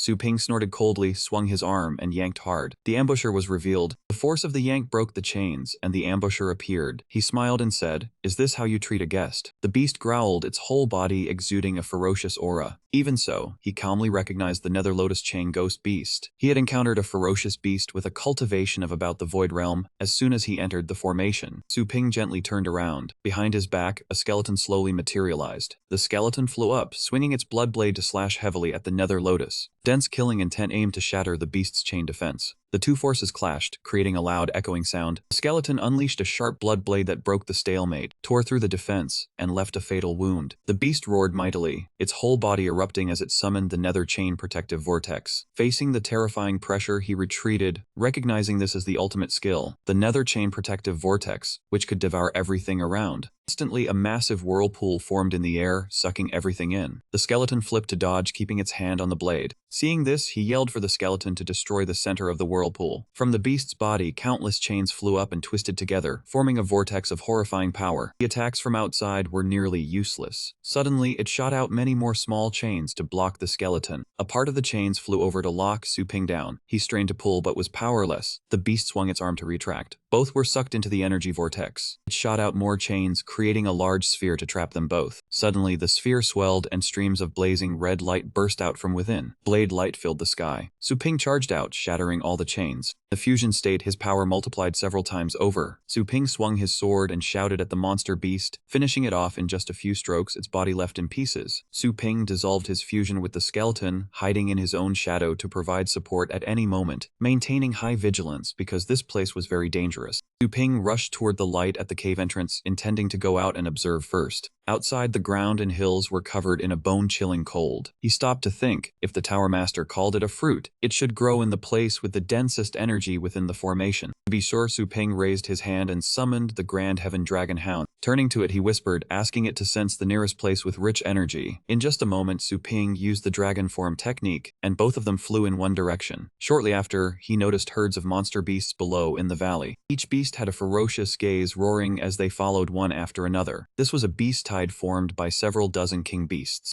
Su Ping stopped to observe, seeing 3 or 4 king beasts moving about, which was already enough to instill fear. What was happening in this place? Suddenly a loud shout came, "Kill! Don't let them pass through here." He was startled. There were other people within the formation. Who were they? Perhaps they knew about the fruit. Below, waves of king beasts surged forward. They attacked the opponent relentlessly. The shield was gradually cracking, and someone shouted in frustration. Suddenly, a golden-bodied fierce beast charged from behind. It broke through the shield and struck from the back. He shouted, "There is a sneak attack." Immediately, his teammate came to assist, yelling loudly, "Don't panic, I am coming to help you." Bahai swung his blade with all his might for a powerful strike, but it left no scratch. It spun around to counter-attack, throwing him outward. Bahai spat blood, his face panicked. "What? Even my Hanhai Realm Divine Sword cannot injure it." The fierce beast spun its body smugly, darted swiftly, taking down each person in a flash. Seeing that power, Su Ping frowned. This ambushing fierce beast was unusually ferocious. At this rate, they might not survive. He had to save them immediately. Gathering power in both hands, he leaped down, silently shouting in his heart, "Demon suppressing divine fist." In midair, 2 giant fists appeared, tightly clamping down on the fierce beast. The pressure forced it to reveal its form as a crimson-winged golden cicada with Void Realm bloodline. Seeing that he had controlled the fierce beast, Feng Xiao approached to express his gratitude. The crimson-winged golden cicada's weakness is its wings. Su Ping's eyes were confident. "I know. Now I will cripple them." Instantly, he channeled power into both hands and began to manipulate those giant hands. At the same time, the energy hands grabbed the fierce beast's 2 wings and pulled hard. It struggled, its body suddenly split open, flashing a streak of azure light. The fierce beast used the golden cicada escape from that spot to flee outward. Before anyone could react, it had fled at full speed, soaring high into the air. Feng Xiao shouted angrily, "It cannot be allowed to escape. Its body will quickly restore its golden wings." Su Ping reassured him, "Relax, it won't get away." He turned and swung his hand, shouting, "Little skeleton slash." A figure moved like lightning. With a single upward slash, it split the fierce beast in 2. Seeing their kin killed, waves of other king beasts launched a massive attack. Su Ping's eyes turned sharp and cold. He shouted loudly, "Grand Heaven Dragon Hound." The battle pet was summoned and immediately used the Thunder Roar murderous domain to block all incoming attacks. It leaped into the air. In just a minute, it routed the fierce beast before it. Witnessing this absolute power, the group below was astonished. What skill is that? That person's battle pet is incredibly powerful. Remaining fierce beasts, suppressed by the pressure, trembled and retreated backward, each turning around with faces full of panic. Instantly, they all turned tail and fled desperately toward the distant valley. Finished, he looked at his battle pets, satisfied. Little skeleton Grand Heaven Dragon Hound, well done. He was still in shock, stammering as he looked at Su Ping. A moment later, the group came forward to greet him and thank him for his help. The young man beside him said excitedly, "Your battle pets are truly formidable." The leading middle-aged man smiled. "We have another young and handsome teammate." Hearing this, he thought to himself, teammate? Could they have been sent in by the Tower Master as well? This legendary aura is completely different from ordinary people. Su Ping asked doubtfully, "Could it be that you all are trapped here?" Feng Xiao explained, "You misunderstand. We volunteered to come and guard this place with the status of legendaries." Ba Hai looked disappointed. "Judging by your words, could it be that you are not reinforcements sent from the Wind Tower?" He sighed wearily. "The Wind Tower has no authority to command me." As he took out a token and raised it, he said, "But the Tower Master asked me to come in and find an item." Feng Xiao confirmed, "Captain, this is indeed the Tower Master's token." Yi Wuxiu stepped forward. "Greetings, I am the captain of the Ice Prison Border Guard team." Su Ping thought to himself, Ice Prison Border? Is that the name of this place? He spoke seriously. "May I ask, what is the item you are looking for?" He looked straight ahead, his tone decisive. "Have you ever heard of the Fruit of Truth?" Everyone turned to ask each other, all shaking their heads. Yi Wuxiu pondered, "I apologize, but I have never heard of it either." Su Ping's eyes flickered with suspicion. Why haven't they heard of it? Could they be deliberately hiding something? From Yuan Feng spoke up. "Su Ping, perhaps I know a little about what you want to ask." He raised his hand and pointed toward the corpses, continuing, "Behind this beast hide, a secret seems to be hidden. I have always been trying to uncover that veil. A few days ago, I happened to encounter another beast hide and advanced to check it out. Right ahead of that surging beast hide, I saw with my own eyes a jade tree standing tall and majestic. On the tree grew a kind of transparent fruit, shining brightly like a star. But just as I was about to touch it, that jade tree, as if it were an illusion, suddenly vanished right before my eyes." Su Ping asked doubtfully, "Can a jade tree teleport?" Yi Wuxiu frowned. "Old Li, do you mean that the beast tide was attracted here by the fruit of that jade tree?" He sighed helplessly. "I am only suspecting. I have no proof yet." Yuan Feng said excitedly to Su Ping, "But brother Su, since my time on the battlefield, this is the most wondrous thing I have ever seen. Could it be the fruit you are looking for?" He scanned with a calm gaze. "Actually, I have no clues either. I'll just have to rely on that and try my luck." Yi Wuxiu asked softly, "Su Ping, do you know why the Tower Master is looking for this thing?" Suddenly, Su Ping's expression darkened, his eyes turning icy cold. "Bing Yu, one of the 4 kings, is wreaking havoc and slaughtering in the mortal world. The other 3 kings also have Heavenly Fate realm cultivation and are about to appear at Blue Planet. Only by eating that kind of fruit can one break through to the Starry Sky realm to defeat them."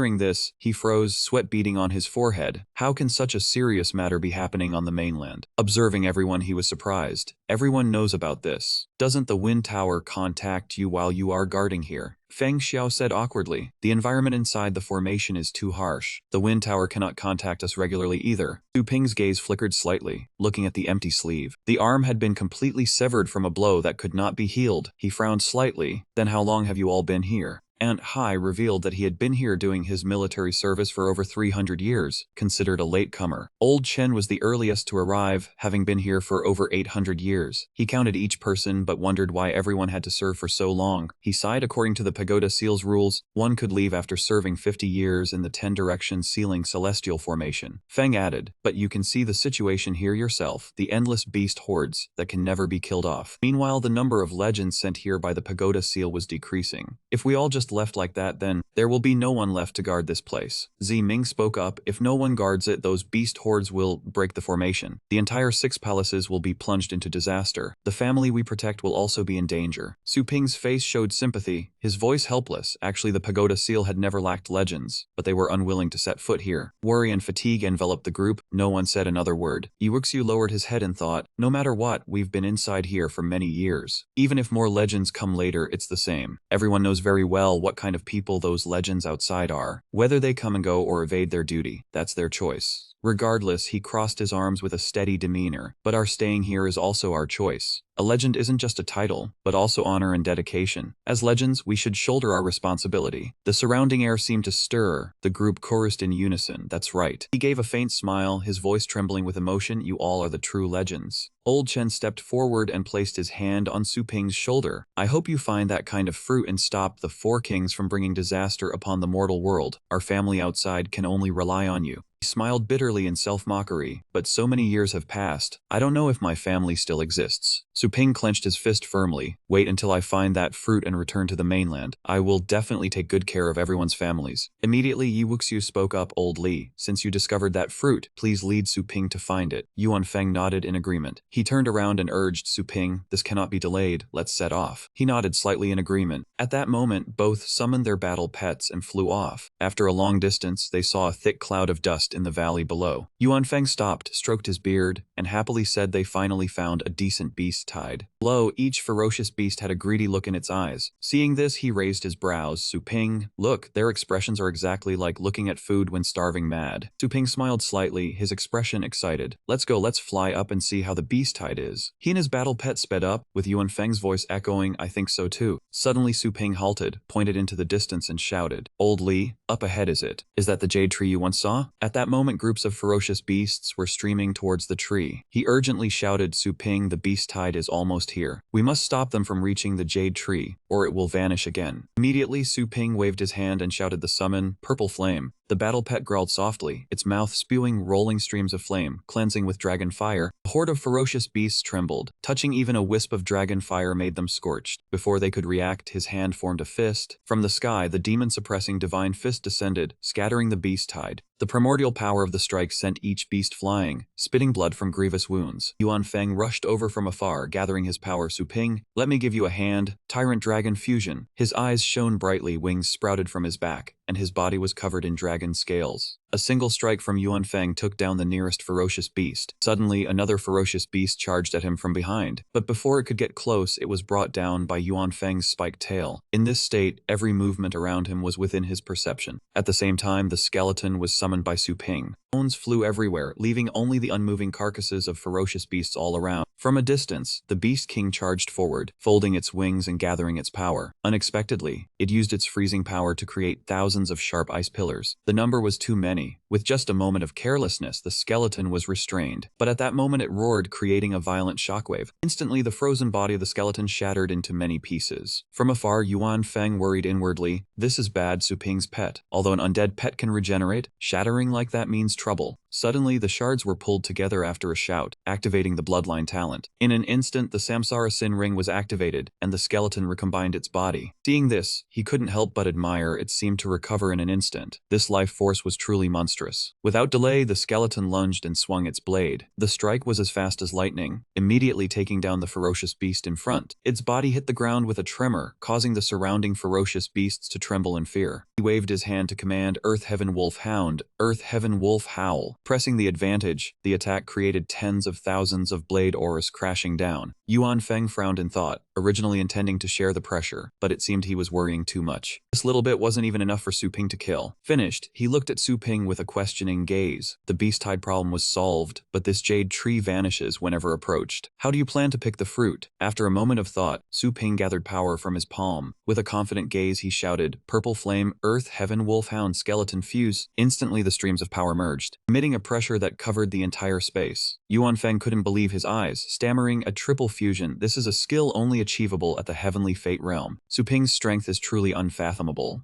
Su Ping gathered power into his legs for momentum, aiming for a quick victory. His body turned into a blur. He channeled his power and shot forward. Ground beneath sunk deeply, leaving cracks. The space trembled. Witnessing that power, he widened his eyes and murmured, so fast. Spotting the fruit, Su Ping immediately increased his speed and reached out to grab it. Yuan Feng held his breath, praying this time would succeed. Suddenly, a vortex appeared in the sky with a pair of fierce, blood-red eyes. From inside, a vanguard charged out, swinging its weapon down at him. Seeing this, he was startled, his mouth agape, and he shouted, "Who is that?" Su Ping dodged the blow, the ground was sent flying, leaving only Yuan Feng's worried call, "Su Ping." His face panicked as he rushed over to ask if he was alright. Su Ping steadied his body and replied softly, "I'm fine." The ferocious beast landed, its voice angry, "You monkey almost destroyed my master's fruit." He was secretly on guard. This demon spoke human language and was at a much higher realm than the previous ones. He could not be careless. Then Su Ping asked coldly, "Did your master plant this fruit?" It clenched its hand into a fist, breathing out savage energy. "Whatever my master sets his eyes on belongs to my master." Su Ping's expression did not change as he asked, "Who is your master?" Suddenly the vanguard swung its trident and charged, simultaneously shouting, "Enough talk!" It used all three arms to concentrate its attack. Roaring die. Sudden strike forced him to dodge in a hasty posture. The sudden advantage allowed it to attack relentlessly. Despite its massive body, each of its strikes was very fast and precise. Not giving the two time to react, the vanguard charged in at the same time as the attack. Yuan Feng struggled to dodge, not understanding what had enraged this monster, as it recklessly swung its power everywhere. Sensing something wrong, Su Ping suddenly stopped. He swept his gaze around, but the monster had vanished, and he could not even sense any spiritual energy.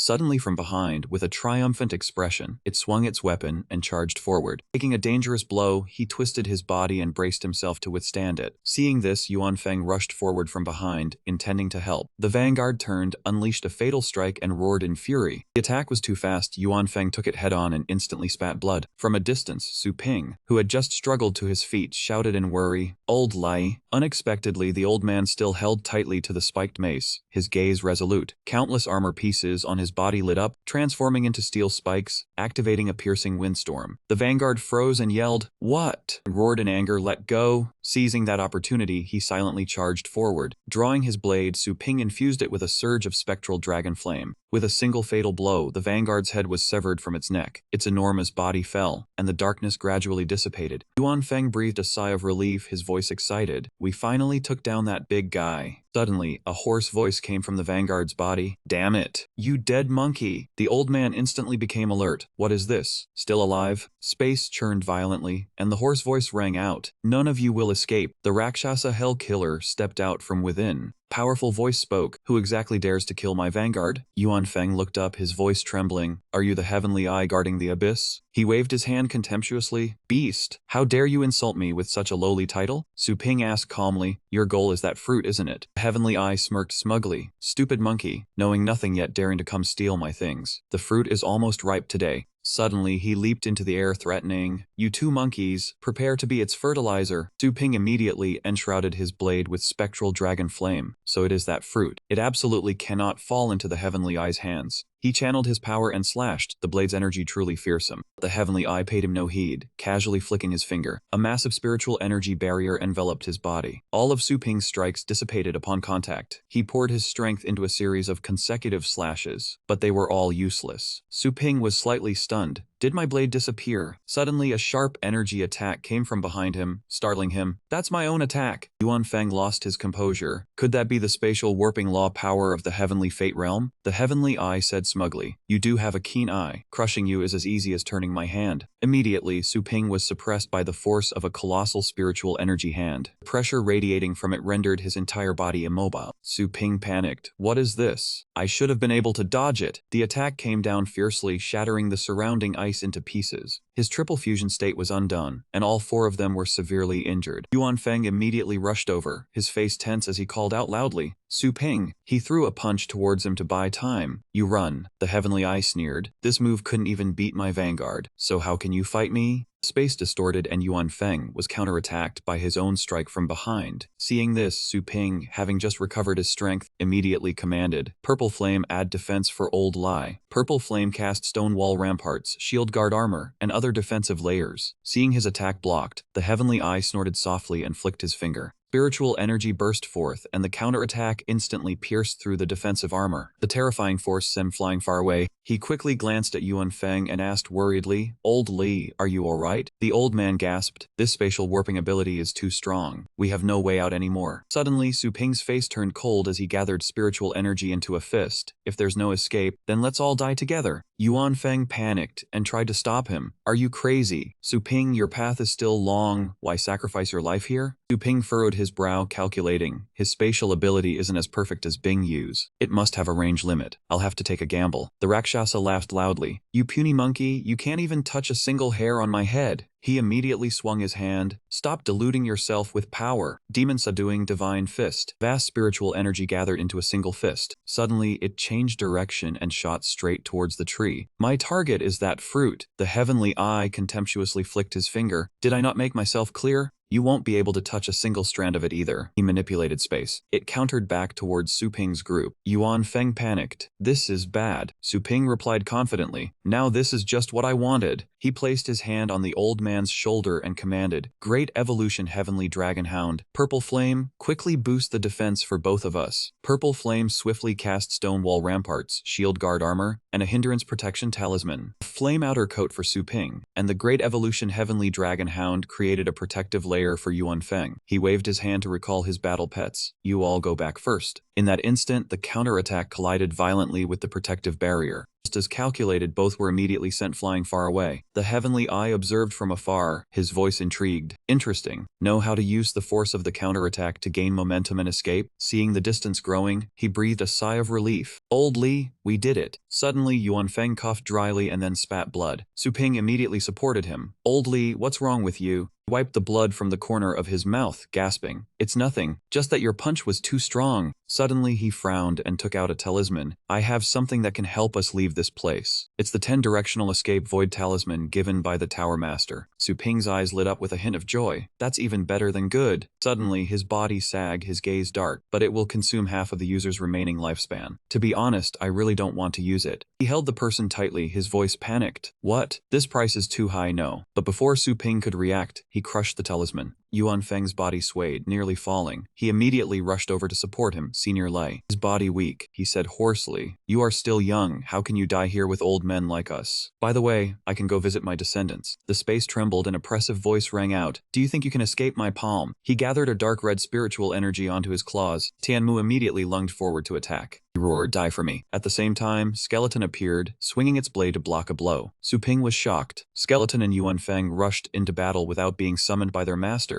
This bond is truly deep, but Tianmu only threw one punch and its body was shattered. Then I will start with you. At that moment, Tianfu activated Eternal King Sin. Without stopping, Skeleton swung its blade to strike again, but he only flicked his finger lightly, and it was immediately countered. Seeing the spirit talisman about to close, Su Ping shouted, Skeleton, come back here. At the same time, Yuan Feng sighed. It is resisting the recall command. A battle pet going against its master will suffer immense mental pressure, even risking its life. It knows that if no one holds Tianmu back, the talisman formation will be destroyed immediately. His eyes sharp, his voice determined. None of us can escape. Skeleton, wait for me. I will definitely return as fast as I can to save you. The space fluctuated, strands of spiritual energy escaping all around. From within, both of them escaped safely. Yuan Feng looked exhausted, his voice low. Su Ping, I am truly sorry for having to leave your beloved pet behind. Su Ping shook his head and asked with concern, Old Li, you don't need to feel guilty. Who would have thought a heavenly fate realm expert would jump out to block the way? How is your injury? He coughed, wiping blood. My vital energy is severely damaged. I need to find a place to go into seclusion and heal. Still worried, he suggested, Senior Lai, you have been fighting in this forbidden land for 800 years. It is time to rest. Where is your clan? Let me take you there. Suddenly, Yuan Feng grabbed his hand, his voice hateful. Su Ping, wait until I finish healing, then we will go back together to save Skeleton. Su Ping's eyes sharpened. He nodded. Okay. Both summoned their battle pets and soon returned to Anzhou City. He breathed a sigh of relief. We have arrived. Ahead is where my clan lives. Yuan Feng turned around, his eyes distant. Su Ping, they say the closer you get to home, the more nervous you become. I wonder how my family is now. Let me go the rest of the way alone. He nodded, his voice firm. Old Lai, rest assured and heal. I will quickly increase my strength to fight Tianmu again. I will come find you then. Right after, he recalled his battle pet and rushed quickly toward the city gate. Suddenly, Su Ping's eyes turned icy cold as he ordered QZ, use top speed to return to Longjiang. The two shot off, leaving only afterimages.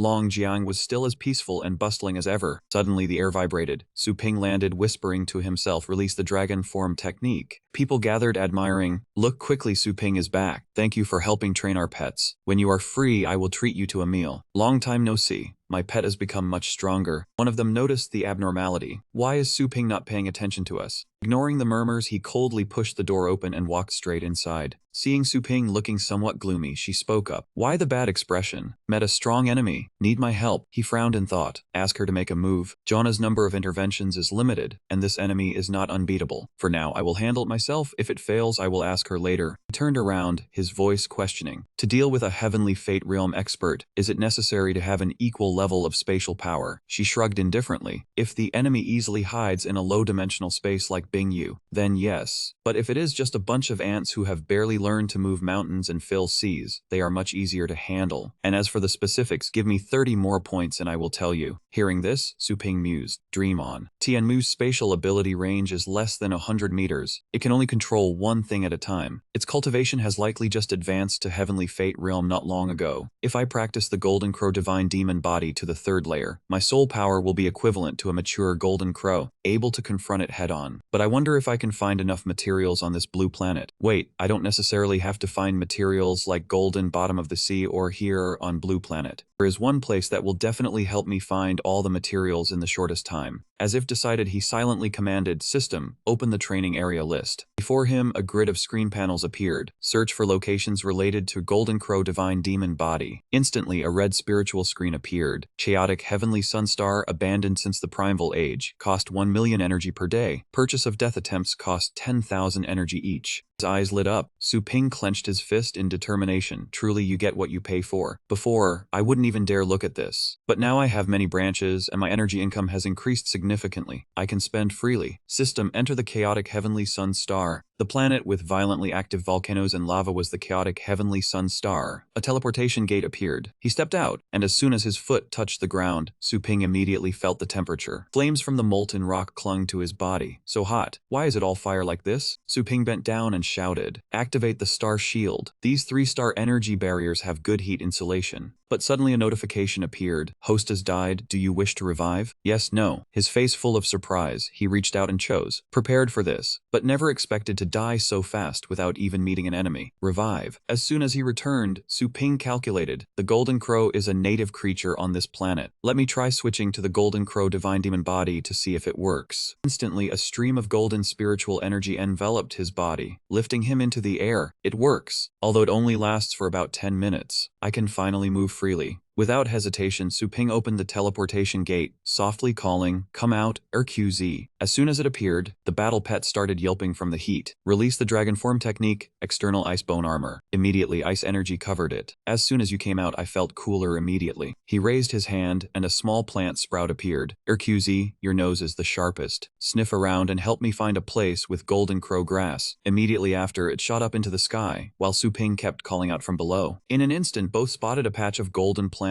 in the distance. He was shocked by the quantity. So much golden crow grass. On blue planet, you would search until your eyes gave out and only find one. Suddenly, Su Ping leaped down. I didn't come to the wrong place after all. Just as he was about to reach out and pick it, a dark voice arrived. How dare an ant like you trespass into my imperial herb garden to steal divine grass? He froze, his body tensing, his breath caught in midair. Before him was a massive spirit bird, its entire body covered in dazzling gold. That was a golden crow. Lucky the app is amazing. Su Ping immediately ordered the system to install the Golden Crow language pack. His voice added a touch of respect. I sincerely apologize. I did not know this your medicinal garden. By chance I cultivated the Golden Crow Divine Demon Body, making me half a member of the Golden Crow tribe. I humbly ask you to let me off easily. Immediately after, the Imperial Sovereign transformed into a beautiful woman, stealing my medicinal herbs and secretly learning our tribe's techniques. That adds another crime. She stepped forward, arms crossed, her voice threatening. You will find it hard to escape death. He was startled, hastily explaining. What? Wait a moment. Is it true that as long as I die once, the crime is wiped clean? Instantly, the Imperial Sovereign raised her hand, spiritual energy forming a shining orb, golden electric strands emitting from it. Of course it is wiped clean. Otherwise, how many times do you plan to die? Unexpectedly, he spread his arms in a provocative gesture. Then go ahead. She flew up, firing tens of thousands of streams of spiritual fire at Su Ping. Die. Instantly, he was engulfed by the flames, his body burned to ashes. Seeing this, Di Qiang smiled smugly. No matter how big your mouth, you still got burned to death in an instant. Well, at least you dared to do and dared to bear it. Immediately after, Su Ping activated a revival right on the spot, his figure slowly reappearing within a faint green spiritual energy. I was just burned to ashes. I wonder if you are satisfied now? Seeing this, she paused. He is still alive. What method did he use to escape? You little brat, Di Qiang. You are too high on him. Rage surged. And of a foreign race like you dares to look down on me? He waved his hands repeatedly, a panicked expression. I absolutely did not intend to play with you. We already agreed that one death would settle it. I beg you to keep your word. She stepped back slightly, her gaze cold and contemptuous. I agreed that you must die to wipe the crime clean. This time, Di Qiang unleashed a massive, oppressive spirit orb, but since he was not dead, he had to continue. She waved her hand, and a powerful stream of flame from the Imperial Flame tore through space and shot towards him. Even a mature golden crow would be melted by this move. Su Ping stood still in place, letting his body take the hit. Right where he stood, the ground and stone turned to a huge crater of molten rock. Forcing me to use the Imperial Flame is already an honor for you. Su Ping reactivated, resurrecting on the spot, his voice impatient. Enough, do not waste any more time. He lowered his head, his eyes turning cold. You cannot kill me. Qiang's face darkened. Strange, they were hit by the Imperial Flame yet were completely unharmed. She snorted, spiritual power from her hand forming a cubic barrier. Since I cannot kill him, I will hand him over to the elders for processing.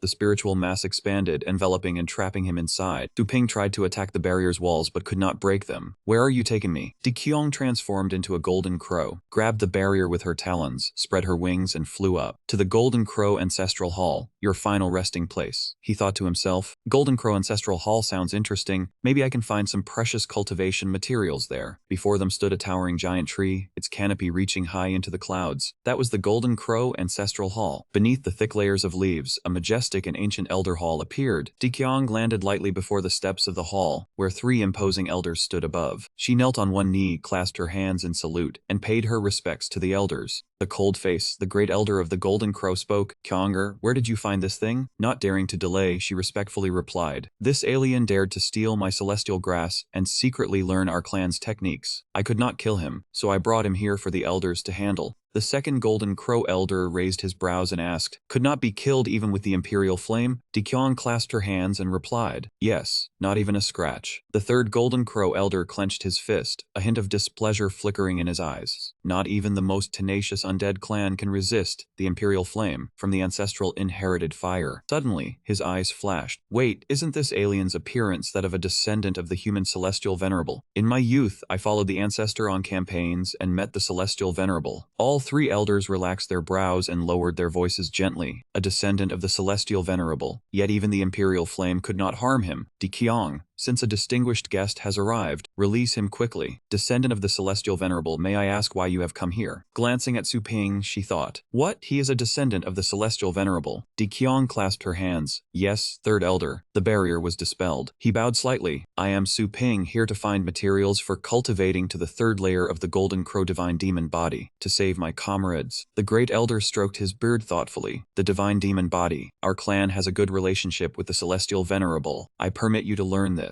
The trial for awakening the divine body will begin tomorrow. All young golden crows will participate. With your current cultivation, you are perfectly suited. If you meet the requirements, you will receive the necessary materials. He looked up, eyes flashing. What specific content does this trial have? The elder looked straight at Su Ping. The trial consists of 4 stages. The first 3 are tests of strength, body, and comprehension. The final stage is a comprehensive test of compatibility. He smiled confidently. Yes, as long as I pass, I will receive the cultivation resources. Thank you, honored elders. Su Ping curiously observed his surroundings, not expecting so many people participating in the trial. Di Qiang clasped her hands behind her back and leisurely replied, half are here for the spectacle, the other half are your opponents. He wondered, isn't passing the trial enough to get resources? She shook her head. If the rewards are all the same, how do you distinguish the talented from the ordinary? Only the top performer receives the special reward from the elders. Kong pointed into the distance. Over there are Jin Ranyu and Yan Qi from the 3 royal clans. Their strength far surpasses ordinary young golden crows. Su Ping nodded, I see. 2 from the 3 royal clans. What is the name of the 3rd one? She winked with a hint of mischief. Of course, it's the D clan, the D royal clan, Di Qiang. He stood dumbfounded. So you were just guessing after all. He lowered his head and thought, this Di Qiang is indeed strong. Her family can rival the Di Qiang family. Their strength cannot be ordinary. Suddenly, the space cracked, and the figure of the great elder appeared. The awakening trial is about to begin. The disciples below all looked up. His voice rang out. All participants enter the formation. Su Ping turned around confidently. Di Qiang, I will go ahead. She nodded and waved her hand. Do not get eliminated in the first round, okay. Instantly, all the disciples turned into spiritual shadows and entered the teleportation space. Each person walked out one by one. The starting point of the trial was hidden behind the ancient tree canopies. The great elder manifested, and many glowing divine stones appeared in his hand. The first test is a test of strength. Choose a divine stone numbered from 1 to 10, and carrying it to the finish line means you pass. If you want a high evaluation, then lift the divine stone with the extreme weight. Immediately after, he raised his hand and shouted loudly, "Then now let the trial begin." The disciples transformed and rushed forward at full speed. Upon arrival, before him was the first challenge. Mu, what unit of weight is that? Let me try to estimate the weight of this 1 Mu divine stone. Su Ping exerted all his strength while chanting. The ground shook. In a moment, he lifted it up. Su Ping glanced and calculated. This divine stone weighs about 10 tons. Lifting it is still quite easy. Jumping down and placing the stone on the ground, he reminded himself, the spiritual energy inside the trial ground is really scarce. Carrying this heavy divine stone to the finish line will definitely consume a large amount of spiritual energy. This must be a harsh test to check stamina. I wonder what the highest level divine stone others have chosen is. I will observe first and decide later. In the trial ground, disciples watching through the spiritual projection screens gathered and chattered noisily. Look, what that Yan clan member is challenging is. Yankee of Yan royal clan. Another poked him. 8 Mu. He successfully lifted the 8 Mu divine stone, truly strong. Another voice cut in. Jin Ranyu of the Jin royal clan. Heavens, he even lifted the 9 Mu divine stone. This is the true prodigy of our clan. Seeing this, Su Ping thought and made a determined decision. Wow, as expected, no one is resting on their laurels. To the best body tempering resources, and I have to choose that one over there. A disciple watching the spiritual screen gasped. What? That human dares to challenge the 10 Mu. Even Yanqi and Jin Ranyu of the 3 royal clans dare not test that strength. Frankly, it is nothing but a pipe dream. Suddenly, Su Ping raised his hand and summoned, Grand Evolution Heavenly Dragon Hound, come forth. At the end point, the elders sat leisurely watching. Is this a summoning technique? That is correct. This combat system is completely different from our clans, created by the Celestial Venerable. But summoning just one is bearable, but hundreds. The cry of fusion rang out. 2 horns grew on his head, and his body was covered in dragon armor. Su Ping reassured, please rest assured, honored ones, I only summoned this one Grand Evolution Heavenly Dragon Hound. Immediately he exerted his strength, the dragon claws on his hand gripping tightly onto the divine stone. Spiritual energy exploded from both hands. Su Ping shouted loudly, for me. The ground sank, and the entire massive stone was lifted by him to shoulder height. Watching from afar, the second elder praised. This combat system is quite interesting. A group of small creatures rely on it to connect, share life and death, and unleash power they could not achieve alone. At the same time, tremendous pressure tore his shoulders. Su Ping gritted his teeth and endured. Without skeleton here, I can only use the first level fusion of the sweating sea realm. So heavy, my muscles are stretching and tearing, but this pain is nothing. Skeleton is still in the hands of that heavenly eye Rakshasa beast. The suffering it endures must be 100 or 1,000 times greater than mine. This is a trial for both of us. No matter what, we must overcome it to become stronger. High above, Yanqi glanced with sarcasm. Yanqi, that human brother, do not do something stupid. Your strength is at its limit. Put down the divine stone quickly, or you will die. His eyes sharpened, he gritted his teeth. Die? The thing I fear least is death. Divine stone crashed down, shaking the 2 nearby disciples. Damn, I'm glad I didn't aim too high, or I would have ended up like that. Exactly. A female disciple glanced at Di Qiang and said with a mocking tone, I thought the descendant of the Celestial Venerable was formidable. Turns out it's just this much. She did not bother to reply, only slightly curled her lips. Just keep watching. Suddenly, from beneath the divine stone, streams of spiritual light began to shine. The disciples were startled and alerted. What? The divine stone was slowly being lifted up by Su Ping. The crowd buzzed. How is he not hurt at all? Another group of disciples discussed in astonishment. Could it be a resurrection from the dead? Who knows what secret treasure? But this heaven-defying ability must have a price. If the number of uses is not limited, the consumption is enormous. He must be at his wit's end now and cannot go far. Ahead, there was a towering mountain peak. Behind that great mountain was a fierce and rushing river. Even a miracle of resurrection would be as futile as a crab carrying sand. He sighed. This test was reserved for the Golden Crow clan. How could an outsider without wings carry a divine stone over a high mountain? Suddenly he stopped, lowering the massive divine stone onto the cracked ground. Su Ping's strange action caused the disciples to whisper. What was he doing? Giving up. He cultivated the Golden Crow divine demon body with Golden Crow bloodline. Why had he not transformed? A human who just reached the second layer, his body was like a newborn golden golden crow. Only at the 5th layer could he transform. The demon-suppressing Divine Fist's power was earth-shaking, but its backlash also shattered meridians. He swung his arm and gathered power, shouting loudly, "Grand Evolution True Dragon Demon Subduing Fist." At this moment, Su Ping pushed the power and backlash to their limits, using his life as the price to unleash his strongest punch. Fierce spiritual energy burst from Su Ping's hand. The space trembled violently. He coughed dryly and spat blood continuously. Su Ping's muscles shattered. The system sounded, "The host has died." A nearby disciple sneered mockingly. It was no different from a mayfly shaking a tree. But he immediately activated resurrection on the spot, gathered spiritual power in his hand, his eyes firm, and continued to throw punches. The disciples in the stands gaped at each other. What exactly did this human want to do? He continuously executed the Grand Evolution True Dragon Demon Subduing Fist. The Grand Elder stroked his bird from afar, a satisfied smirk curling on his lips. Suddenly, the mountain shook violently, and a blinding light flared up. Immediately after, spiritual energy exploded, rocks shattered, and space trembled. The mountain ahead was blown away, leaving behind a huge crater of blazing, molten fire. The disciples' eyes bulged, their mouths trembling. This was no longer a test, it was clearly trashing the trial ground. 2 other disciples discussed. He used this method to forcibly carve a mountain path. Yan Qi, have you not realized this yet? This action was not just breaking the mountain to open a path, he was also making use of those lava rocks. He opened a real passage. Su Ping continued to accumulate spiritual energy into his hand, lifted the entire massive divine stone. The terrifying gravity caused Su Ping to spit blood. The system sounded, "The host has died." Each time he fell, he struggled back up and activated resurrection on the spot. At the same time, other disciples took the chance to surge ahead, since the tall mountain had vanished. With every step he took, the system's voice repeated, "The host has died," resurrecting on the spot. His eyes blazing, he gritted his teeth and shouted, "Let me pass." Su Ping threw the divine stone with all his might. His body exceeded its limits. He spat blood, his breath ragged. Suddenly in mid-air, a spiritual energy board appeared. First place Su Ping, 10 mu divine stone. Second place Jin Ranyu, 9 mu. Third place Yan Qi, 8 mu. In the stands, the crowd of disciples gaped. That outsider took first place. One trembled, dying then living, living then fighting. What kind of monster was he? A small voice whispered. Tenmu never thought he could actually do it. It had been several hundred years since this achievement. Through the spiritual energy screen, Dikyong smiled faintly. Using this method to win against a competitor with royal bloodline, is he a descendant of the heavenly lord? Suddenly, spiritual energy trembled, and a dragon with vicious purple eyes appeared. The Grand Elder waved his hand and shouted, "The strength test segment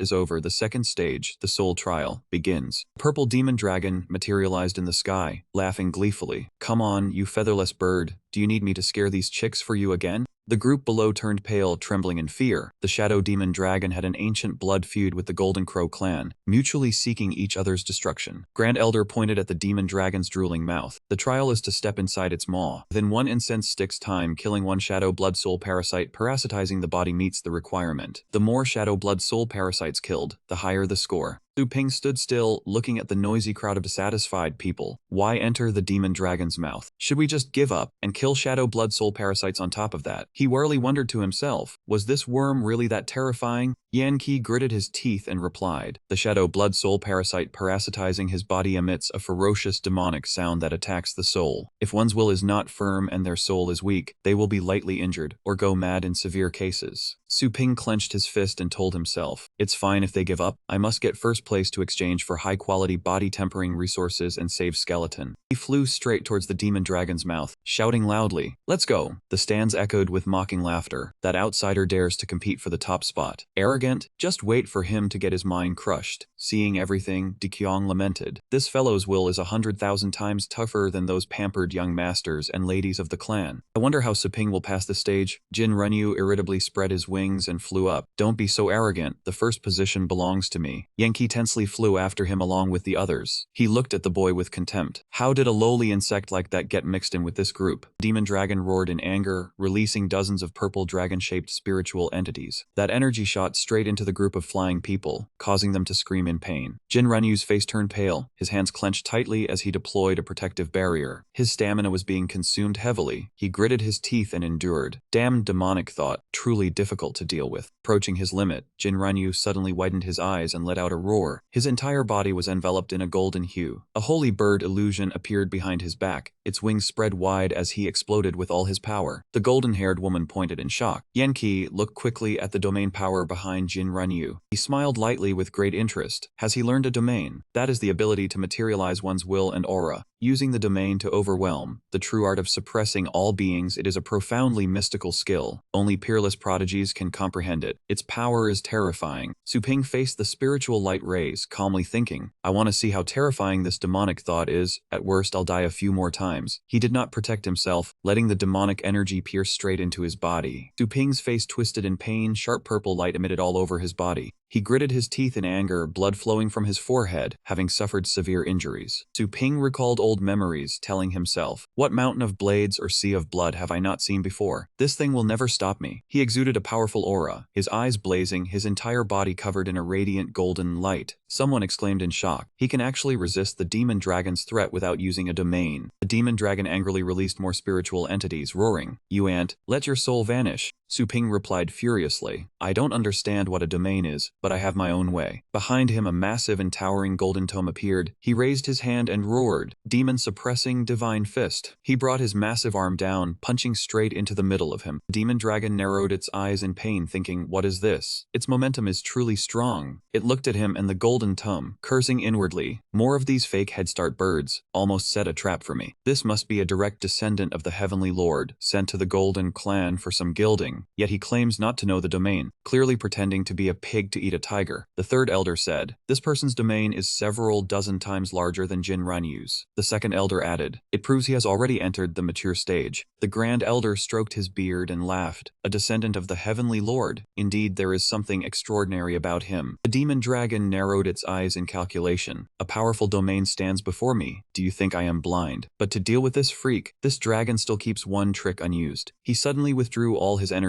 shifting from a great demon to a gentle expression, his hands clasped together, his eyes sparkling, making Su Ping cautious and thoughtful. Why did the pressure and killing intent of this demon dragon suddenly disappear? He opened his mouth wide as if inviting him to step inside. In the distance, Yan Qi could not believe it when he saw the demon dragon voluntarily open its mouth for that human race member to enter. But Wu shouted angrily, how clever. In the end, Su Ping got the first move. Su Ping exploded with momentum, flying straight toward the demon dragon's mouth. In his mind, he had no time to think. He only knew to ignore whatever he planned to do, enter first and destroy the swarm of soul insects before thinking later. Su Ping, his body bathed in golden light, advanced straight into the deep mouth of the demon dragon. Once inside, he was cautious, scanning everything around him with his eyes. From one side, a soul insect suddenly appeared, attacking straight toward Su Ping. He slightly frowned, activated his power, and thrust his fist straight forward, a demon subduing strike. Punch hit the head squarely, causing the evil soul to let out a miserable scream, its teeth scattering everywhere. This made Su Ping extremely surprised, not understanding what had happened. He looked at it, pondering, why haven't I even used my strength yet? And it's already been smashed to pieces like this. Demon Dragon squinted and smiled schemingly. Lucky that I can still control these soul insects to self-destruct. Doing this not only avoids offending the descendant of the heavenly sovereign, but might even earn some favor. A screech rang out, and 3 more soul insects appeared one after another, advancing toward Su Ping. He once again threw a strike straight at their heads. Demon subduing divine fist. Su Ping's expression changed as he understood. Indeed, although I don't know the reason why, I'll just go with the flow for now. But Wu's eyes burned with anger, grinding his teeth. What? There's clearly not a trace of power fluctuation inside his fist. How can he kill those soul insects as easily as drinking water? What kind of evil technique is this exactly? In a moment of inattention, an evil soul appeared unexpectedly and bit his hand. He let out a light snort. Ignoring his pale face from the pain, Kim Nyan, Wu still concentrated power into his hand. No, I am the prodigy of the Kim family royal clan. How can I lose to an outsider like this? He swung his fist and punched the soul insect, shouting, I also know the demon subduing divine fist. Soul insect was unharmed, making him surprised. Why is it as hard as stone? The defensive ability of these insects was truly extraordinary. He flinched in pain. Even their attack power was no joke. Kim Nyan Wu glared, gritted his teeth, and raised his hand to unleash spiritual power. I have no choice but to use a special move, Imperial Flame. His entire body was enveloped in golden light. Small electric sparks appeared on the bitten area of his hand, and he roared, burn! Under the burst of power, the evil soul only managed to let out a scream before being destroyed. Kim Nyan Wu wiped the sweat from his forehead and panted, I never thought killing just one soul insect would take so much effort. Looking to the other side, his mouth fell open. How on earth is that guy managing to do that? On the other side, Su Ping laughed joyfully, throwing punches wildly. Die! All of you die! Time ticked by. At this moment on the stands, the incense stick had almost burned out. The great elder stood up, speaking loudly. The time of one incense stick is over. All participants in the trial must exit immediately. Everyone flew out of the demon dragon's mouth like streaks of shooting stars. Su Ping was completely unharmed and landed lightly on the ground first. In contrast to him, Yan Qi and his group were covered in severe injuries, gasping for breath behind him. The great elder snapped his fingers, a ray of light appeared, and he calmly announced, "The soul trial is over. Results will be announced." The ranking board stretched high above. First place, Su Ping, 128 dark blood soul insects. Second place, Kim Nian Wu, 27. Third place, Yan Qi, 24. The crowd murmured, 128. This difference is nothing short of heaven and earth. It's him again. That outsider took the top spot 2 times in a row. How is that possible? This is truly an exception. The honor of the Kim family royal clan has been trampled under his feet today. The great elder calmly raised his hand, cast a spell, and a small cage slowly appeared. The demon dragon was gradually imprisoned inside, followed by indignant shouting. "Damn it! You lock me up after using me? You rotten plucked bird! You're nothing but a dragon exploiter, utterly shameless." Once completely confined, he angrily stretched his legs and said to the great elder, "Next time you let me out, watch me smash all the eggs in your golden crow nest." The great elder stroked his beard and smiled faintly. "It's good like this. Keep it up until the next session." Suddenly, many fierce thunderbolts illuminated the entire sky. From the light created by the lightning, an object slowly descended from above. A huge stone pillar appeared, hanging in the air, covering half the spectator stands. The great elder spoke calmly. "The third trial, testing comprehension ability. You need to activate the inscriptions carved on this stone stele. Lighting 3 lines is the passing requirement. The more lines you light, the higher the evaluation." Lo, the crowd listened attentively to the great elder, their faces filled with seriousness. The stone stele hit the ground, creating a considerable tremor. The great elder stood by and spoke. "When the stone stele senses the Tao intent, the Tao inscriptions will light up. Lighting 3 lines counts as passing. The more Tao inscriptions you light, the higher your ranking will be. Next, 10 people will form a group. Now, begin the test. Group 1, step forward first." 3 people calmly and proudly stepped up to the platform. One of them stared intently at the twisted lines on the stone pillar. The man extended both hands forward, gathering and channeling his spiritual power. 3 lines lit up and a voice announced, "Lit 3 Tao inscriptions passed." Next, the subsequent test takers began channeling power into the stele. The voice continued, "Lit 2 Tao inscriptions failed. Lit 4 Tao inscriptions passed. Lit 3 Tao inscriptions passed." The final 3 members of the group finished testing, with only 2 of them passing. They chatted with each other. 3 lines? I passed? Only 2 lines, huh? 4 Tao inscriptions? As expected of me." Su Ping watched the people testing their comprehension from afar, pondering, "The flame Tao is indeed worthy of being the golden crow's innate talent. Look at those massive Tao inscriptions." For now, it seemed a young golden crow could usually grasp about 4 inscriptions. When it was Yankee's group's turn, everyone wore a calm expression. The voice rang out again, "Group 2, take the stage." First was Kim Nian Wu. His violent burst of power cracked the ground into fissures. The enormous source of energy surged straight toward the stone stele, causing small stone fragments to fly out from it. The Tao inscriptions lit up one after another. The voice announced, "Lit 10 Tao inscriptions passed." The onlookers gaped in amazement, exclaiming, "Heavens! He lit up all 10 Tao inscriptions in one go." Kim Nian Wu laughed proudly. "Too easy." Another person nearby said curiously, "Now we just need to see how Yan Qi and that human race guy perform." Yan Qi sneered at the corner of his mouth, divine power radiating from his entire body. "That guy is nothing special." He channeled his immense energy toward the stone pillar and roared, "Light up for me." A mechanical voice boomed. "Lit 12 Tao inscriptions passed." A male cultivator shouted in shock, "Oh, ancestors of the Golden Crow clan. He even lit 12 lines?" Su Ping sighed, thinking worriedly, "Last time I only managed to comprehend 1 Tao, the lightning Tao, by borrowing the heavenly tribulation aura from Joanna. It seems this trial will be the hardest one for me." The system panel appeared, and a cold mechanical voice rang in his head, "Not necessarily. This third trial might actually be the easiest for you. Skills are the vessels of the Tao. The skills you have mastered are more than enough to get you through this trial." Su Ping was puzzled, rubbing his chin in contemplation. Skills are the vessels of the Tao. Does the system mean that the skills I possess all have a chance to condense into Tao inscriptions? And then it was his turn. At that moment, a loud voice announced, "Last group." Su Ping took a deep breath, crouched down, and reached out his hand to touch the stone stele. He channeled power into that arm. After a shout, a layer of blue spiritual power slowly transferred onto the pillar. From where Su Ping placed his hand. The first line began to glow. The lightning Dao had lit up one Dao inscription. After using that technique, he worried inwardly. The first Dao inscription has lit up. Now the only skills I have left are strength enhancement and speed enhancement. Su Ping, with one blue and one red hand, simultaneously executed his remaining techniques. Two streams of magical power caused the lines to light up one by one, and at the same time, a voice transmitted, Strength Dao and Speed Dao, have lit up two Dao inscriptions. Total 3 lines passed. The third elder suddenly raised his hand, frowning. Wait, I have never seen Dao inscriptions so small and weak before. If we count as passing, I fear it will negatively affect the positive inclination of other golden crows toward Dao enlightenment. The second elder gently replied, but the rule is to compare the number of Dao inscriptions. Although the Dao inscriptions of that descendant of the heavenly sovereign are indeed faint, he still met the minimum standard for condensing a Dao inscription. The great elder said slowly, correct. There are thousands of Dao paths. It's not just the fundamental great Dao that can light up Dao inscriptions. The fundamental great Dao encompasses countless minor Daos. Training a minor Dao to mastery is itself a great achievement. The great elder looked at Su Ping and said lightly, now, descendant of the heavenly sovereign, have you used all your skills? Su Ping replied politely, I have used them all, sir. His gaze was determined, his heart filled with ambition. Actually, I'm not done yet. I want to surpass Yanqi's 12 Dao inscriptions and claim first place. Only by obtaining the best body-tempering resources can I secure the chance to save Skeleton and return. I have merged with the Grand Evolution Heaven Dragon Hound, so its skills are my skills, but I still have many pet skills I haven't used yet. I wonder if they can condense into Dao inscriptions. From the great dragon's mouth emerged many rays of light, shooting straight ahead. Grand Evolution Heaven Dragon Roar, Grand Evolution Heaven Dragon Shield, 100-mile soul tracking, Wind God Arm Guard, Guardian of Gaia, Stiff Exoskeleton, Storm Thunder Armor, Dragon Blood War Armor. She suddenly received the light rays and many more Dao inscriptions lit up. Everyone looked at Su Ping with suspicion, wondering why there was another pattern line here. Su Ping proudly raised his hand to celebrate. Although not every skill could light up a Dao pattern, some still could. Not satisfied, he returned to his original form and shouted, ordering the Grand Evolution Heavenly Dragon Hound to cancel the fusion. It was the Flame Bamboo Dragon Beast's turn to take the field. The huge dragon beast appeared, and Su Ping shouted again, Purple Flame, fuse. Terrifying soul power from him shot straight into the stone tablet, activating a series of skills. Dragon Claw Mountain, All Gods Iron Wall, Dragon Armor, Lava Armor. Sounds rang out, and 4 more Dao patterns lit up, totaling 12. Yanqi said worriedly, 12 patterns already. Is he trying to compete with me for first place?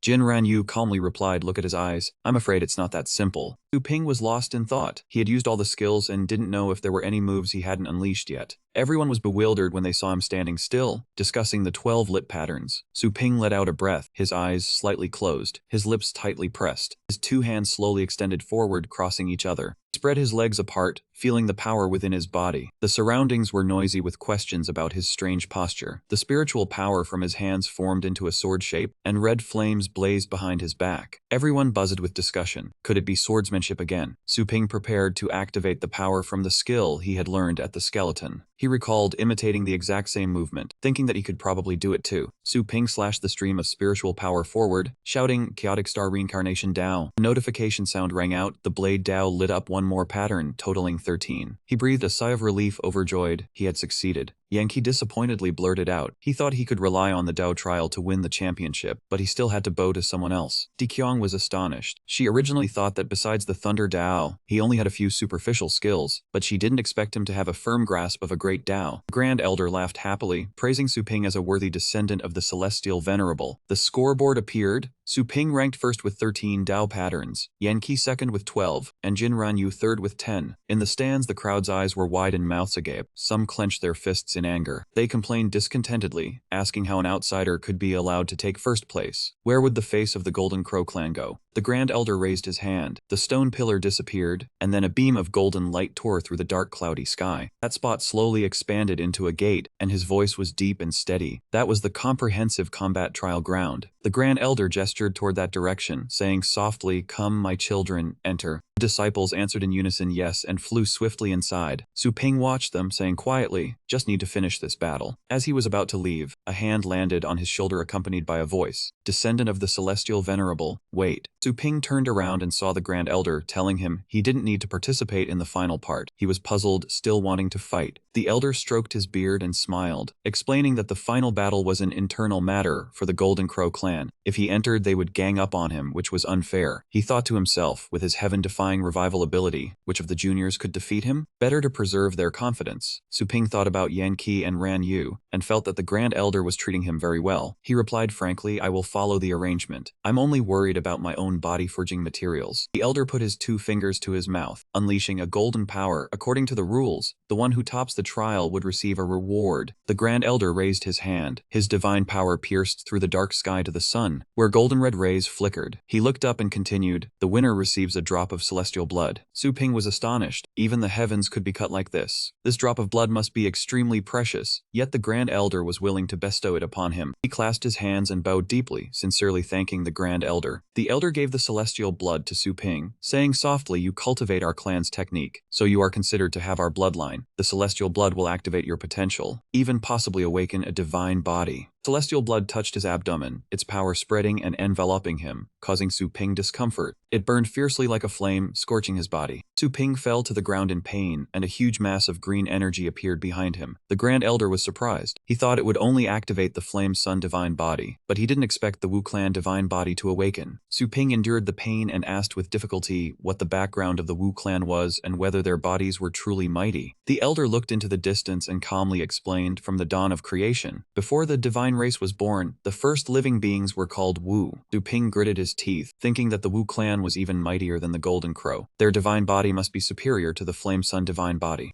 The Grand Elder looked at him and said unhurriedly, the dormant body has been fully activated. He turned his palm upward, presenting many body-forging fruits. These were the resources needed to train the 3rd layer of the Golden Crow divine demon body. He gave them to him, praising that his performance today was worthy of a reward. Su Ping accepted them, and the Grand Elder said he would take him for body forging. Su Ping's eyes were firm. He thought to himself, skeleton, you must wait for me. At this time in Longjiang, Anna was cleaning when Su Ping stepped out from the magic portal and softly told her to continue watching the shop. He had something to attend to outside. As soon as he finished speaking, he shot off like the wind. She watched him leave, seeing that his exterior seemed more solid, as if he had broken through a realm. More importantly, within him was a power like a higher dimension. The place he arrived at was the Han Corporation in the Dark Claw base zone. Su Ping was puzzled. This was the address Yuan Feng's mysterious message had left. But why was the company name Han Corporation instead of Li Corporation? He went inside and asked a staff member about Yuan Feng. She replied that there was no such person. He was surprised. What do you mean there isn't? Jing Song was squatting, polishing the shoes of young Master Han. Hearing the question, he was startled, thinking of Yuan Feng. He accidentally bumped into them, causing the water to spill and wet the other person's shoes. Young Master Han angrily shouted, saying he was told to polish, not to dirty the shoes. That man stomped hard on Jing Song's hand, causing him to cry out in pain. Ignoring everyone's gaze, young Master Han cursed loudly, threatening to cripple his hand right now if he wanted to keep it. Su Ping immediately asked who that person was and why he was so arrogant. The female staff member paled and replied, that is the young master of the Han family. He turned and said softly to the young Master Han, introducing himself from Longjiang, that he had an appointment with someone from the Li family but only found the Han family upon arrival. That man took his foot off, the corner of his mouth curling up as he explained, there once was a Li family mystic, but he died 100 years ago, and the family vanished. Jing Song raised his injured hand, gritting his teeth and saying, Master Yuan Feng is only missing. Until his remains are found, we can't conclude he is dead. Han Shao waved his hand with a sneer, telling him to stop dreaming, that this was a death notice issued by the Wind Tower. His eyes deepened as he said that a few days ago he had personally seen Yuan Feng off, so how could he have died 100 years ago? That man turned his head in shock, asking if you mean the Yuan Feng of my clan is still alive. He angrily lifted his foot to stomp on Jing Song, roaring, what do you mean your clan? Now your surname is Han. You are a servant of our Han family. He closed his eyes nervously and raised his hand to block, but suddenly a shield of light appeared and shielded him in front. Feeling no pain, Jing Song opened his eyes in a daze. Han Shao's expression changed, his eyes wide, and he shouted, energy shield. Su Ping raised his hand, using his spiritual power to create a barrier, and raised his voice. You must explain this clearly to me. Why do you say his surname is Han, and also, where have you hidden Yuan Feng?